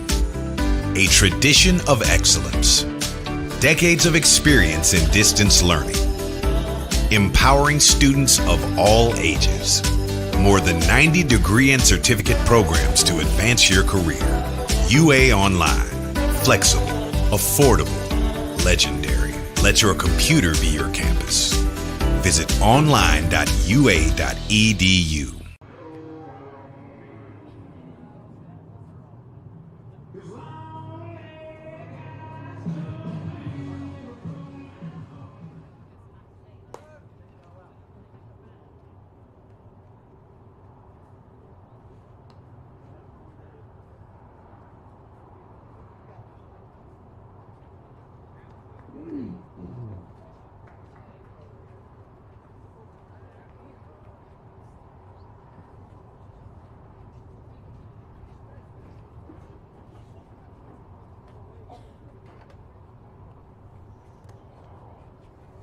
Top of the fourth, mid part of the order, Carter Stinson starts at Cade Gibson and Luke Aaron. Two up in the inning as well. All of the Heeman hustle runs coming in the second, and that's all they've needed thus far. Leading it by 3 since then. Well, I see FB Scout 16 here. Think of the next game. Line to short, and there the catch made by Camden. Stinson out number 1. I don't think we've had a game make it to the 5th thus far today. I know the prior game didn't. It went 3. And let's see, the opening game went 3.5. So we haven't had a game in the 5th inning yet. This one's looking like it could make it. Still got plenty of time in your time limit. As that is floated in the direction of right field. There for the catch is Jaden Gray. Or actually, that's a new fielder in right. I think that is Connor McCann, who has moved over to right.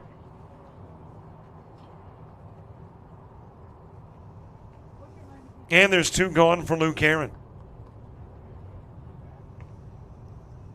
And it looks like we've got a hitter for Aaron. Let's see if we can figure out who this is that is coming to the plate.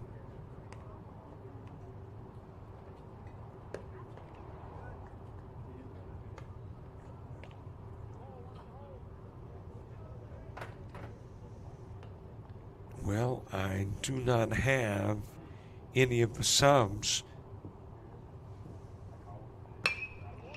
for the Cubs. But this Cubs sub's got a base hit with 2 gone.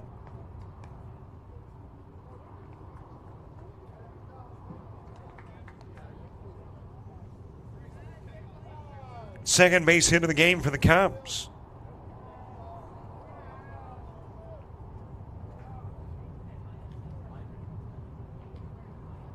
And well, what happened?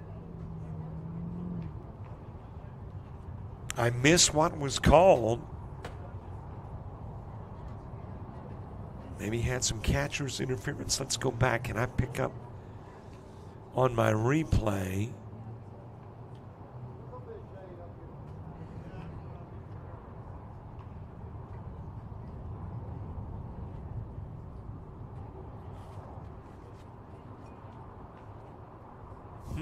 I'm looking at the replay and cannot tell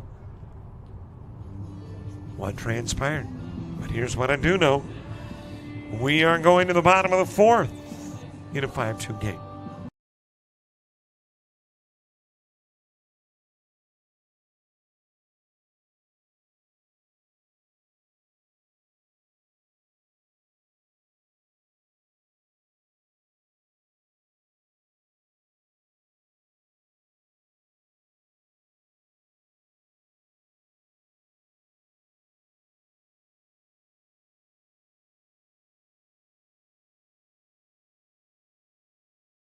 Are you an athlete looking to play at the next level? With players and teams all across the Southeast, United teams compete regionally and nationally in Showcase Series, Perfect Game, and PBR events. Visit unitedbaseball.org and you could be next. United Baseball Organization, where the focus is always on you. Well, I think I picked up on what happened in the top of the fourth. We have not gone to the bottom part of the inning. There is not 3 gone, but apparently we've gone into I'm assuming, lightning delay. There is no rain, but I am assuming there is lightning within a certain range of the ballpark, and thus we have gone into a lightning delay. That's why the gentleman left the field and nobody came on, and the refs have walked over towards the batting cages. So we are putting the game on hold. Compliments of Mother Nature. She's been doing this kind of thing all summer long. And again, she has put a little wrinkle in our plans for the day. So we are in a lightning delay in Mobile, Alabama. And that means at least 30 minutes before we can resume play. And let's see, we have stopped it at the 3:45 mark time-wise, which has us about 32 minutes left in our 1 hour and 50 minutes. So we'll see. Well, the weather's got the hold. Lightning's got us on hold. Camera, you know the routine. Stays up, our volume goes down to make the folks with YouTube happy, and when weather will permit, we're back to the baseball.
Hi, everybody. Welcome back. Top of the fourth. Lightning delay knocked us out for about a half hour. No rain fell. And here we go with the resumption of play. And have a new pitcher on the hill. That is Jackson Pelham, who is now pitching for the Heman Hustle. Wade Messick will work 3 2/3, face 17. Strikeout 3, walk 2, give up 2 hits, and has allowed a couple of runs. Is responsible for the runner at first.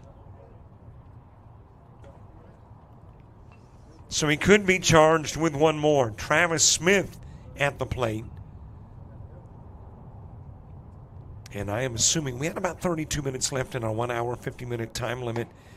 But if I was to guess, we've trimmed this game a bit. So maybe you got 22 minutes left.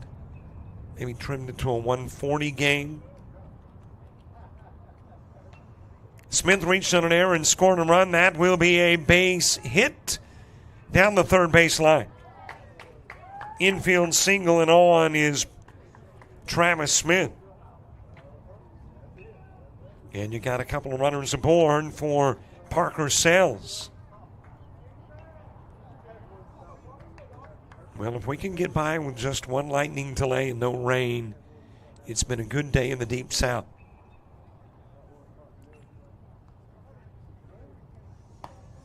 Swing and a miss by Parker Sells in July.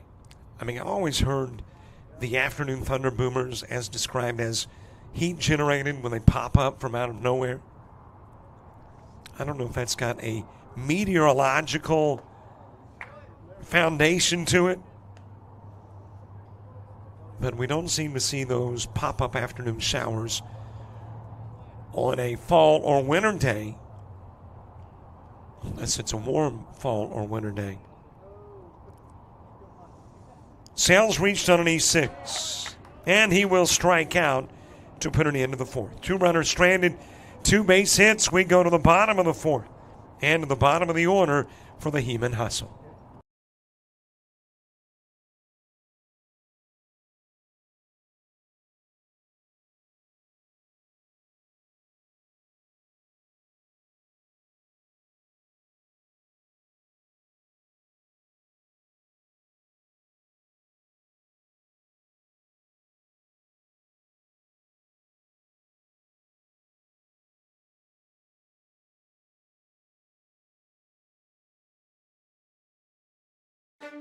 You made it. You went further than even you believed. You took your friends, your teammates, teachers, and coaches. You needed Dad, but Mom was there through it all. See, you didn't do it alone. It took a united effort. It also took you. United Baseball is a full-time organization focused on development and advancement of athletes. If you're a high school-age baseball player with a desire to play at the next level, you could be next. Log on to unitedbaseball.org to learn more.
Neither pitcher lasting through the lightning break. Wade Messick leaves and Jackson Pelham comes in, and now Russ Warner leaves after an inning, and Parker Sells will step in. Warner worked an inning, faced 5, no strikeouts, no walks, 2 hits and no runs. And hands it over to Sells. Sells facing Smith, Wortman, and Camden. As we get the bottom of the fourth underway. And there will likely be a 5th. I'm assuming because the team with the lead is hitting here in the bottom of the 4th, we'll go to the 5th. Got a feeling the game will be shortened because of the lightning delay, but by how much we'll see. Hit batsman in Cooper Smith.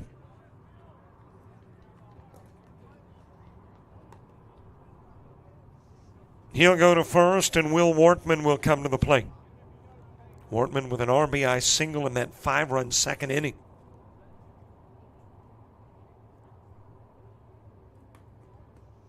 Top of the order, moving to the on-deck circle.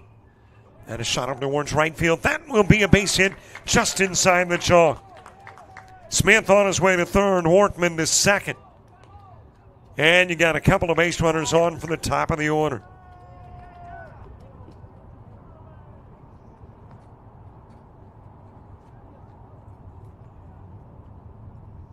Here's the interesting thing about Wortman, the 11-hitter, that on the original lineup card I got from Heman Hustle, he wasn't on that lineup card. He was a late add. And all he's done today is go 2 for 2 with a run scored, a run driven in, and now has a couple of guys in scoring position for Trevor Camden. And that is the 10th base hit in the game for the Heman Hustle.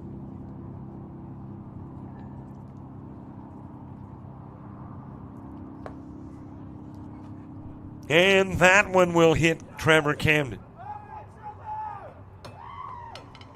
And he'll go down to first. And the bases are loaded.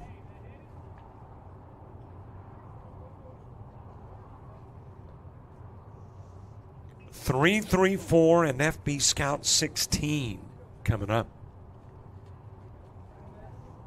And both teams here and ready to go. There probably won't be a long break between games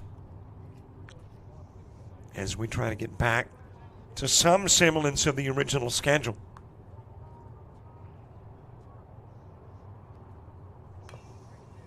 Edmund Mackey fouling off the pitch. Mackey 1 for 2 in the game.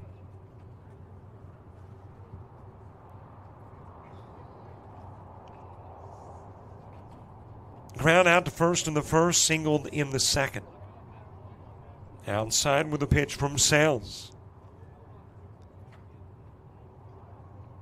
Connor McCann to the on-deck circle.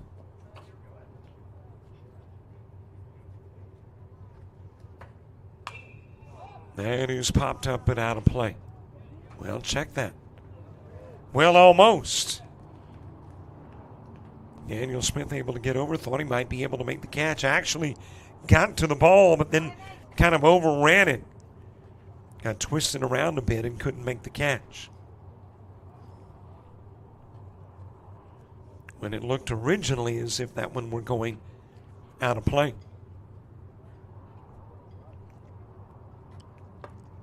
Inside to Edmund Mackey. And apparently that got him. Or that walked him. Let's just go with a walk, and the base runner will come in from third, Cooper Smith.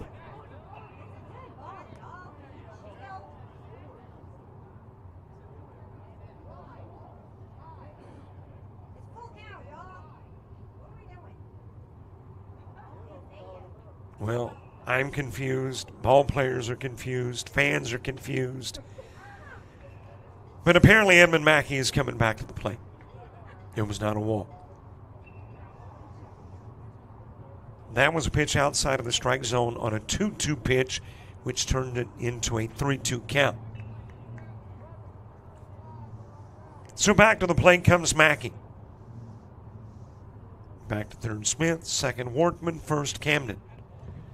And that'll be fouled away by Mackey.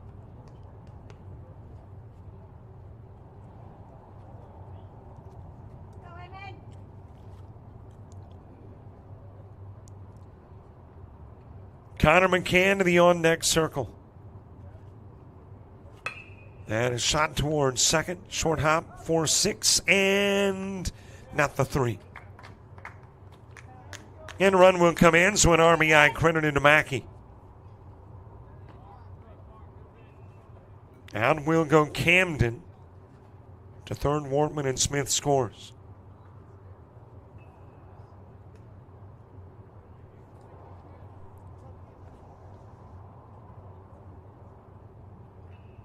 And I've done it for the 3rd time. Hit the wrong button. I'm keeping track.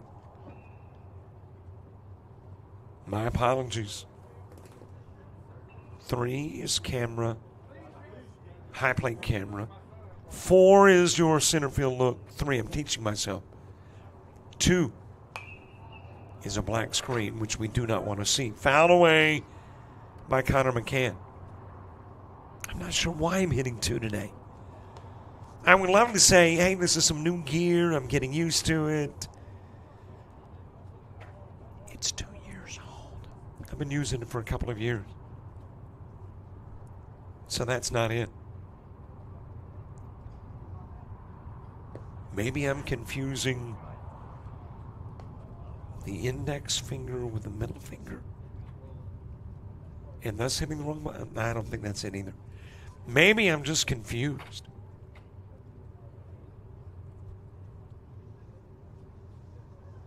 One offering. Throw coming back to the plate, and then we'll hop out of the mitt of Cade Gibson. And not only will Workman score, but to third will go Mackey.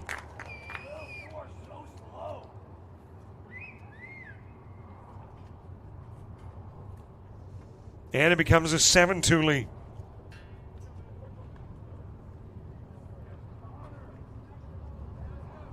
Connor McCann is struck out and singled, 1 for 2 with an RBI.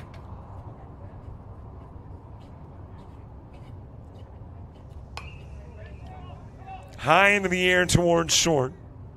Camptown underneath is Carter Stinson, and he'll make the catch for out number 2.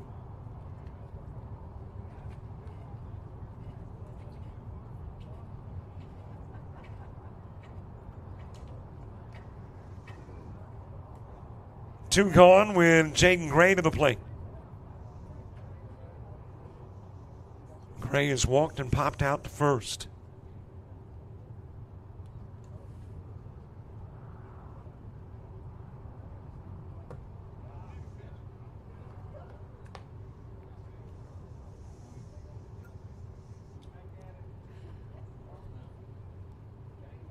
Landon Aldrich to the on-deck circle. Bottom of the order in the top of the 5th for the Mobile Cubs.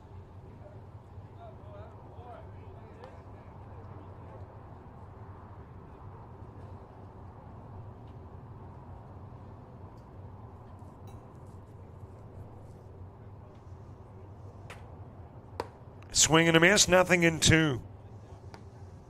Bush, Smith, and Wheat. Those are the Cubs that come to the plate when you get to the top of the 5th.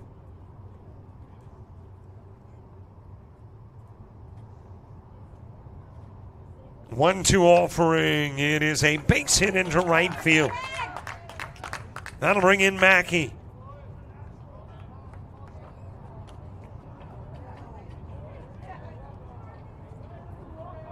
And I think that's going to be your ball game.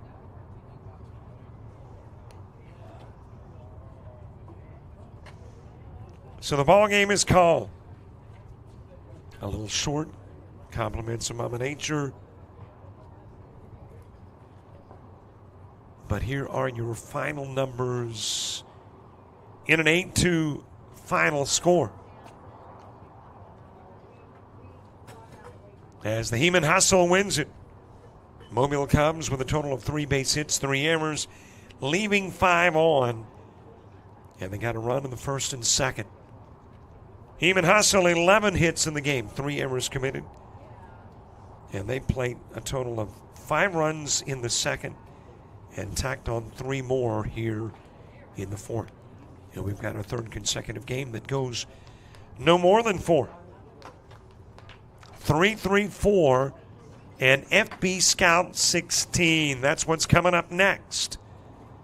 And it should happen before 5 o'clock here on JockJive. We will leave our cameras up, leave the link live, pan the audio down, and get ready for more baseball in about 20 minutes.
Hi, everybody. Welcome back as we get the fourth game of 5 underway. A little bit late, originally slated for a 4:45 start. But when you consider we had about a 30-minute lightning delay in the game prior, getting a game underway 20 minutes late means you've kind of made up for some lost time.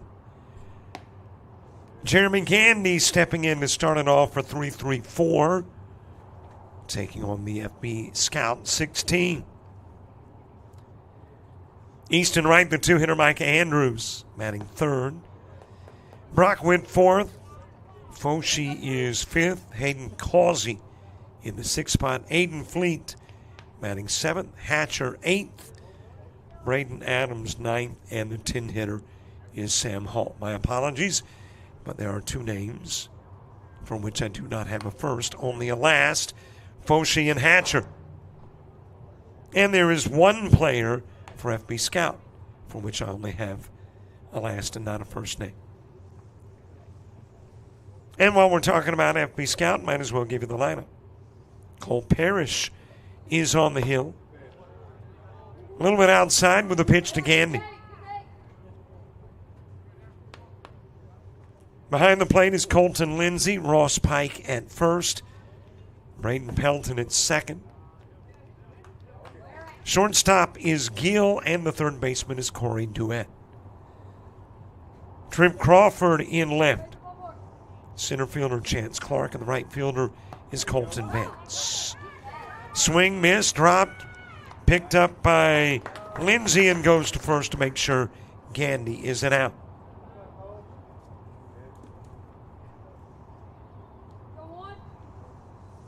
And there's one away.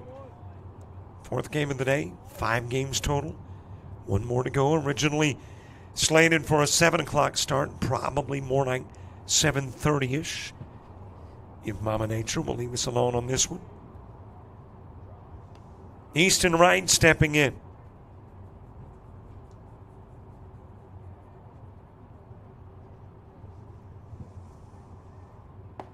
Tomorrow, 6 games, and tomorrow Jason Thompson on the call. And I'll head back to Mobile on Sunday.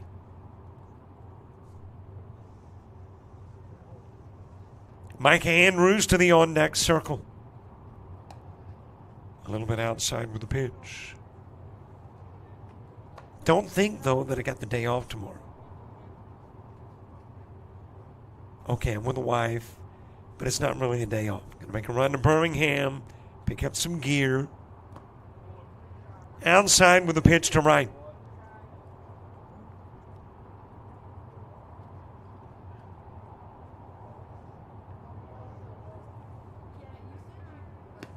That's outside 2 and a walk given to right. He will go down to first, and Parrish will follow a K with a BB.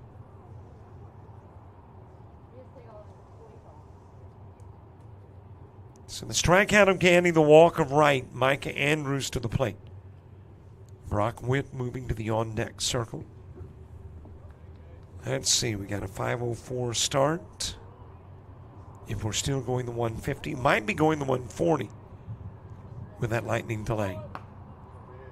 If we are going the 150, then you're looking at about 6:54 as an end time. And if we're going 140, a little trouble getting it out of the mid for Lindsay, and that allows Wright an opportunity to get to second on the steal.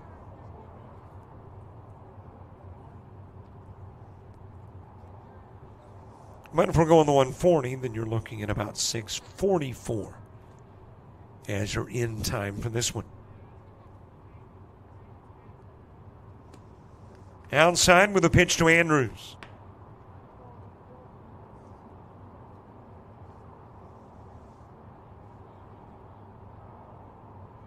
It has cooled down a nudge. 84. It was 90 when we got the third game of the day underway.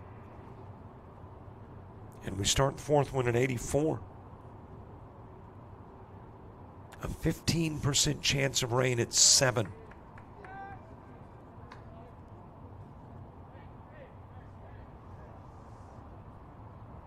Air quality 49 and good. UV index 3 and moderate.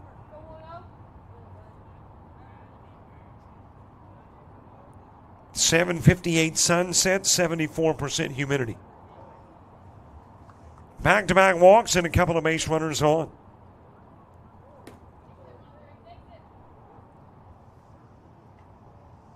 And we're back to expecting rain today. Earlier, 1/4 of an inch, and then it went to none. Now we're at 2/10 of an inch. And let's hope that means we will eventually go back to none.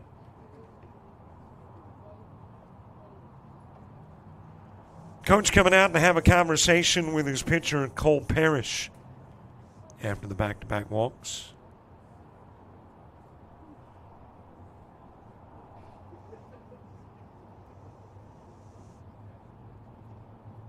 Good to talk to Coach, by the way, prior to the game. Played with the Coyotes.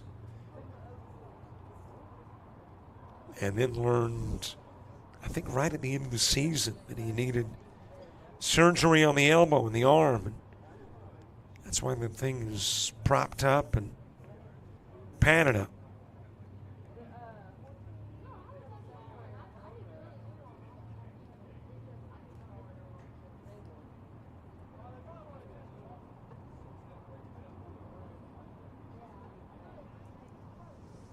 Conversation over. Back up onto the bump, Parrish. Back to the plate, Witt. Witt trying to hold up on the swing and couldn't. Back to first. Andrews into second, right. We have seen lengthy innings today. As that pitch is outside, and as a result, short games inning-wise. We have not had a game go beyond the 4th today.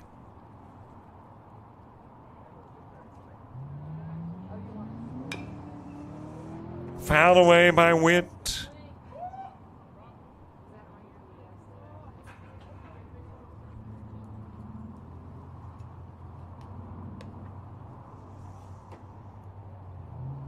And as a matter of fact, every game has gone 4 with the exception of one that went 3 because of a mercy rule.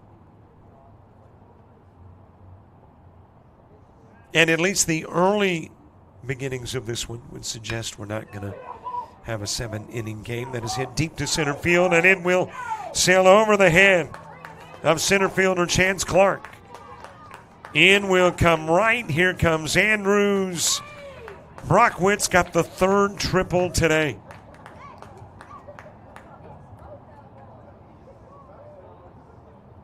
And he's 90 feet away with 2 runs in.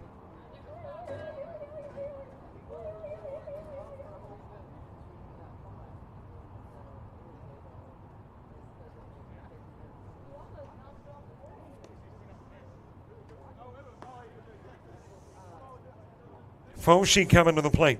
One of the 2 gentlemen for 334, for which I do not have a first name. 334, by the way, in area code. As a matter of fact, I live in the 334 area code. Mobile is the 251. I think Birmingham is 205, and maybe there's a 256 up in the north part of the state. But I think the area code is changing for Alabama. At least for the 334. I wonder if that means they have to change their name. That'll drop into center field for Foshi. And bring in Brock Witt.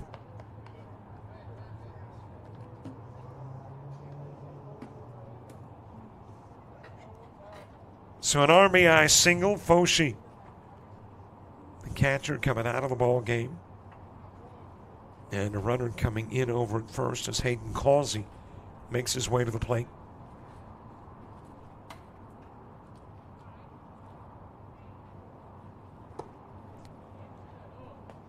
Swing and a miss by Causey.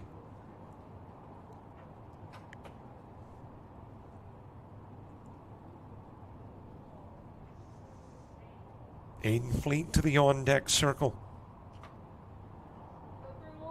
For 334, the numbers Only on the back of the jersey, so I'm not sure yet who is running.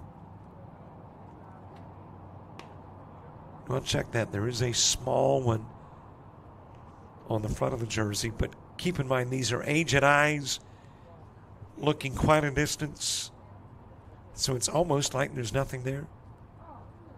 As the strike is delivered to Causey.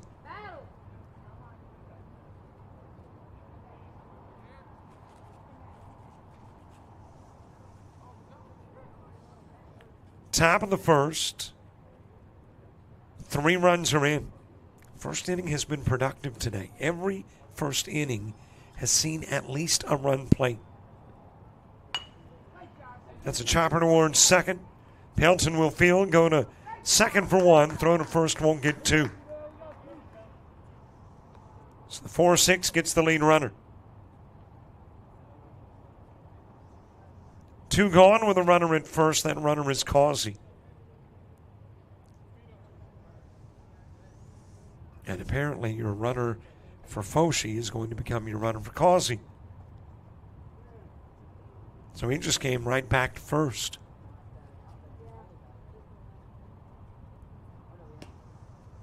Outside with a pitch, throw going down to second.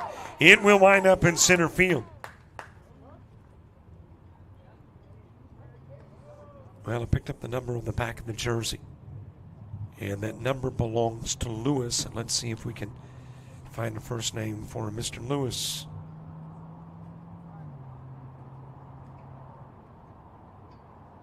Maybe a Fred Lewis. As you got a swing and a miss by Aiden Fleet.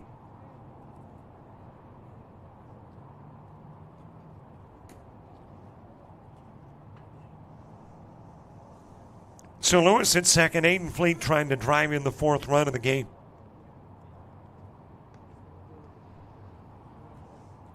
Stanky Field, Mobile, Alabama. Home to the Jaguars. That is a little dribbler over towards second. Going to be a tough play, and it's not there in time. Infield single for Fleet. And Lewis will go to third.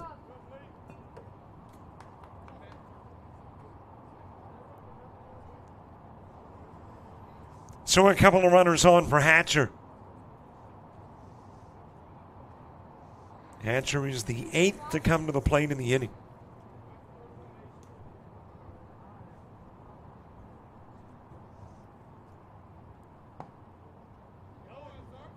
That rolls away from Lindsay, and off to second goes Fleet.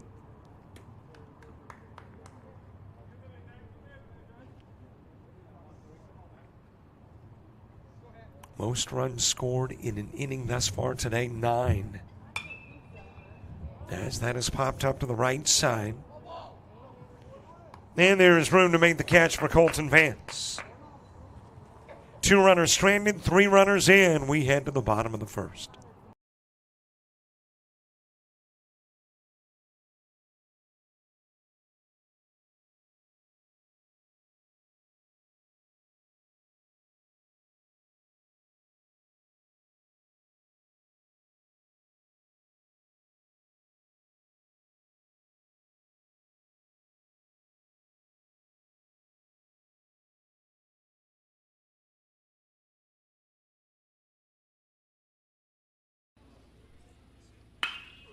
Drives that in the direction of right field. That is going to sail. I'm really not sure why I quote it. It's so frequently wrong. That is hit well towards left field. Jackson Hyatt, 1 for 2 in the game, lifts this one towards left center. Here's the 1-0 offering. That is hit well towards left field. High fly ball, left. That is shot in the direction. Barr, who is issued in Sackerly with 2 gone. Sackerly trying to come to the plate with put the finishing touches on a mercy rule win. That's hit well, though, towards left field, and it'll be wrapped up around 8 o'clock. And a shot in the direction of right field. Lyles. 2-1 offering. That is shot towards the gap.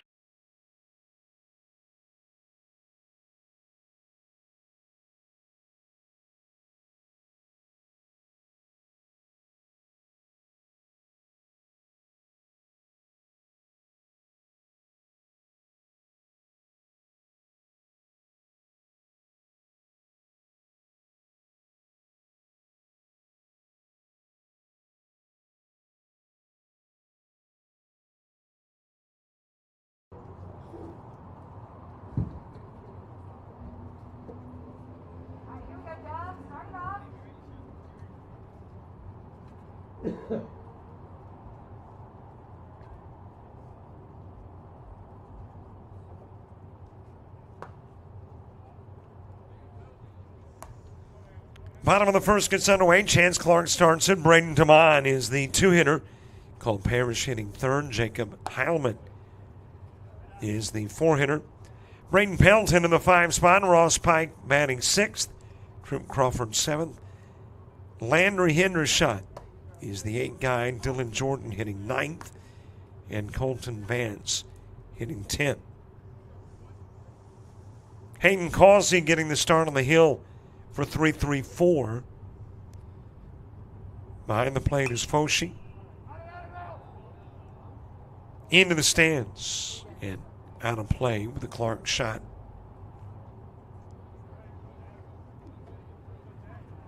At first for 3-3-4, Sam Hall. Second baseman Hatcher at short, Easton Wright. Third baseman is Braden Adams. In the outfield, Micah Andrews. In left, center fielder Jeremy Gandy. And Brock Witt is in right field. Floated towards left field and able to kick it in and make the catch. That is Micah Andrews, and out goes Clark.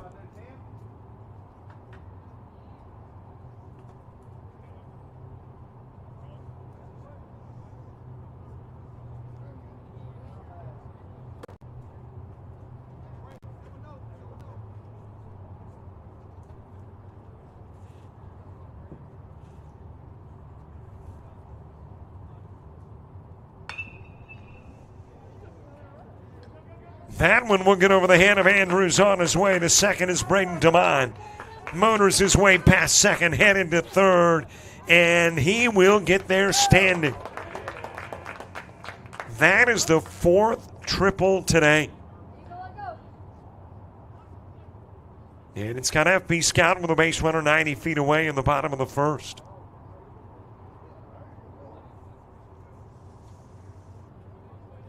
Boy, Demon just took off and did not stop. Motors all the way to third, gets there standing. Cole Parrish with a chance to drive him in and will. Into right field with a Cole Parrish extra base hit. Back-to-back extra base hits, the triple and the double.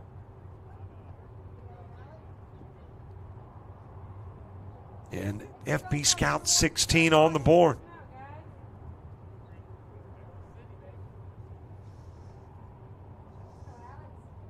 That's got Jacob Heilman to the plate.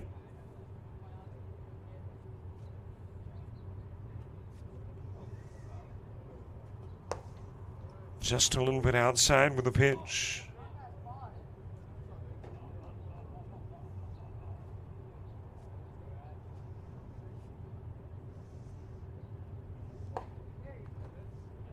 Count goes even at 1.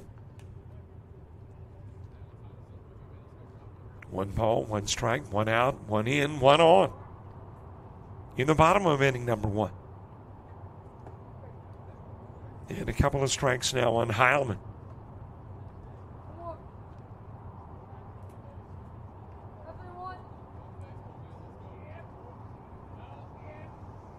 Braden Pelton to the on-deck circle.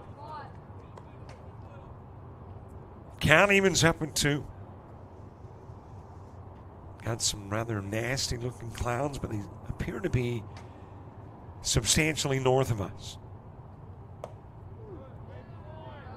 Strike on the outside part of the plate, and out goes Heilman.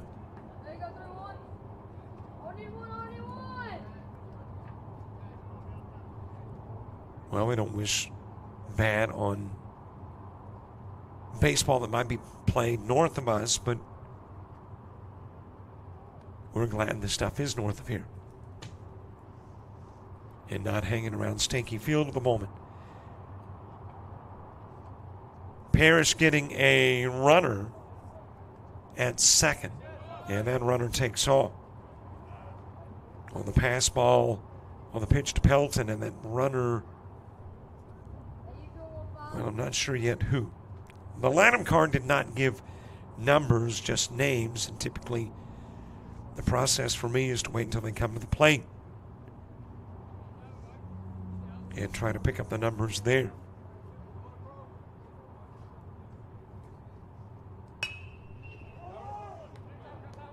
Into second, fielded by Hatcher, goes to first, pelted out of the 4-3. One runner stranded, one runner in, and we're done with one. Headed to the second on JockJive.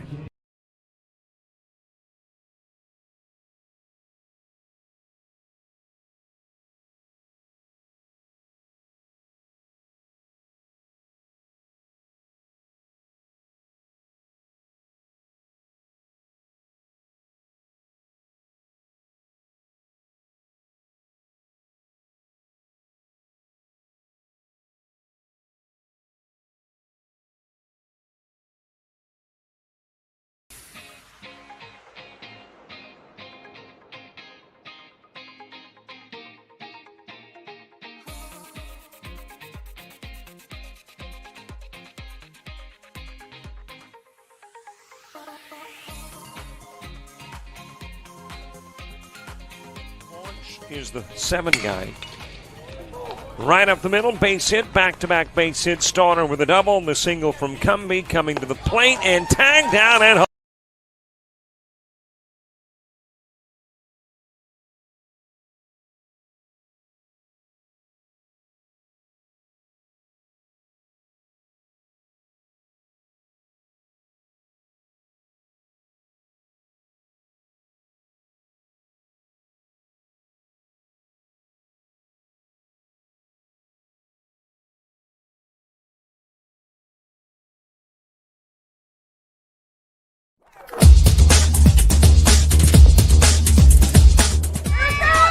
Just about all White Jones County. Diving catch at shortstop.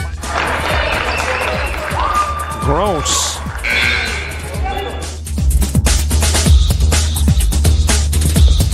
Towards the gap. Diving catch in center field by Ben Aklinski. There is a shot towards deep short. Kraft's got it. Long throw over, and he got it.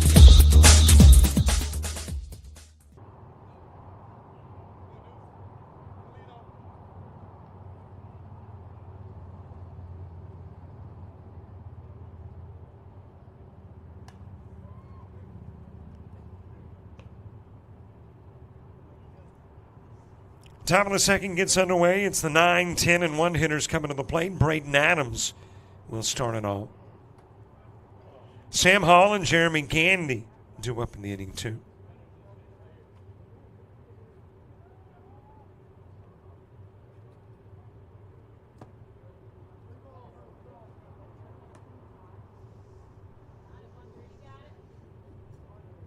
Four runs in the first inning. 3 belong to 3-3-4. And 1 to FB Scout, too far inside. With the pitch to Braden Adams, it apparently nibbled him. And he will go to first.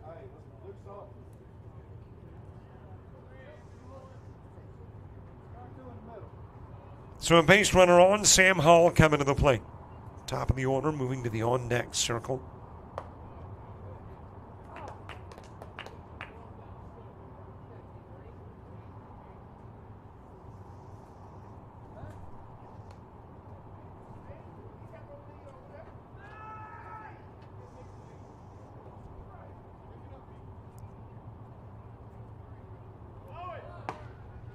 Running is Adams, and he'll be in with a stolen base.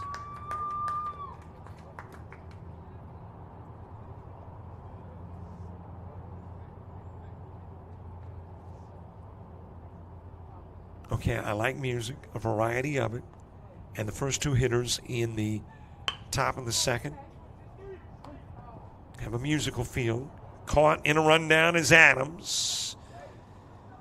Braden, and you think of Brian, and over to first goes the throw to get Sammy Hall, and there used to be some Sammy Hall singers in the gospel field. So you got rock and roll with Brian Adams, Cuts Like a Knife, and Summer of '69, and on and on. And then you got the gospel guy, Sam Hall, over at first, who gets safely back, but wraps into the fielder's choice that gets the lead runner. and sends us to Jeremy Gandy, for whom I have no musical tie to. Can't think of a Gandy. When I think of Gandy, I think of a coach.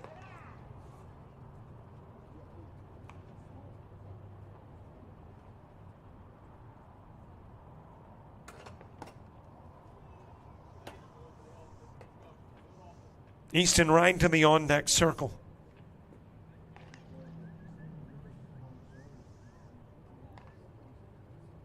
Pike, Crawford, and Hendershot when you get to the bottom of the inning.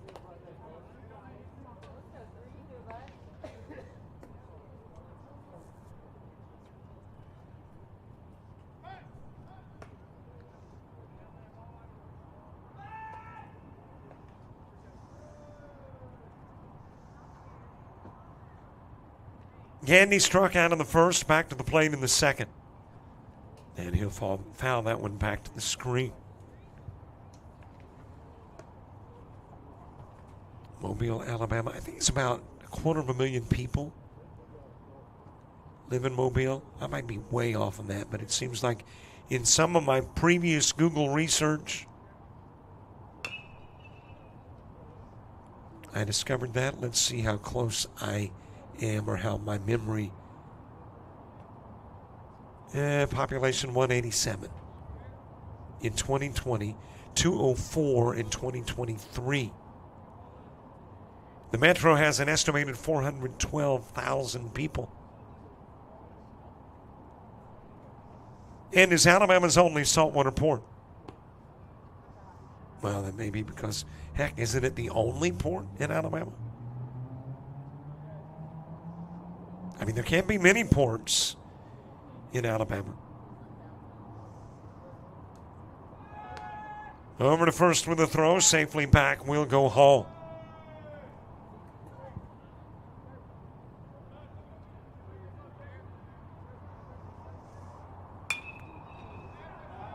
And it's popped high in the air in direction of Vance in right field. He'll make the catch, and back to first goes Hall.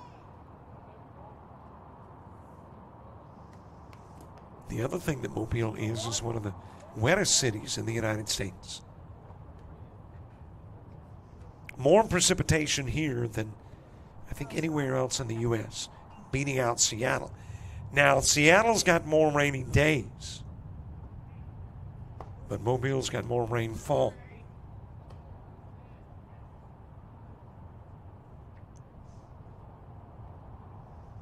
Founded in 1702.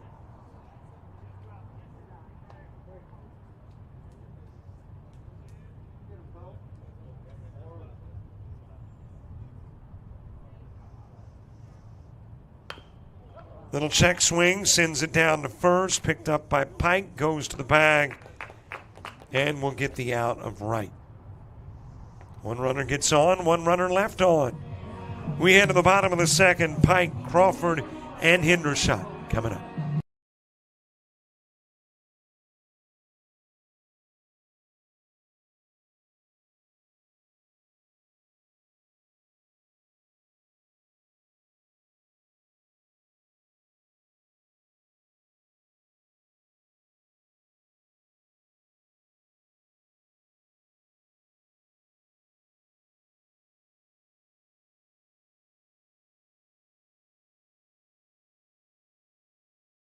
You've played some travel ball, you've shared the videos. Mom and Dad can only root so much. It's time to get real interest from the colleges and scouts in your area, right where you live. That's why the Showcase Series is different. We're not just another tournament, we're an advancement event where you get real-time exposure with live TV coverage of our games that get you seen directly by the coaches you want to impress from anywhere in the world. Register for events at showcaseseries.org. It's your turn at bat.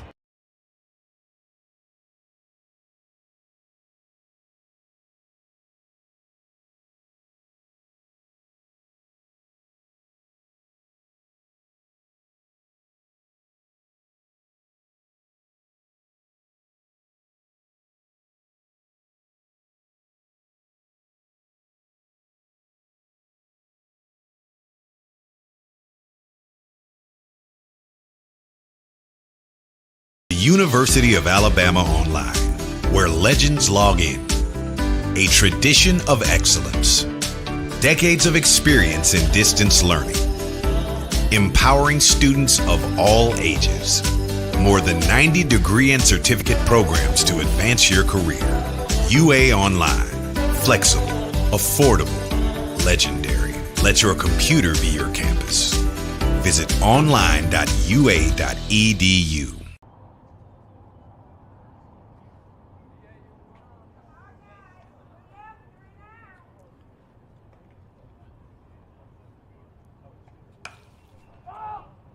And is popped up by Ross Pike. And the catch will be made in left field by Micah Andrews. And there's one away with Trip Crawford next.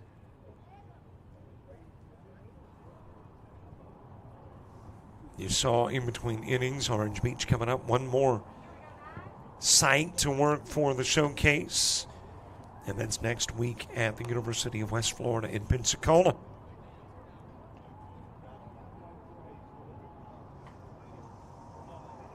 And then the summer's done, and we look towards the fall. But as I mentioned, that's not it for baseball for us.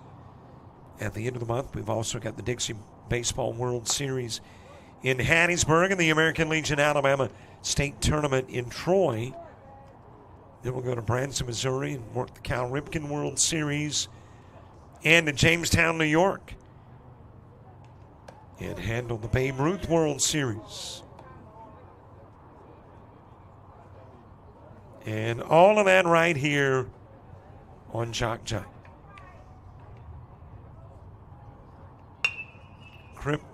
Trip Crawford grounding it to third.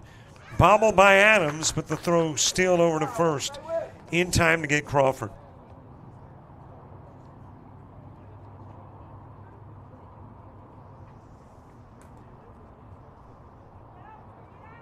And there's two gone for Landry Hendershot.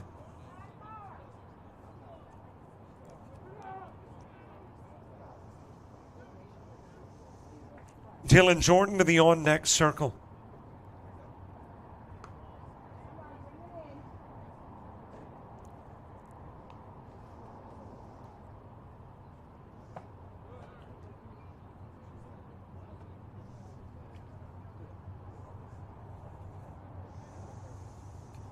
It is official, by the way. I found it on Wikipedia, and everything that's online is accurate, right?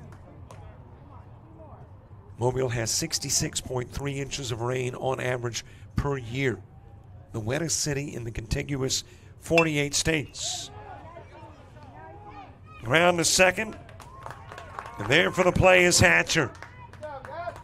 And it is a 3-up, 3 down, bottom of the second.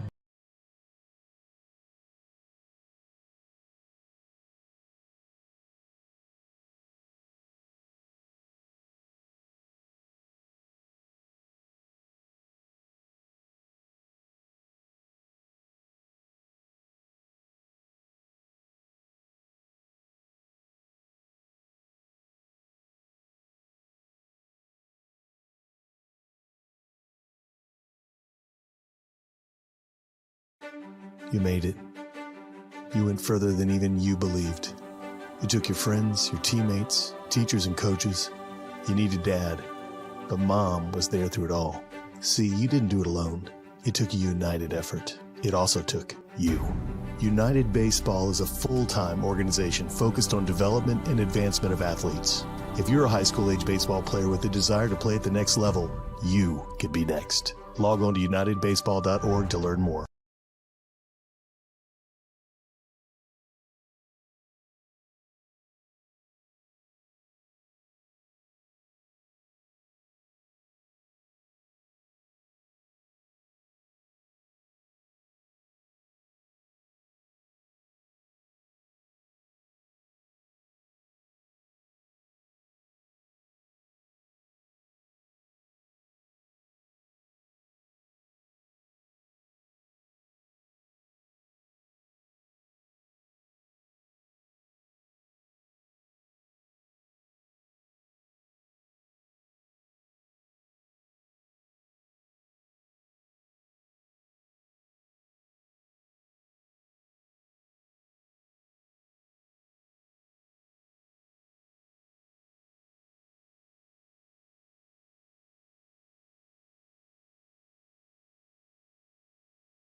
Top of the third gets underway with a new pitcher on the hill. That is Colton Taman.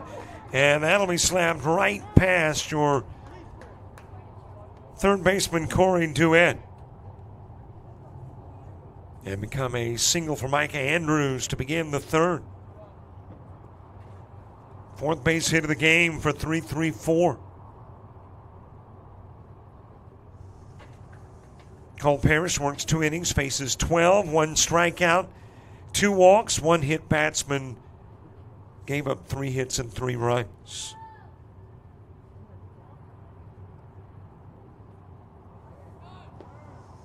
And Andrews taking off for second, gets in with a stolen base.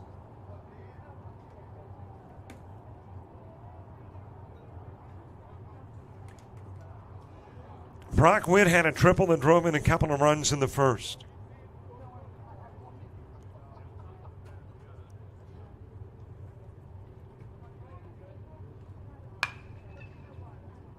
Ground foul in the direction of third. Major League Baseball, 1 final. Guardians in the first of 2 knock off the White Sox 4-2. And the bulk of your MLB gets underway at 6. WNBA, nothing until 6:30.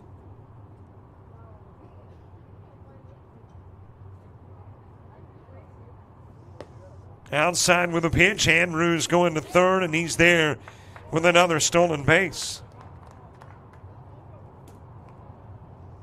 Still second and third.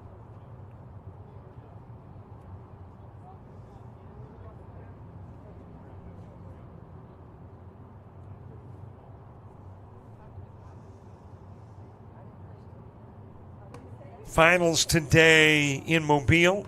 CC Elite 12-4 winners over the Full Count Freaks. South Alabama Rays beat the AA Arrows 19-12-3. Sports U18 a 13-1 winner over the Elite Academy Titans. AA Arrows 16. As that is delivered into center field by Witt, it'll bring in Andrews. And an RBI single to extend the lead again to 3.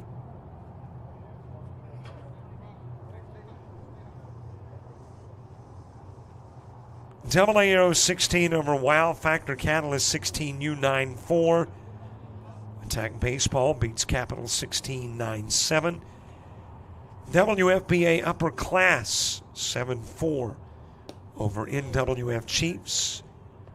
Heman Hustle knocking off the Mobile Cubs 8-2. 16U Sports, Coastal Sports Academy, a 5-3 winner over the Mississippi Futures. Bandits beat FB Scout 19-4-3. And Extreme 16 beats 3-3-4-9-8. Elsewhere at this moment, CC Elite and Sports U18, Elite Academy Titans and Attack Baseball, Icon and Mississippi 16. And then later tonight here, Baller Express and the Bay Bombers. 3-0 pitch to Foshi. Inside, and he's given a 4. No, got the inside part of the plate. No 4-pitch walk. 3-1 the count.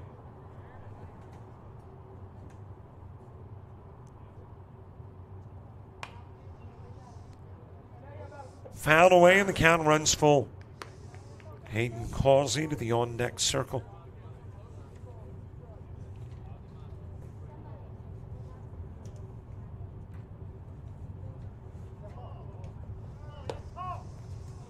Outside with a pitch and a free pass to first for Foshi.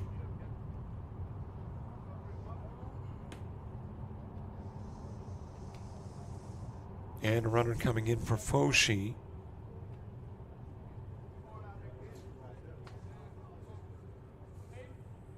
That again is going to be, as that one is rolled towards third, and safe over at first. Infield single for Causey. Dewitt got to it, just couldn't get it over to first in time.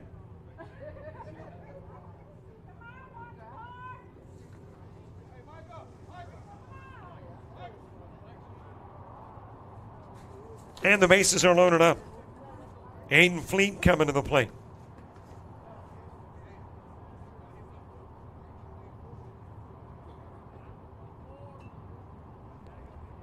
Bottom of the inning, bottom of the order, 9-10, then 1. All 2 up. Well, let's see the Bay Bombers here, at least some of the Bay Bombers. That is a base hit into left field for Aiden Fleet. Meanwhile, throw going to second and tagged out trying to get there is Causey. But another run comes in. And all in all, 3 runs played. On a single by Fleet that drives in 2, then he's tagged out at second for out number 1, but all 3 that were on come in.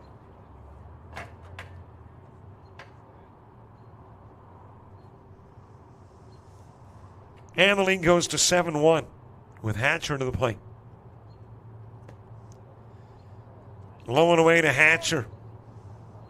Braden Adams to the on-deck circle.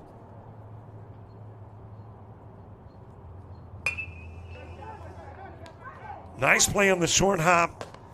Over to first will go the throw from Braden Pelton. And get Hatcher on the 4-3.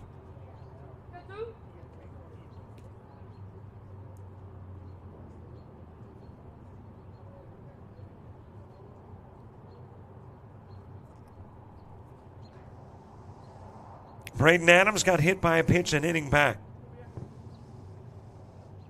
Stole a base and then was picked off on the fielder's choice that Sam Hall wrapped into.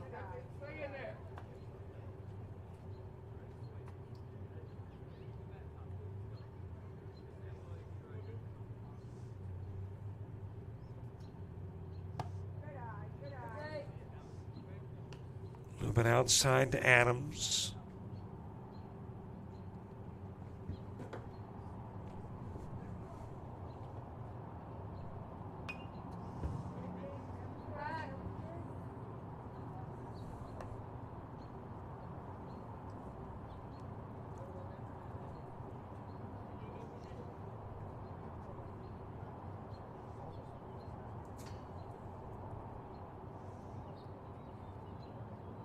Four runs in the inning. That is fouled away by Adams. Sam Hall on deck. University of South Alabama, part of the Sun Belt Conference.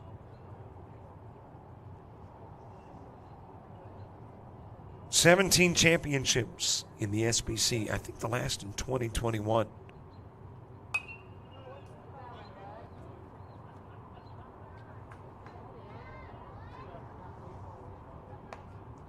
A lot of players that play to the majors traverse this diamond. Mike Mordecai, who now coaches in Alabama and works with the ALA-BCA, played his college ball here. Went on to play for the Marlins and Braves. Got a World Series ring for one of the two. I think it was the Braves.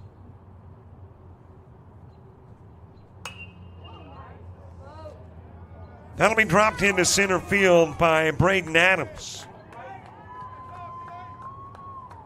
That is the 5th hit in the inning, 8th in the game. And a runner on for Sam Hall.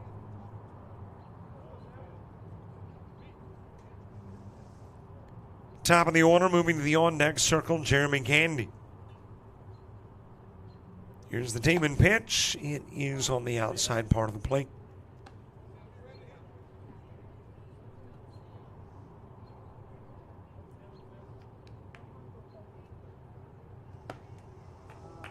And it is 0-2.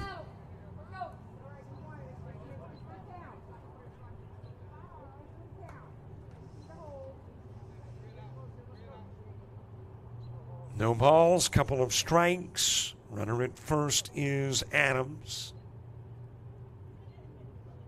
Gandy's on deck. At the plate, Sam Hall.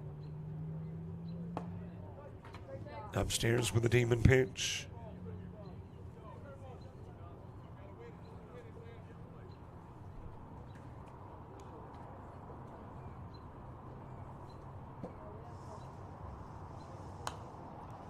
And we'll get back this direction.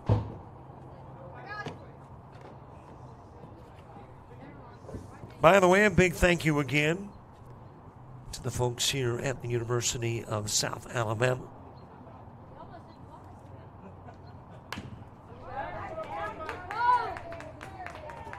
As that's dropped into left field.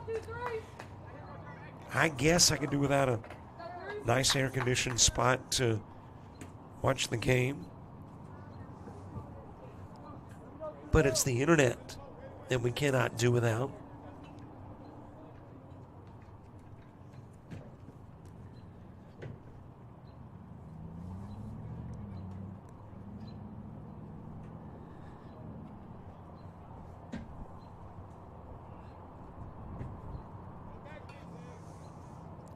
So thank you very much, South Alabama.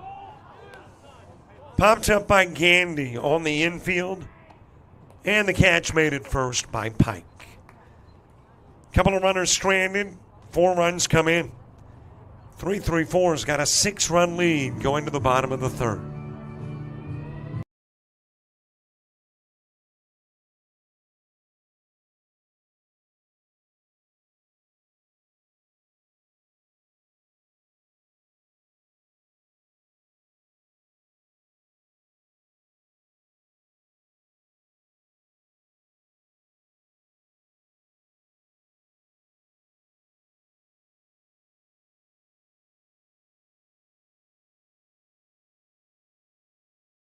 University of Alabama Online, where legends log in. A tradition of excellence. Decades of experience in distance learning. Empowering students of all ages. More than 90 degree and certificate programs to advance your career. UA Online. Flexible, affordable, legendary. Let your computer be your campus. Visit online.ua.edu.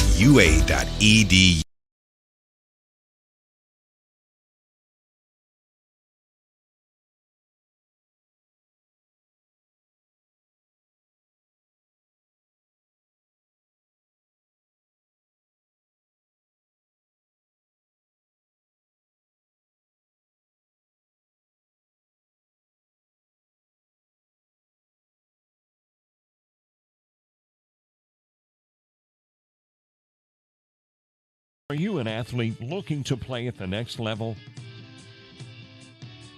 With players and teams all across the Southeast, United teams compete regionally and nationally in Showcase Series, Perfect Game, and PBR events. Visit UnitedBaseball.org and you could be next. United Baseball Organization, where the focus is always on you.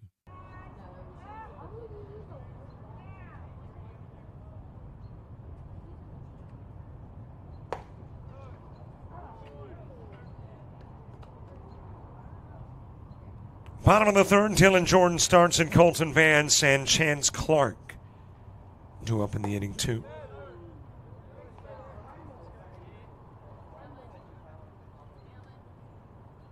Swing and a miss by Jordan as the count goes to 0-2. Hayden Causey getting his 3rd inning of work in. And we are still a little bit shy of an hour. Official game time. Well, I guess the unofficial. 5:04. So we are 50 minutes into either a 150 or 140 time limit. Not sure which, now that we've had a lightning delay. Ground towards second. Hatcher's got it, whips it to first. Jordan's out number 1.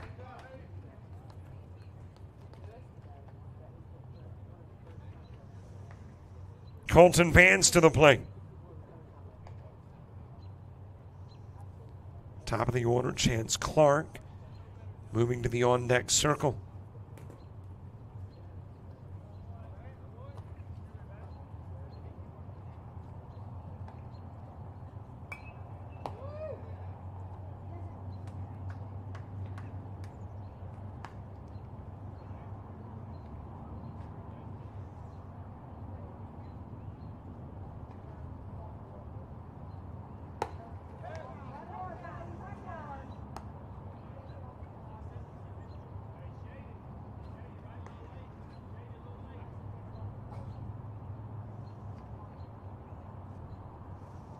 0-2 offering, it's a little bit outside.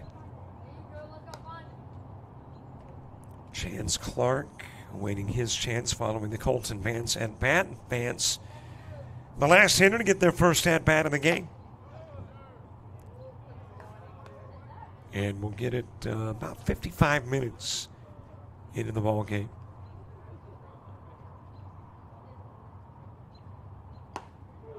On the inside part of the plate, and out goes Colton Vance.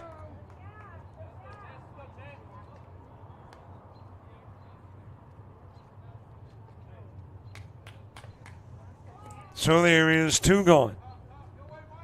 And we get back to the top of the order.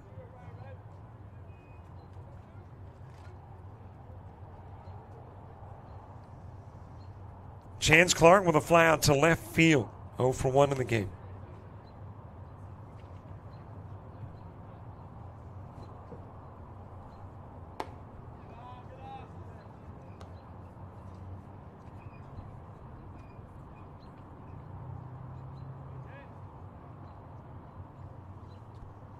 A 1-1 offering. It is on the outside part of the plate.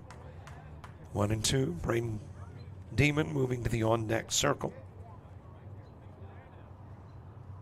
4th inning's got the 2, 3, and 4 hitters for 3-3-4 coming to the plate, and there is another strikeout looking back-to-back Ks for Hayden Causey. Has got us through 3.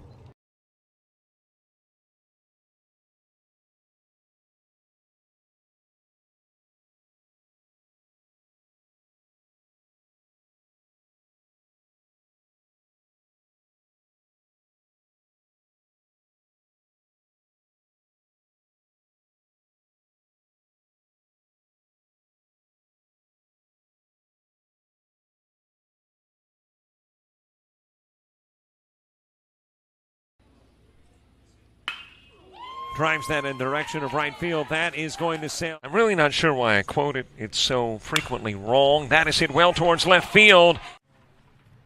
Jackson Hyatt, 1 for 2 in the game, lifts this one towards left center. Here's the 1-0 offering. That is hit well towards left field. High fly ball, left. That is shot in the direction. Barr, who is issued in Sackerly with 2 gone. Sackerly trying to come to the plate with put the finishing touches on a mercy rule win. That's hit well, though, towards left field, and it'll be wrapped up around 8 o'clock. And a shot in the direction of right field. Lyles. 2-1 offering. That is shot towards the gap.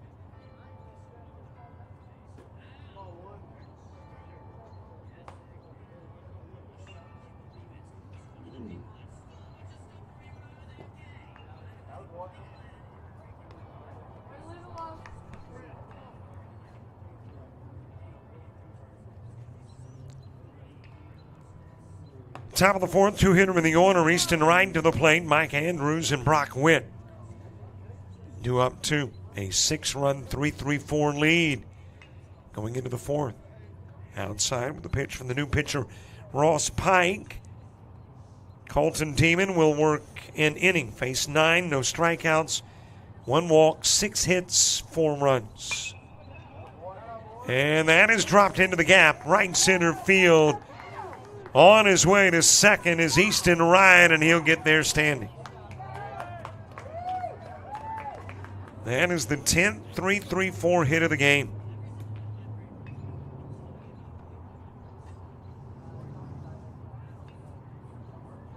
And Easton Wright in scoring position as Micah Andrews comes to the plate. Andrews with a walk and a single.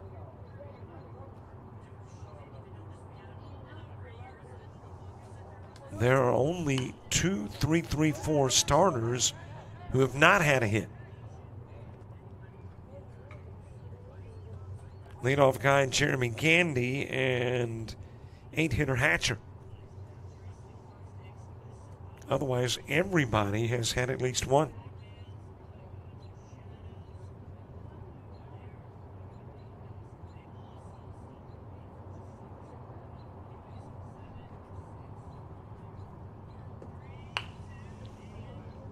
Ground award short. Firing over to first is Gill to get the out. But it acts like a sacrifice right to third.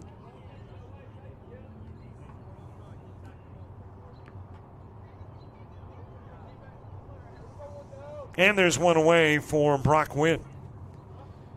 Witt with a couple of RBIs off a triple in the first and an RBI off a single in the third.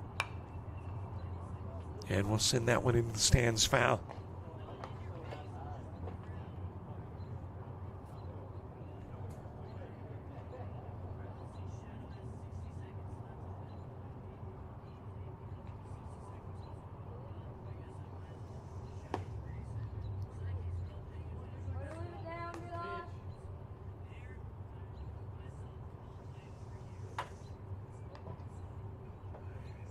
So 2 for 2, 3 RBIs and 2 runs scored. Brock Witt. He has been a big factor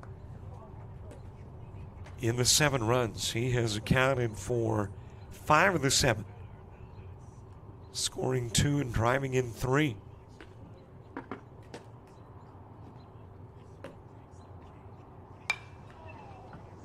High into the air, right side, foul territory, and that's going to drop. And drop in fair territory. Coming in to score from third, that's Easton Wright.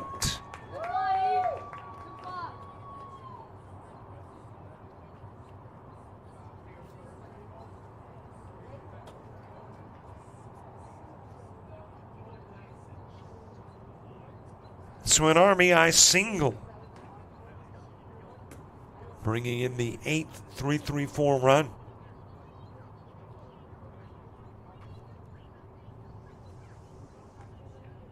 Foshi to the plate, 1 for 1.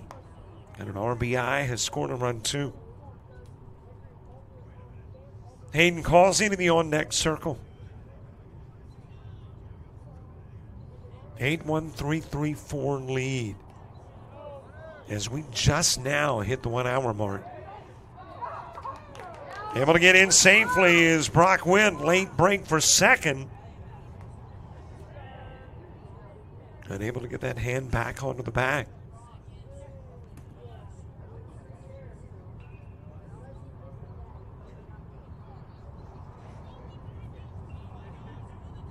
Foshi with an RBI single in the first, walked and scored a run in the third. Hayden Causey is on deck.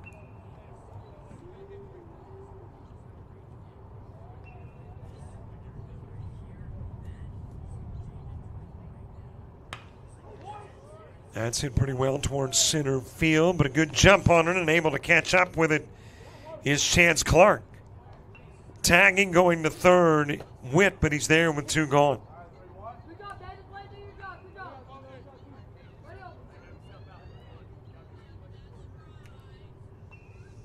And there's 2 outs for Hayden Causey. Causey 1 for 2 in the game. He has ground out to second and singled, scored a run as well. Plus he's stolen a base. Outside with the Ross Pike pitch.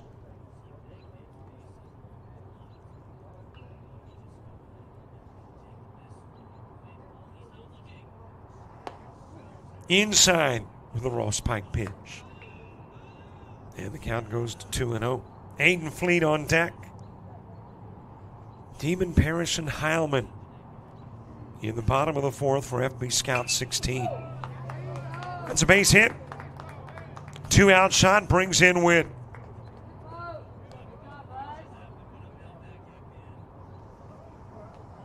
That is the 12th hit of the game for 3-3-4.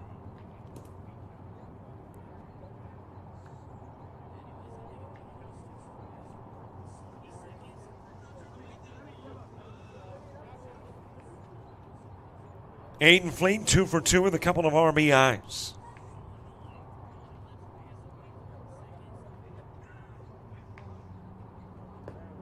Outside with a pitch from Pike.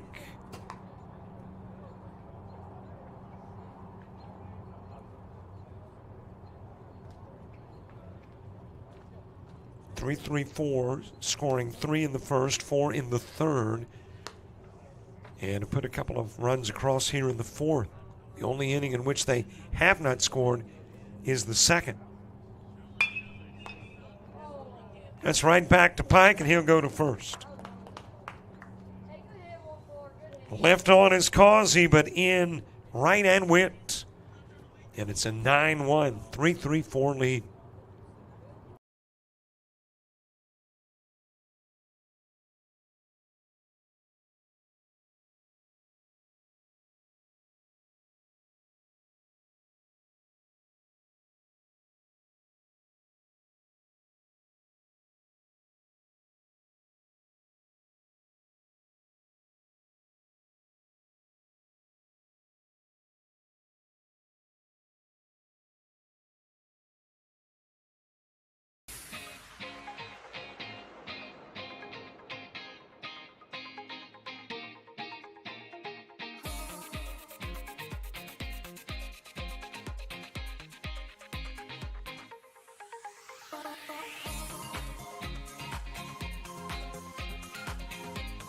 Here's the 7 guy.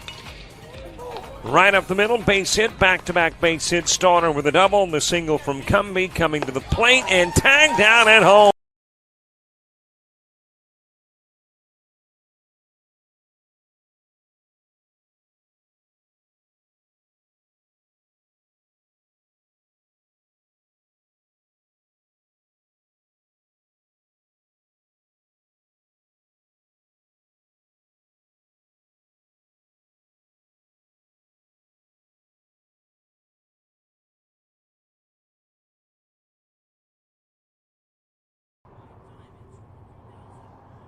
Bottom of the fourth gets underway. Braden Demon starting it off. Cole Parrish and Jacob Heilman. 2 up in the inning, 2. Demon going after the first pitch, pops it to center field. Jeremy Gandy there for the catch. A pitch and an out in the fourth.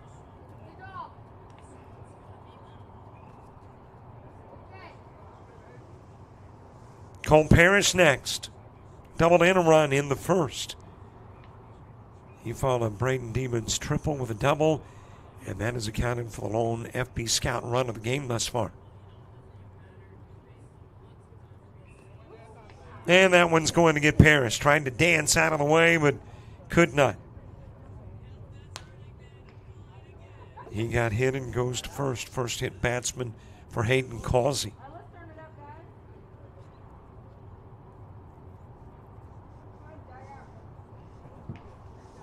And that'll bring Jacob Heilman to the plate.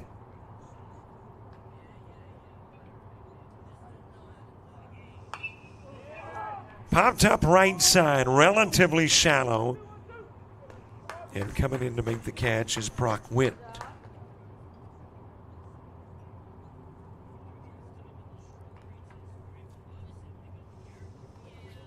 Two gone from Braden Pelton.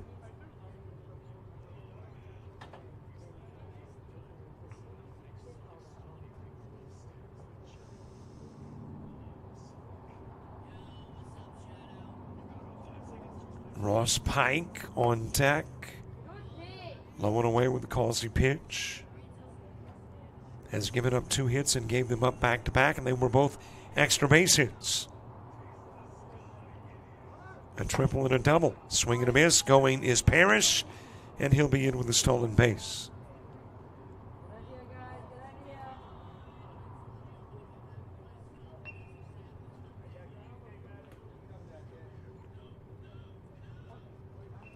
Pelton 0 for 1 in the game, ground into a 4-3. That put it into the first.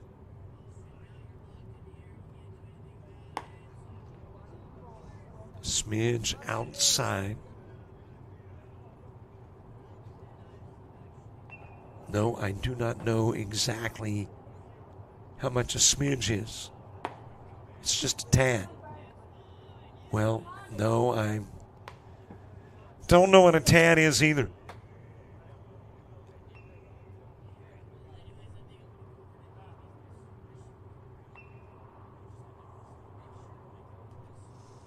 Three-one offering. It got the corner.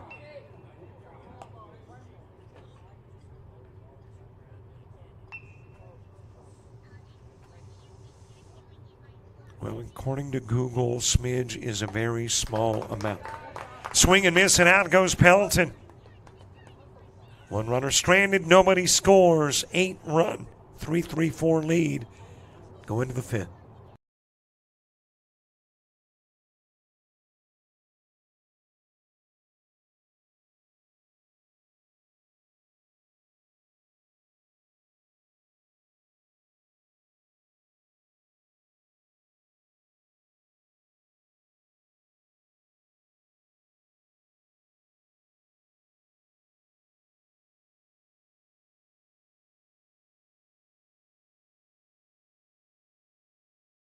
You've played some travel ball. You've shared the videos. Mom and Dad can only root so much. It's time to get real interest from the colleges and scouts in your area, right where you live. That's why the Showcase Series is different. We're not just another tournament. We're an advancement event where you get real-time exposure with live TV coverage of our games that get you seen directly by the coaches you want to impress from anywhere in the world. Register for events at showcaseseries.org. It's your turn at bat.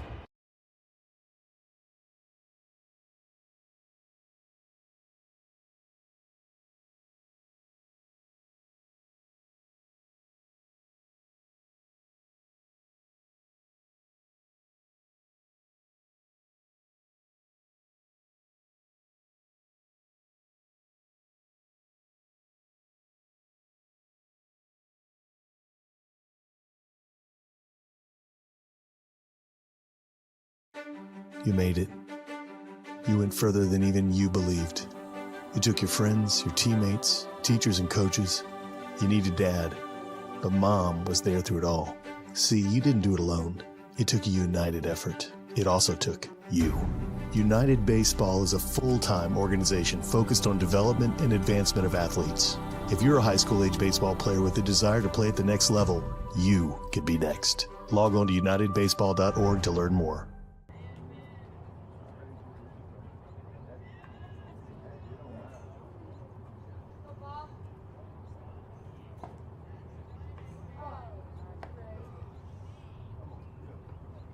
We are into the fifth inning for the first time today. It is Hatcher, Adams, and Hall who will come to the plate for 3-3-4. Every game prior and ended either in the third or fourth. So this is your first fifth inning game. Hatcher 0 for 2 in the game. One of only a couple of 3-3-4s that have not gotten a base hit. The other is Jeremy Gandy.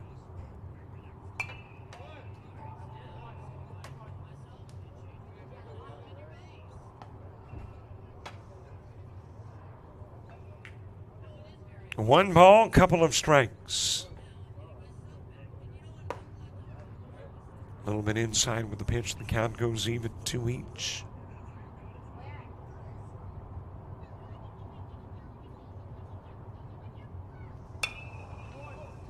High into the air in the direction of left field. And there is Trip Crawford to make the catch. Out goes Hatcher.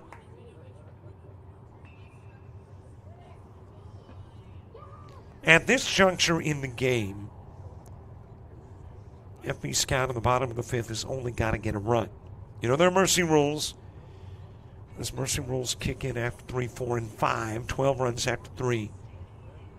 10 after 4 or 8 after 5. So at the moment, if you are FB Scout and you can hold 3-3-4, then all you need at the bottom of the fifth to get it sixth is a run. 3-3-4, though, would like to cushion that lead. Foul back to the screen by Adams.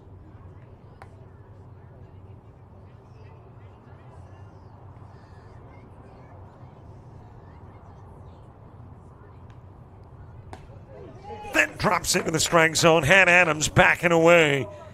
And Ross Pike will pick up his first K of the game. It is the second strikeout for FB Scout pitching. And there's 2 gone for Sam Hall.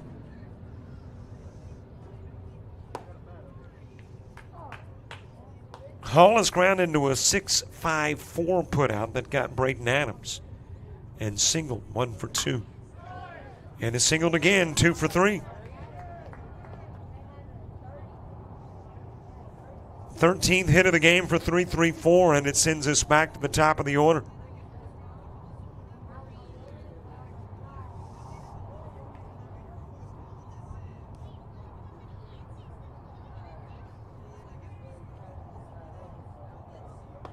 Swing and a miss by Gandy. 0 for 3. Has struck out, popped out twice.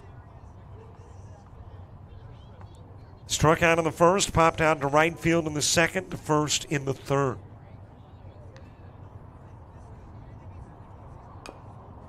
And is fouled away, 0-2.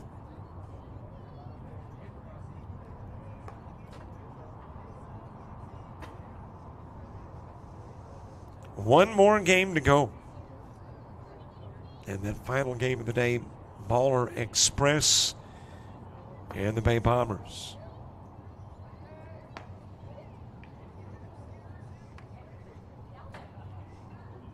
And Gandy going down to first.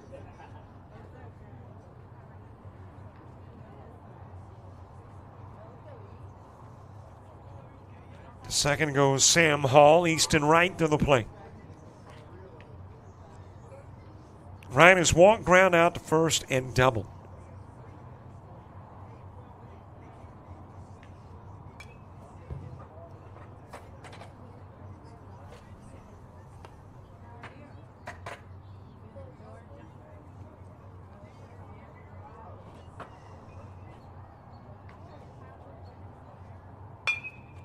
That is a base rip into right field. Will it bring in the run?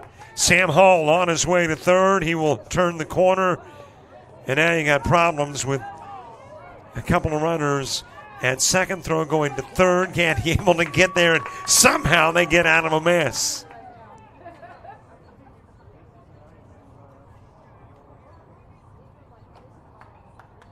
So Wright will wind up at second. Gandy to third, and Hall comes in.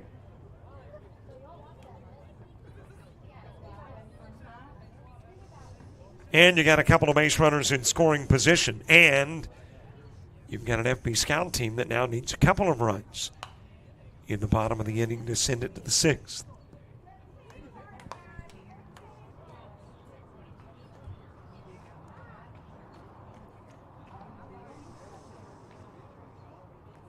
Micah Andrews, 1 for 2. He'll float that one in the direction of center field. Charging in, trying to make the catch. Clark cannot. In comes Gandy, and in comes Wright. And Micah Andrews picks up a couple of RBIs.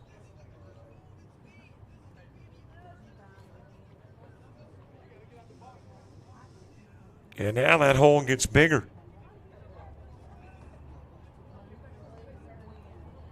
And if you are FB Scout, now you're looking at, what, about 4 runs? Yeah, needing 4 runs to get you inside the 8.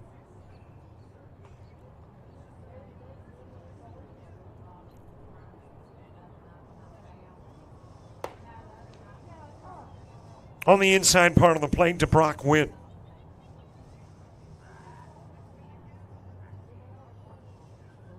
Witt, 4 RBIs and 3 runs scored.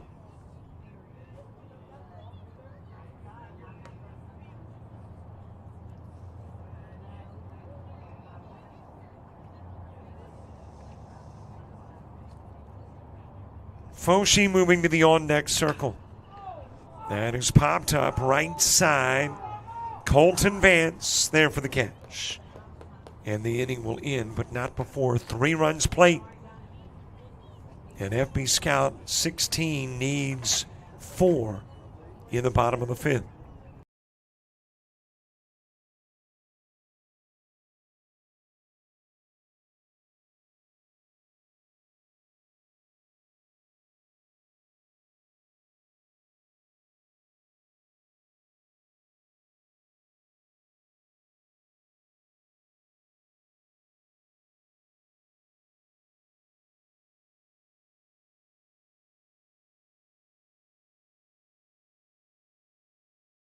Are you an athlete looking to play at the next level? With players and teams all across the Southeast, United teams compete regionally and nationally in Showcase Series, Perfect Game, and PBR events. Visit unitedbaseball.org and you could be next. United Baseball Organization, where the focus is always on you.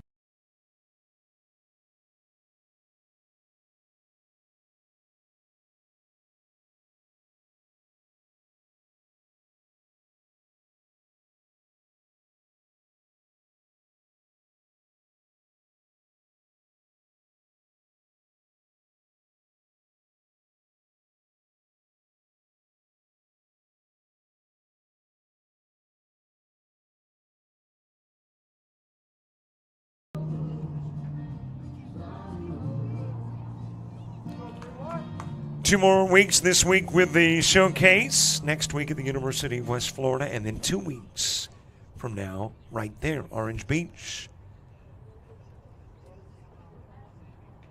And the showcase only takes you to the best venues in the country.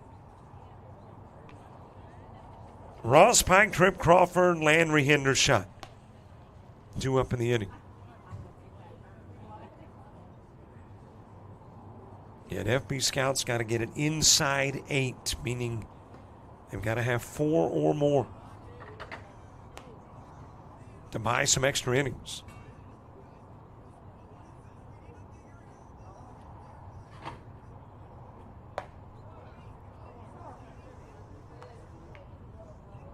Ross with a fly out to left field.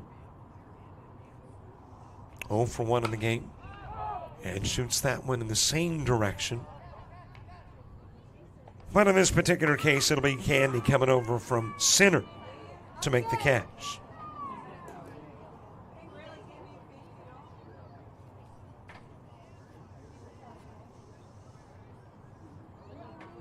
One out for Tripp Crawford.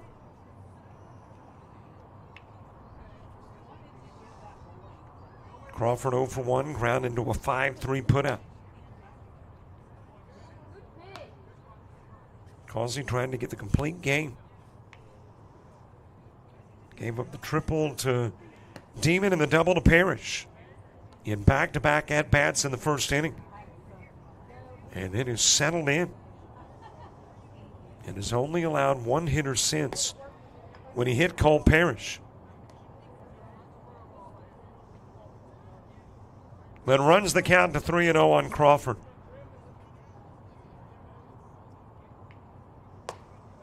On the inside part of the plate.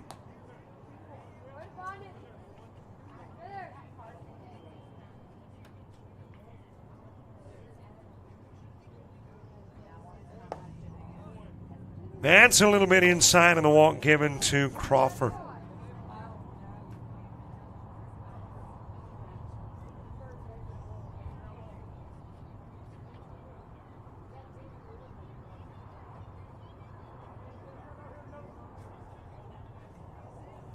Landry Hendershot to the plate. He is ground into a 4-3. Takes a strike on the inside part of the plate from Causey.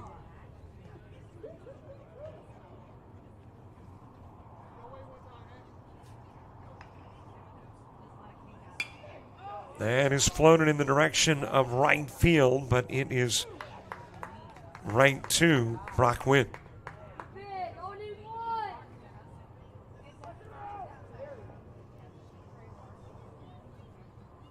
And 3-3-4 is an out away from maybe keeping us on schedule.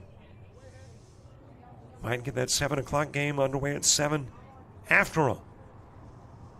after the rain delay and the 20-minute late start for this one. Thinking there was about a 7:30 start for the nightcap. But we might, just might, keep those fingers crossed,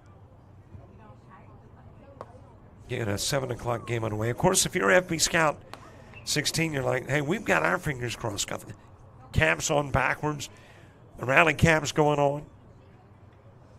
Trying to overcome this deficit with 2 gone. Fouled away by Jordan, who ground into a 4-3 in the third.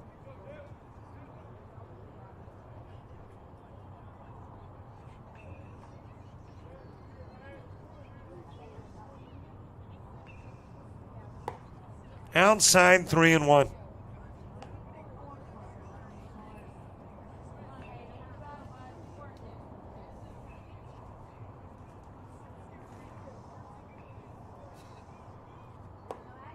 That got the corner, and the count runs full. Dylan Jordan, the first out in the third inning when he ground out to second. Trying to avoid becoming the last out in the fifth and in the ball game. Here's the payoff pitch from Causey. Able to fight it off and keep the Jordan at bat alive.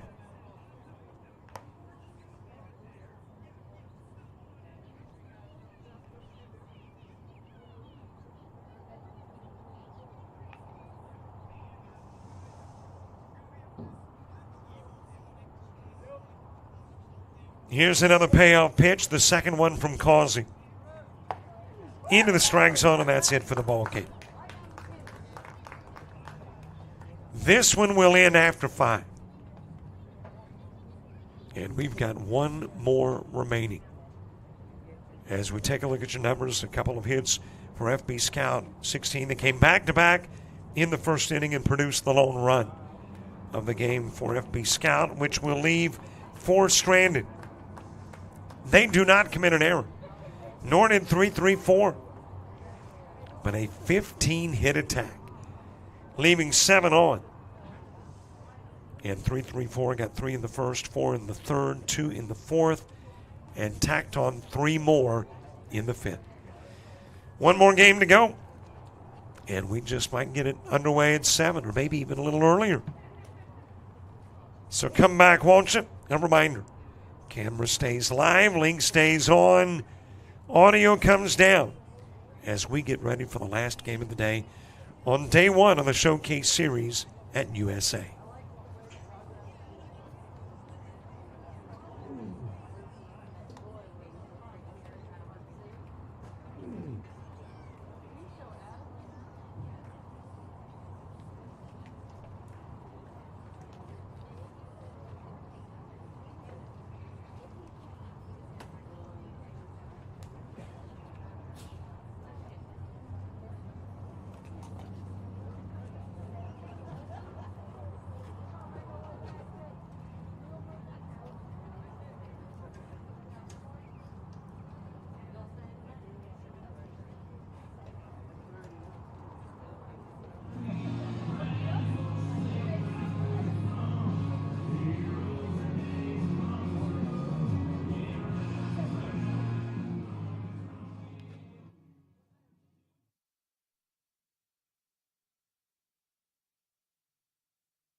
Hi, everybody. Welcome back. Last game of the day. Tyler Pope starting things off for Baltimore Express.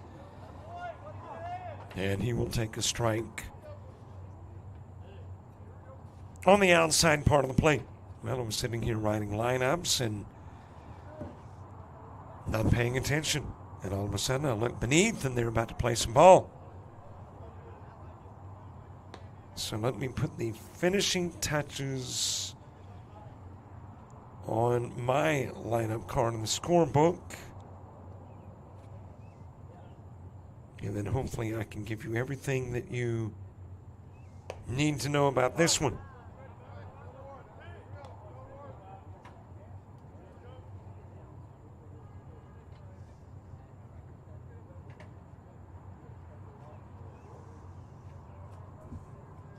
And here we go, Tyler Pope starting it off. A little bit inside with the pitch. Wyatt Lloyd delivering the balls and strikes for the Bay Bombers. Two-hitter is Justin Lyons. Nick Bosk batting third. Four-hitter Casey Gant. And you got a strikeout of Tyler Pope. And there is one away. And let's see, we got a 6:52 start, which would mean an 8:42 ending if we go the full 1 hour and 50 minutes. And if Mama Nature doesn't, kind of toy with our schedule.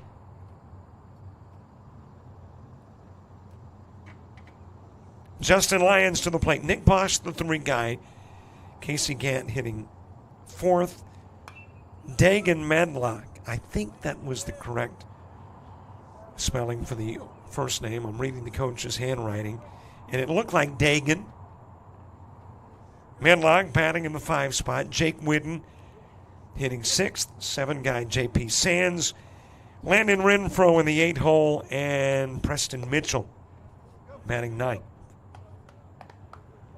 Meanwhile, as I mentioned, Wyatt Lloyd is on the hill.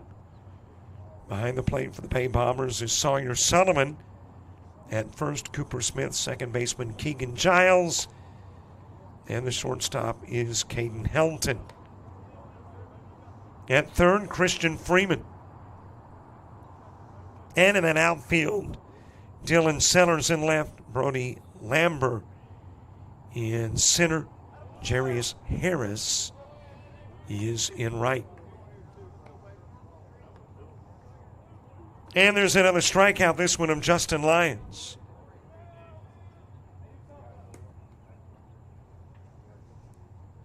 Two away for Nick Bosk. Last game of the day. And what does the weather look like for the last game of the day? 85 degrees. Lifted foul and out of play. Air quality 52 and moderate, UV index 0. That's low. Feels like 87, winds out of the southwest at 7, gusting to 12. 17-mile visibility, 68% humidity. Moon at 98% illumination. Your temperature today, 3 degrees above normal for the 11th of July.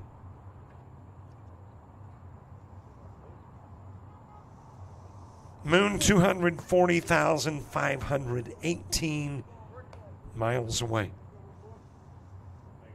Anything else you need? 7:58 sunset. Let me check out the radar. There's some stuff north of us.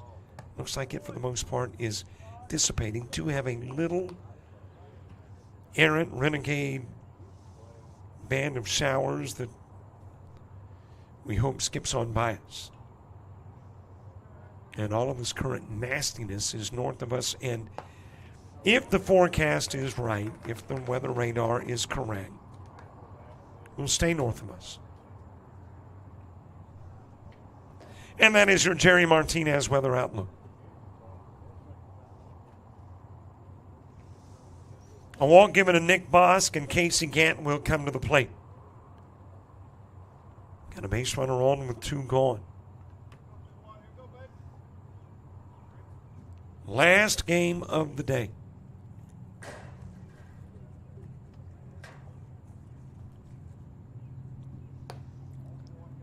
Tomorrow we're going to do this 6 times. 5 games today, 6 tomorrow. And then a 5-game Sunday.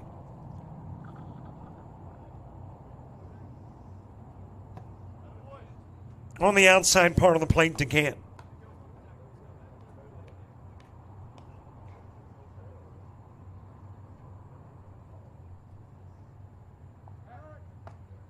Able to get back safely at first is Bosk. Tomorrow I'm out of here. Jason Thompson here to bring the live play-by-play. And then I'll drop back in town on Sunday.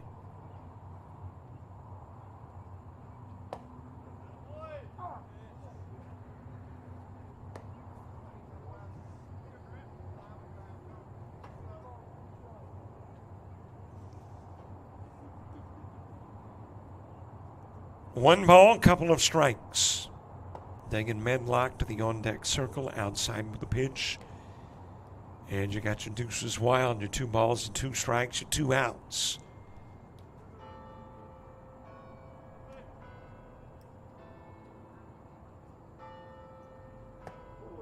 And there's strike 3 on the inside part of the plate.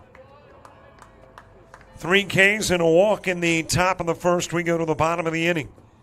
And it's the Bay Bombers coming to bat.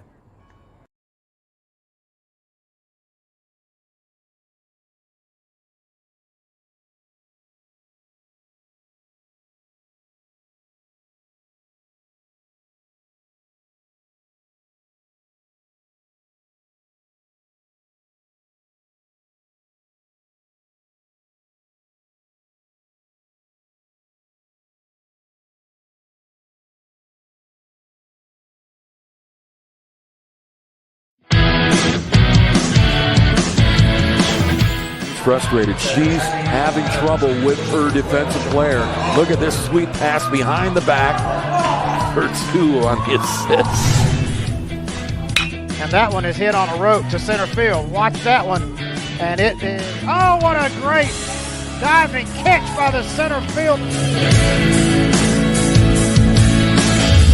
And in that game, it was basically a running back by committee. I mean, you had a lot of guys carrying the football. Is that the protocol for the upcoming season for the backfield of Jackson State? It's a really nice pitch to get the ground ball double play. Second one. 6-5 is your final.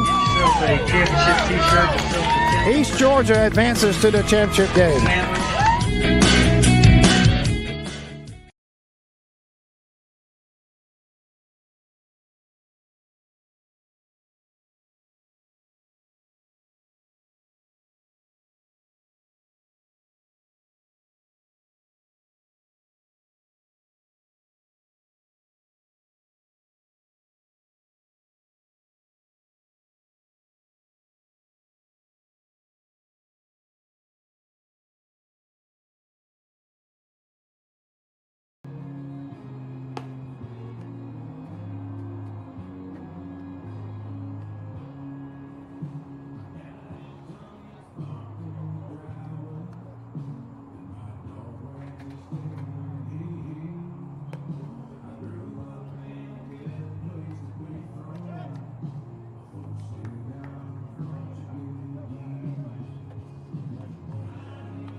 Bottom of the first, Caden Heldon to start it off. Keegan Giles is your 2-hitter.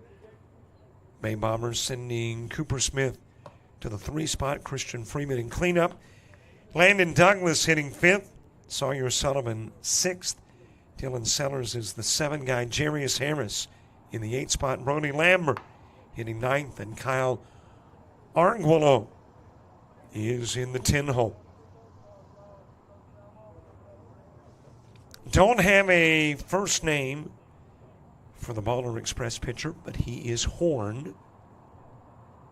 Meanwhile, behind the plate, Casey Gant, as that has popped up in the direction of right field. Back onto the grass to make the catch is Nick Bosk. And out goes Caden Helton.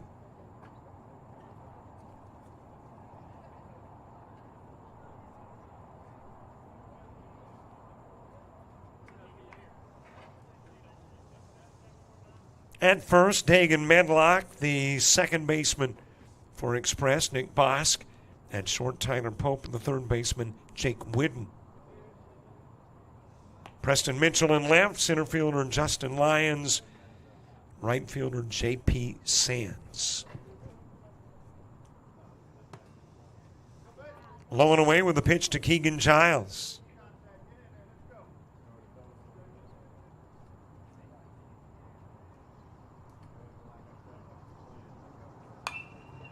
And it's popped high into the air, back this direction, it'll get out of play. Into the stands at Stanky Field.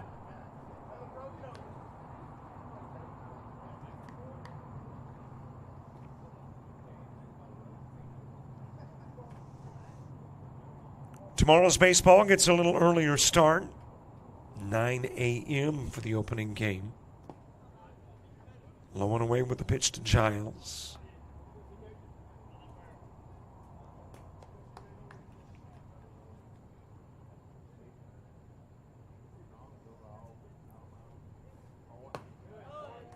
On the outside part of the plate. And there'll be games every couple of hours. 9, 11, 1, 3, 5, and 7. Inside that nearly got Giles. And as a matter of fact, might have hit the elbow. And besides that, it was a walk. So take your choice. Down to first will go Giles. I think I'm putting it in my scorebook as a walk. Cooper Smith coming to the plate.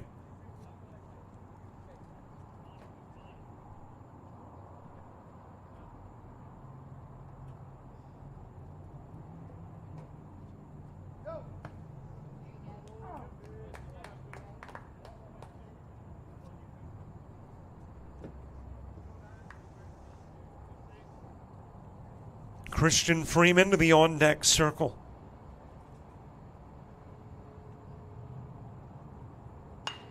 And a shot over in the direction of left field. That looks like it could be a base hit. It will drop in. On his way to third is Giles Cooper Smith. Pulling into second with a double. And you got a couple of base runners in scoring position for the guy who is in the lineup to clean him up, Christian Freeman.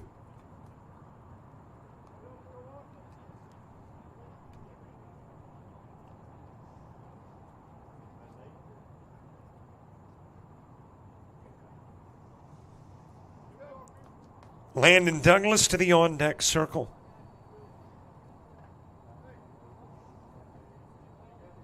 Medlock, Whidden, and Sands when you get to the top of the second for Express.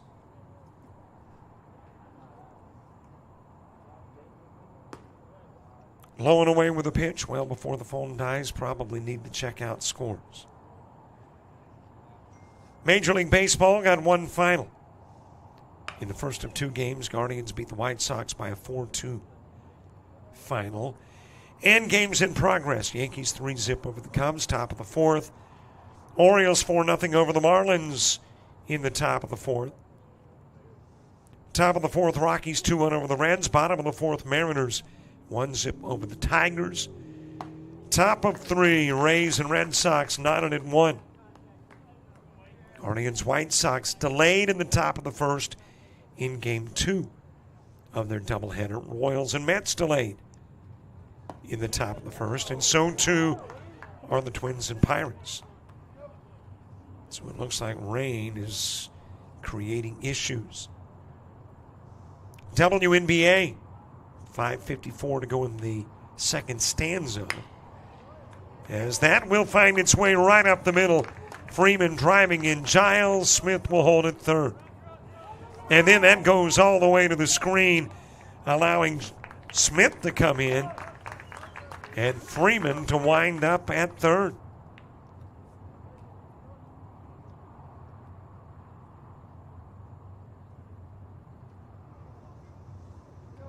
Two runs in, a runner 90 feet away. And one out in the bottom of the first with Landon Douglas coming to the plate.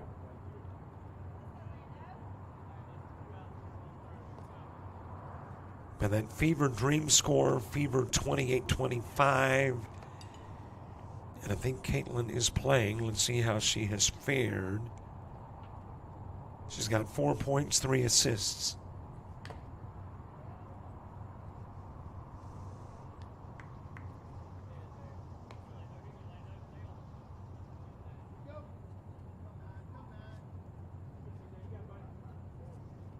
Meanwhile, other scores from today here in Mobile as part of the showcase. Here's another base wrap. Landon Douglas delivering into center field.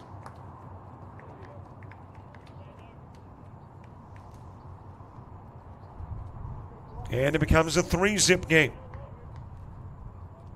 CC Elite 12-4 over the full count Freaks. South Alabama Rays 12-3 knocking off AA Arrows 19. Sports U 18-13. One winner over Elite Academy Titans. AA Arrows 16 knocking off Wow Factor Catalyst 16U 9-4. Attack Baseball beats Capital 16-9-7. WFBA Upper Class 7-4 over the Northwest Florida Chiefs. Heman Hustle knocking off the Mobile Cubs 8-2. 16U Coastal Sports Academy. 5-3 winners over Mississippi Futures. Bandits 4-3 over the FB Scout 19. Extreme 16 over 334 9-8. 334 beats FB Scout 16. 12-1. Sports U 18 over CC Elite. 7-2 Attack Baseball. 10 zip winners over Elite Academy Titans, and Icon beats Mississippi 16 5-3. There is a Sawyer Solomon base hit.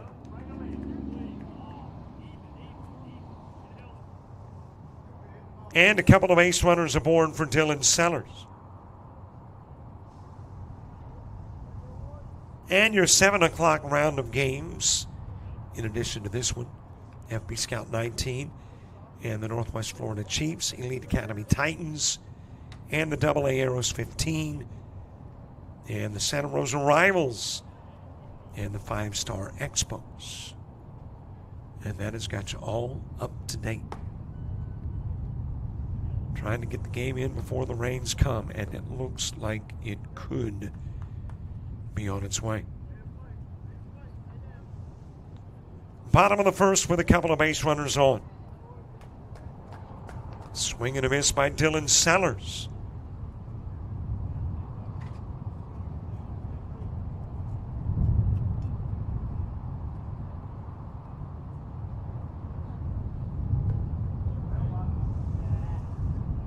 Hearing from the wife, who's a couple of hours east of us, and it apparently is nasty there.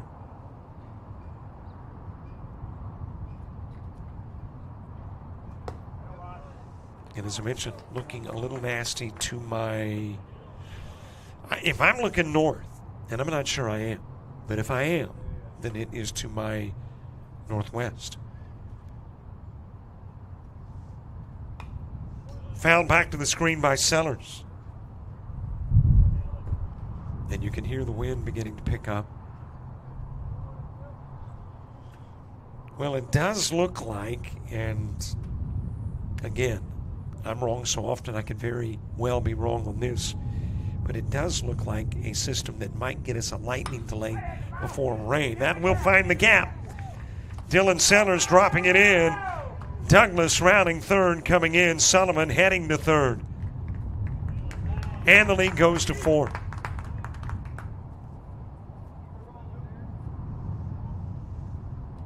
Sellers with an RBI single. And time asked for, and Horn about to get a visit. Coach coming out to the bump to have a conversation with the starting pitcher, who has issued a walk and given up 5 consecutive hits.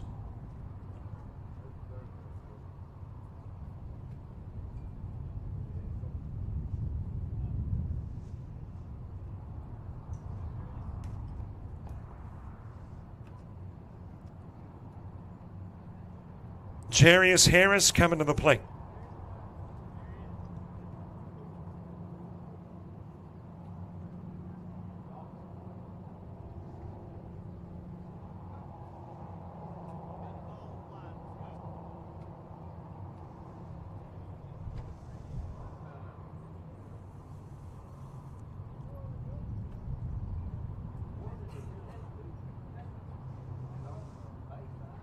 Got a couple of runners on the corner. Sellers at first, Sullivan at third, Jarius Harris to the plate. And Horn, after the visit from Coach, delivers on the outside part of the plate. Brody Lambert in the on-deck circle.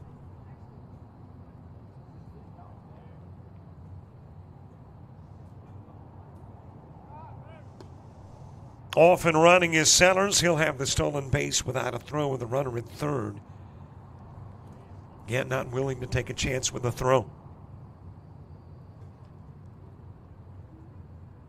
And you've got base runners at second and third for Harris.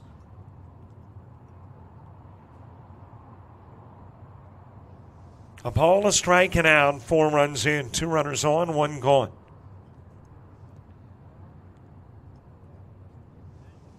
And now Gant coming out to chat with Horn.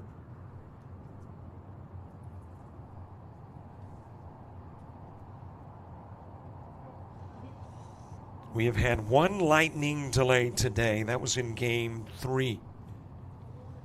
And it pushed the start of Game 4 back about 20 minutes. But we got back on track with the Mercy Rule game. 1-2 on Harris.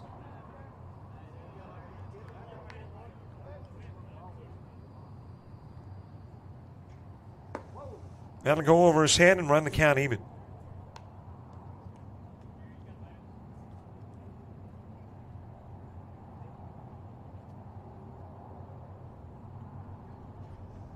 Two-two pitch, swung on and missed, and out will go Harris. Well, he thinks that's strike 2. And Blue says it's 3. So there's 2 away, and Brody Lambert next.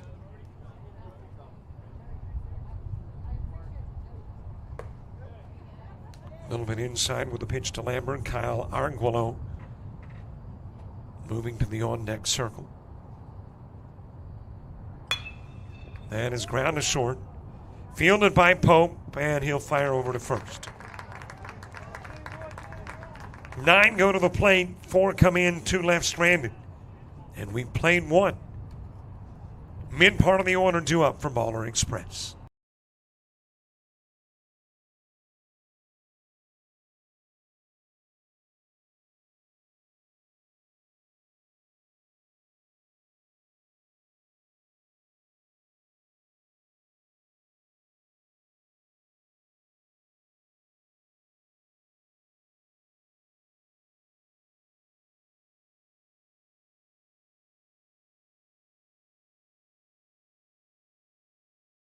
University of Alabama Online, where legends log in.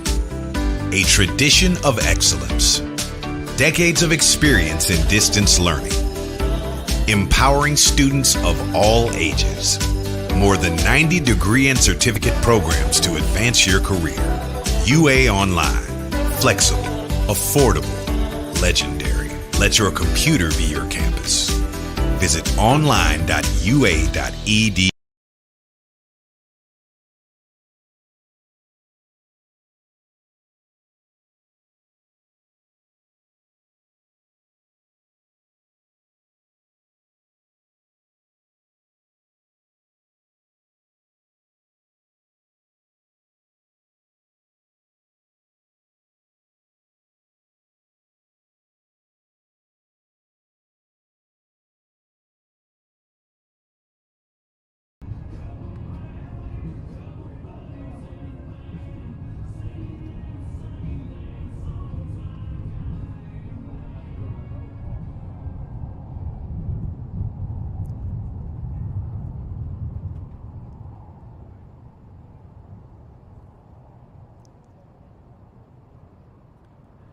Top of the second gets underway. Dagan Medlock will start it. Jake Whidden and J.P. Sands due up in the inning, too. And again, my apologies if Dagan's first name isn't Dagan. I like the name. But if it is not Dagan, my apologies. We can always reference him as Mr. Medlock. Wind's starting to pick up, and you can hear it whistling around Stanky Field. On the outside part of the plate with a pitch to Medlock.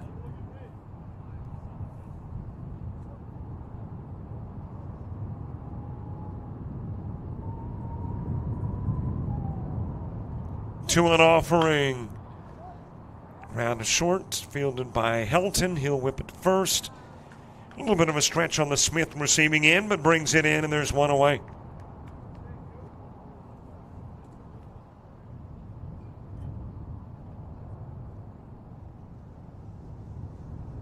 So one out for Jake Whidden. J.P. Sands to the on-deck circle. I did see a little flash of lightning to the, if that is my northwest. I guess I could get the compass on my phone. Problem with compass on phone is I cannot locate my charger, and I'm down to about nothing on the phone. But yeah, I can pull the compass up, even though I'm down to nothing. And yeah, that is northeast, looking straight ahead. So that's over more north of us. Is that nasty looking stuff, but the lightning strike apparently was far enough away not to worry about an immediate suspension of play. So we'll keep a weary eye out.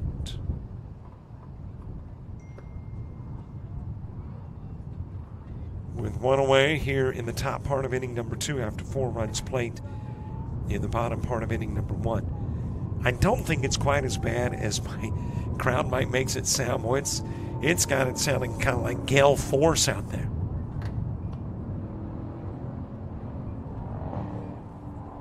That's the wind just kind of whipping around parts of the press box in Stanky Field. 3-2 pitch to Jake Whidden. That'll hit him. And he'll head down to first as a result.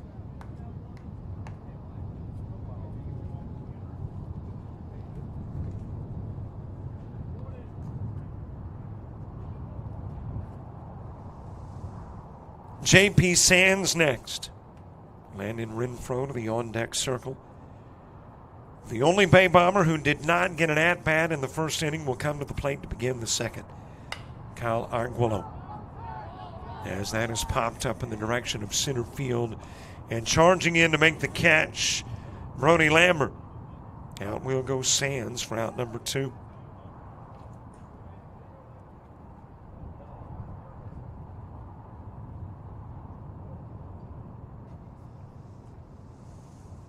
Two away for Landon Renfro.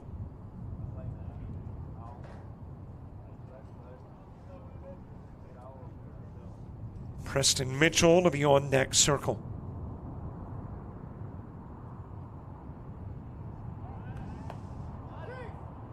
Able to get back safely over at first is Whidden.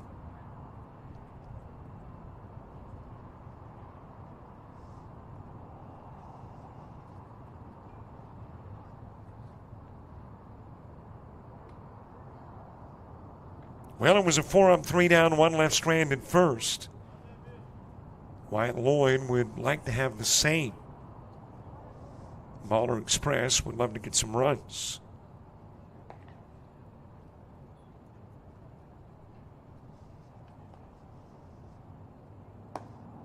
Outside with a pitch to Renfro. The goal is to get to Sunday, and not pool play Sunday, but the championship part of Sunday.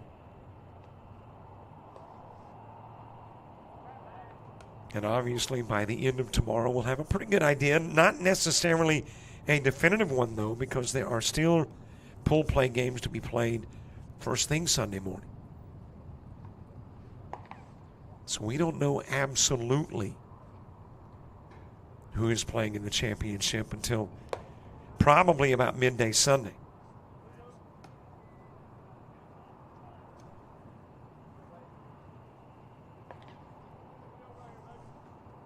Three and 0 the count on Renfroe.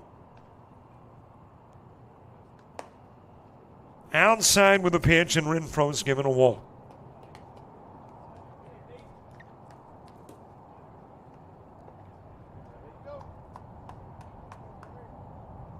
So a couple of base runners on. Preston Mitchell to the plate.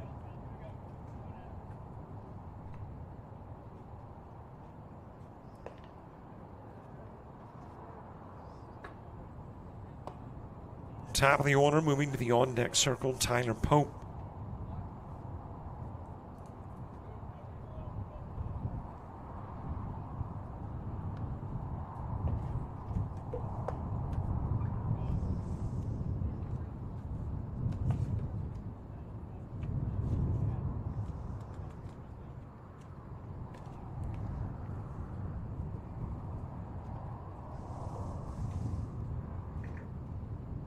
One pitch. It is a little bit outside. The longest game of the day, inning-wise, was the one that just wrapped up, and it went a total of 5. We've not had a 6 nor a 7-inning game. Either the 1 hour, 50-minute time limit or the mercy rule has ended games before 7.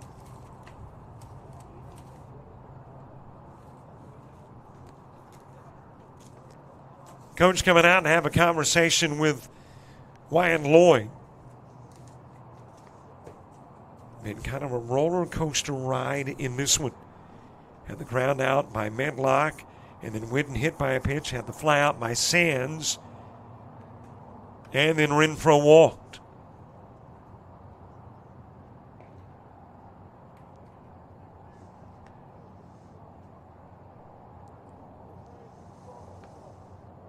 And now Preston Mitchell on the plate with a 2-1 count. On the outside part of the plate to Mitchell.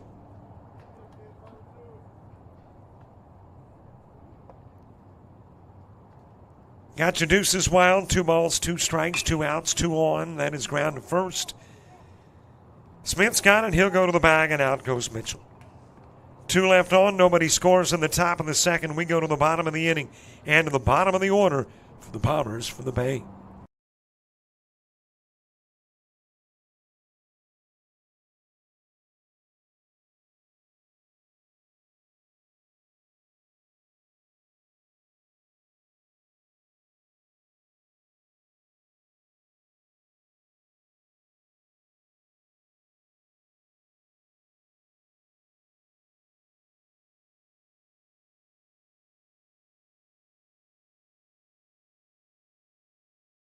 Are you an athlete looking to play at the next level? With players and teams all across the Southeast, United teams compete regionally and nationally in Showcase Series, Perfect Game, and PBR events. Visit UnitedBaseball.org and you could be next. United Baseball Organization, where the focus is always on you.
Well, you saw one of the two upcoming and final events of the summer here on JockJive. Will be in Orange Beach in a couple of weeks. First pitch in the bottom of the second. Arguello sending it to second and Bosk over to first. And there's a pitch in and out in the second.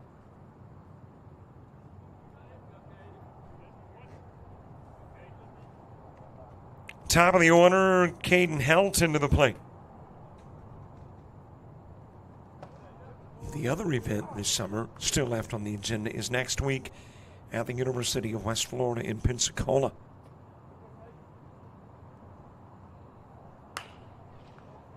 Shot up the middle, that'll be the sixth base hit of the ball game for the Bombers. As Caden Helton delivers with a one-out single.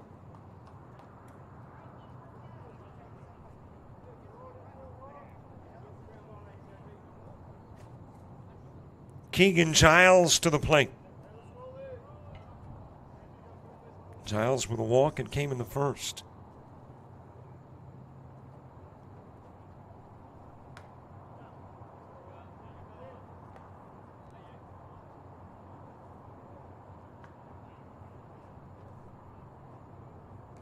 And Giles was one of the four runs that played in the inning. There is a base hit in right field. Back-to-back singles and a couple of base runners on.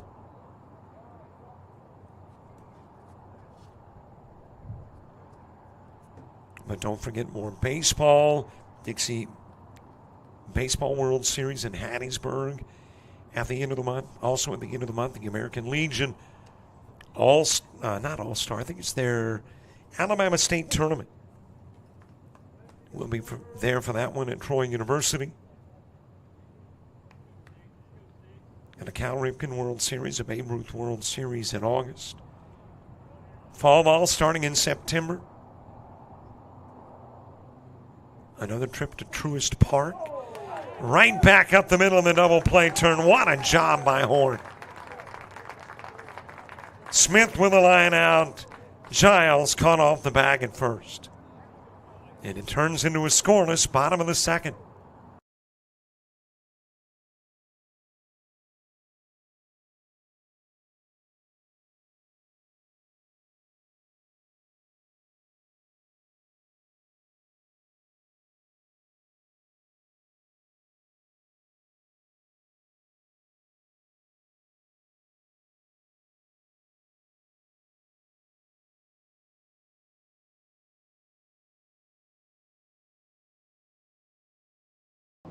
University of Alabama Online, where legends log in.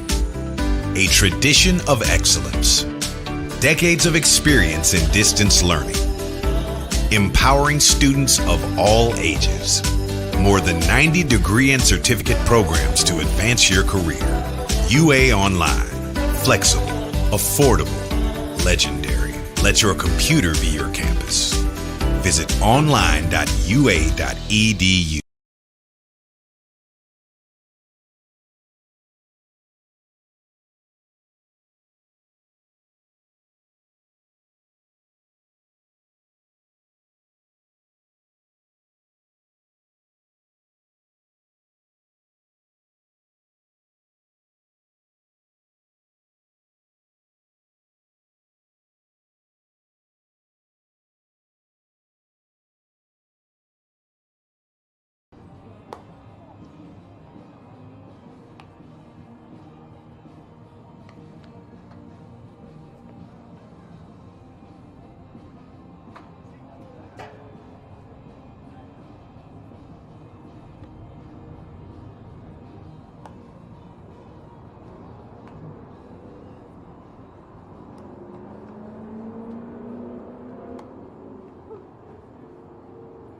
The new pitcher is Ethan Sellers. Starting pitcher Wyatt Lloyd working a couple of innings.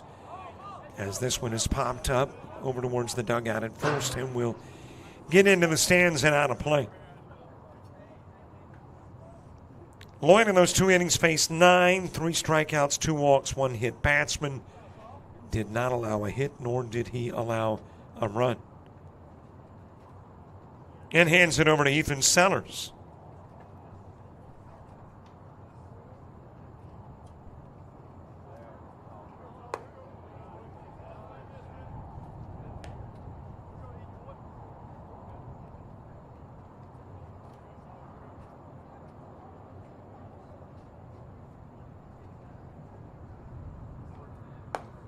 Just a little bit outside with the pitch to the top of the order, Tyler Pope. Pope struck out in the first. Justin Lyons and Nick Bosk, 2 up in the inning, too.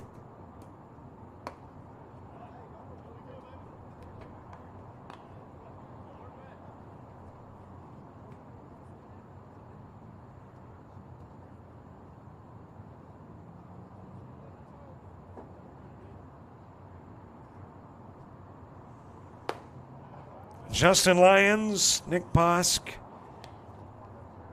all to follow Jordan, who is given a walk to begin the 3rd.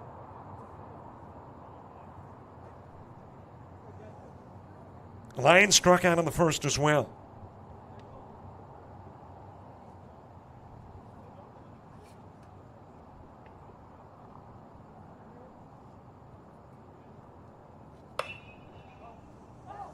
Popped up to Harrison Wright. Back onto the grass, though, instead goes second baseman Keegan Giles.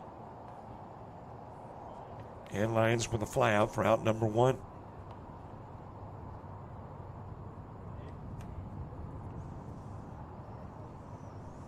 Casey Gant moving to the on-deck circle as Nick Bosk makes his way to the plate.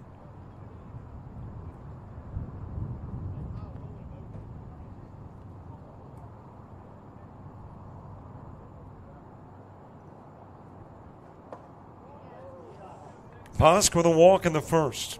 One of 2 walks extended by Wyatt Lloyd. Coming back to the plate in the 3rd and facing the new pitcher, Ethan Sellers.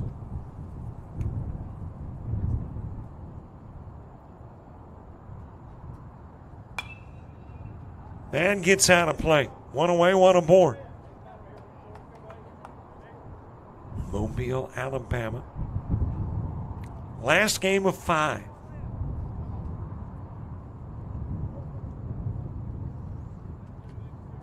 And when this one wraps, we'll get about a 12-hour break. Come back tomorrow morning at 9. Popped up to the left side. Dylan Sellers coming in, and Jordan make that Pope, who had broke towards second, will go back to first.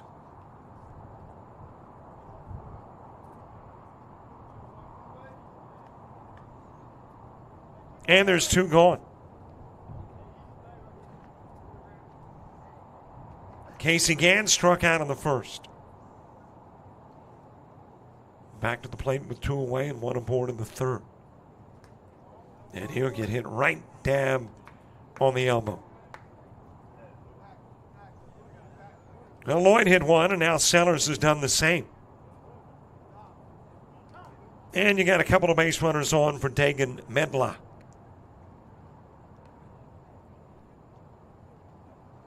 Again, the catcher getting a courtesy runner.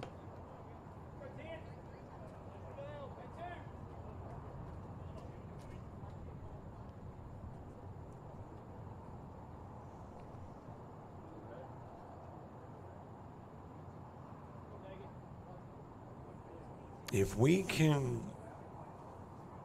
get by this nasty cloud currently hanging over the diamond, maybe we'll be okay for a bit. As that one is swatted towards center. Lambert didn't have to budge. Made the catch. 2 runners are stranded.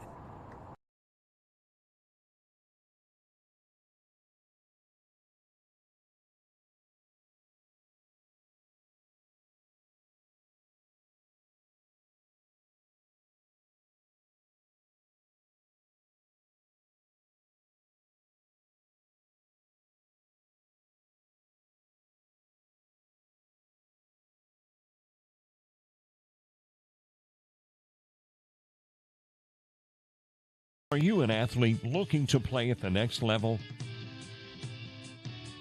With players and teams all across the Southeast, United teams compete regionally and nationally in Showcase Series, Perfect Game, and PBR events. Visit UnitedBaseball.org and you could be next. United Baseball Organization, where the focus is always on.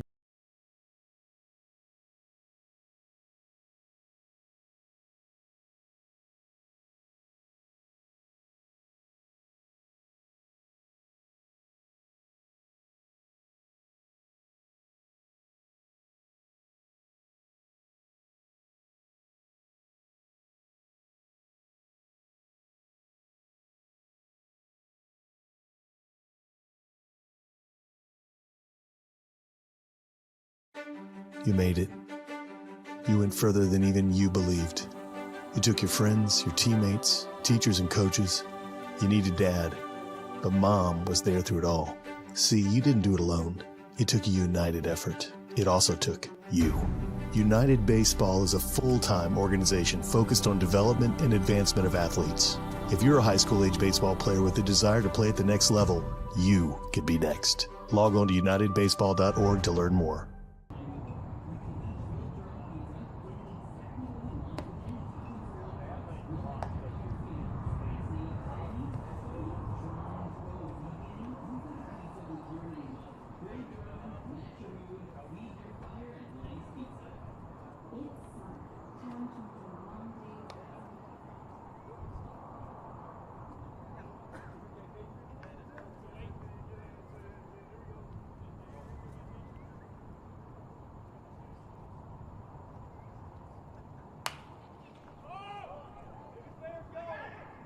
First pitch, bottom of the third, and Christian Freeman will fly out to center fielder Justin Lyons.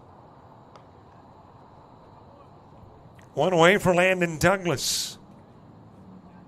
J.P. Sands, the new pitcher. Horn working a couple of innings and facing 13. He struck out one and walked one. Gave up a total of 7 hits and 4 runs. Before turning it over to J.P. Sands. No, we lost 1-0 in the third game. Oh, yeah, so close together. Sawyer Sullivan to the on-deck circle. Outside to Landon Douglas.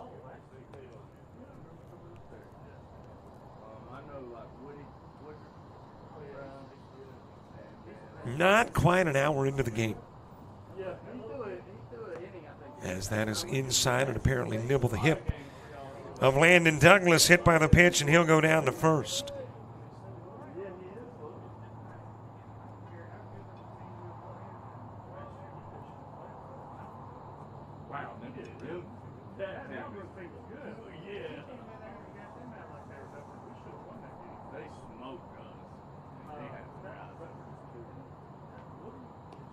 And there's another hit batsman. Sullivan hit, back-to-back hit batsman, and a couple of base runners on for the Bay Bombers.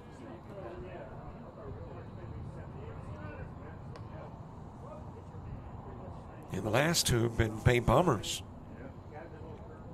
If you're Landon Douglas and Sawyer Sullivan, you'd rather be bombing than bumped. And you got a couple of runners on. Sullivan getting a courtesy runner. And I believe the number is 10. If that is 10, that's Ethan Sellers. And Sellers, the current pitcher for the Bombers. Dylan Sellers to the plate. That is swatted foul towards right.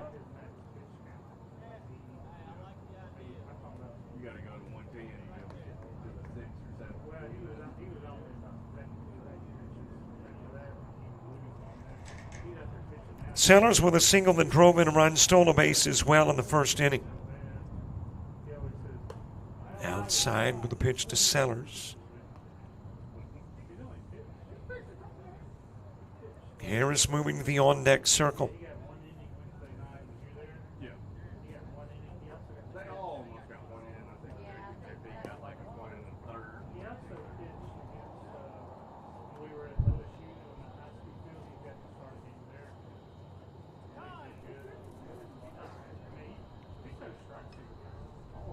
And yet another runner getting aboard. Sellers down to first and the bases loaded. And that's got Coach out to come have a conversation with J.P. Sands. Jarius Harris coming to the plate with the bases loaded. Bottom of the third in a 4-zip game. And if you are Baller Express, one of the things that are being discussed in this circle is anything to keep the Bay Bombers from exploding. You do not want the Bombers to have a huge inning and head into the fourth, scrambling for your baseball life if you are the Ballers.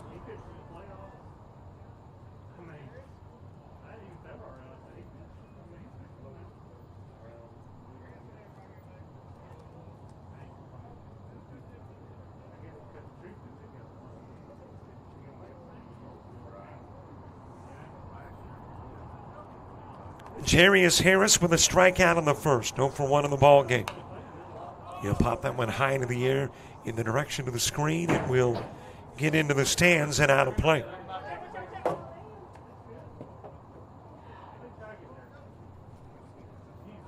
Sometimes those foul balls come back. That one wasn't hit like one of them come back.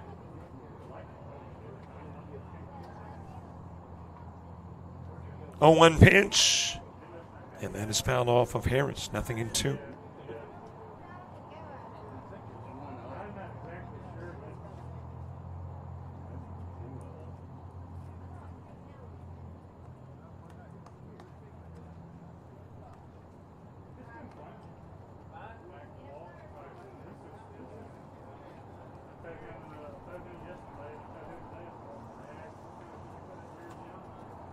Here is the 0-2 offering to Harris. Brody Lambert of the on-deck circle. That is low and inside. Top of the fourth, Whitten, Sands, and Renfro. 6, 7, and 8 spots in the order for Baller Express, and there is a second strikeout of Harris. Fanned in the first by Lloyd, in the third by Sellers.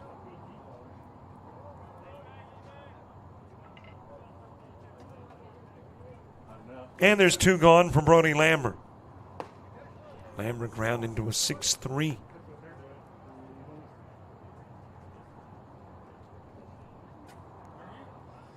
Well, I'm seeing umbrellas pop up. It is not sunny.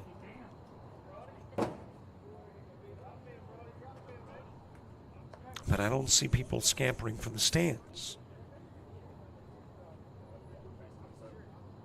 But again, I do see a few umbrellas, so there must be a little light rain falling.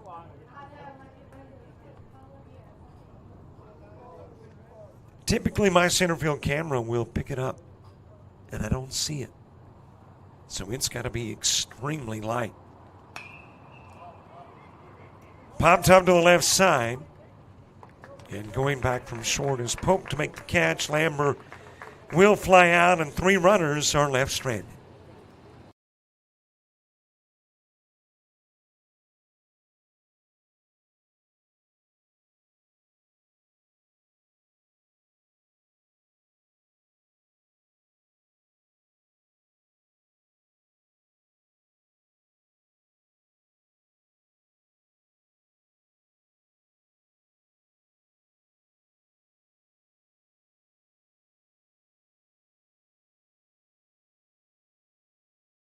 You've played some travel ball, you've shared the videos. Mom and Dad can only root so much. It's time to get real interest from the colleges and scouts in your area right where you live. That's why the Showcase Series is different. We're not just another tournament, we're an advancement event where you get real-time exposure with live TV coverage of our games that get you seen directly by the coaches you want to impress from anywhere in the world. Register for events at showcaseseries.org. It's your turn at bat.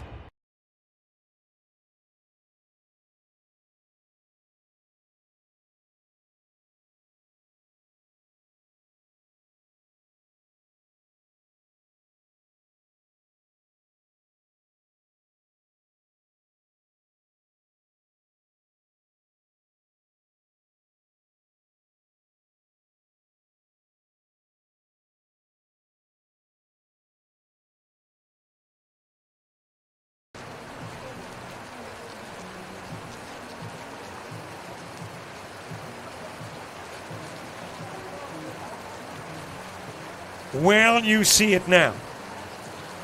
It is raining. And raining pretty heavy. And as a matter of fact, players have been summoned to the dugout. Had a lightning delay earlier, and looks like we are in a rain delay here at Stanky Field.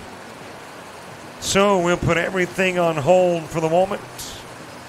Let the rain fall and hope it doesn't last long. And we get back to the baseball soon. You know the process by now, right? You know, we got to make YouTube happy, so we got to pull the audio down, leave the camera up. And when you see the guys take back to the diamond, if they do, we're going to be playing more baseball.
Hi, everybody. Welcome back. A rain delay, which did a lot of stuff, including moisture underneath the tent in center field. Kind of took away our pitcher-to-hitter look. But here we are in the top of the fourth with one away and a base runner at second. The double by J.P. Sands as the pitch is a little bit outside. I'm not sure that this is Landon Renfroe. I had Renfroe listed as donning 23, and this gentleman is wearing 9. And I don't think there are any other numbers. There are not on the lineup card for Baller Express. So we will assume this is a mystery guy. Donning number 9. Here in the top of the first. Inside with a pitch, and a walk is given to the guy batting for Renfroe. And it looks like more rain now coming. It was heavy, it was light, it went completely away, and now it's back. And the gentlemen are coming off the field again.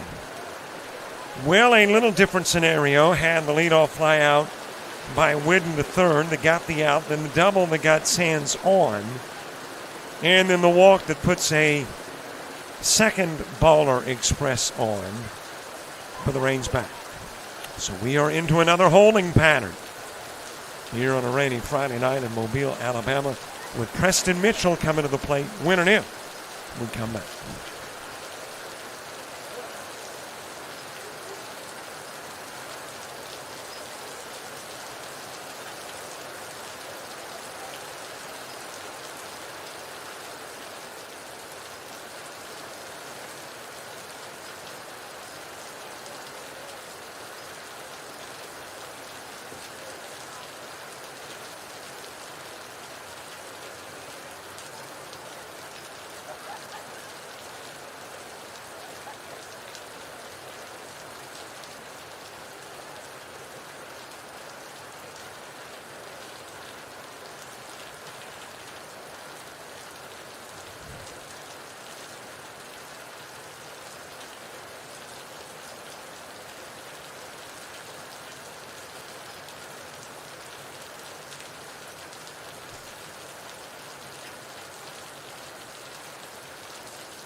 Well, there is the sign from Tournament Director Daniel Ballard that we have called the night off.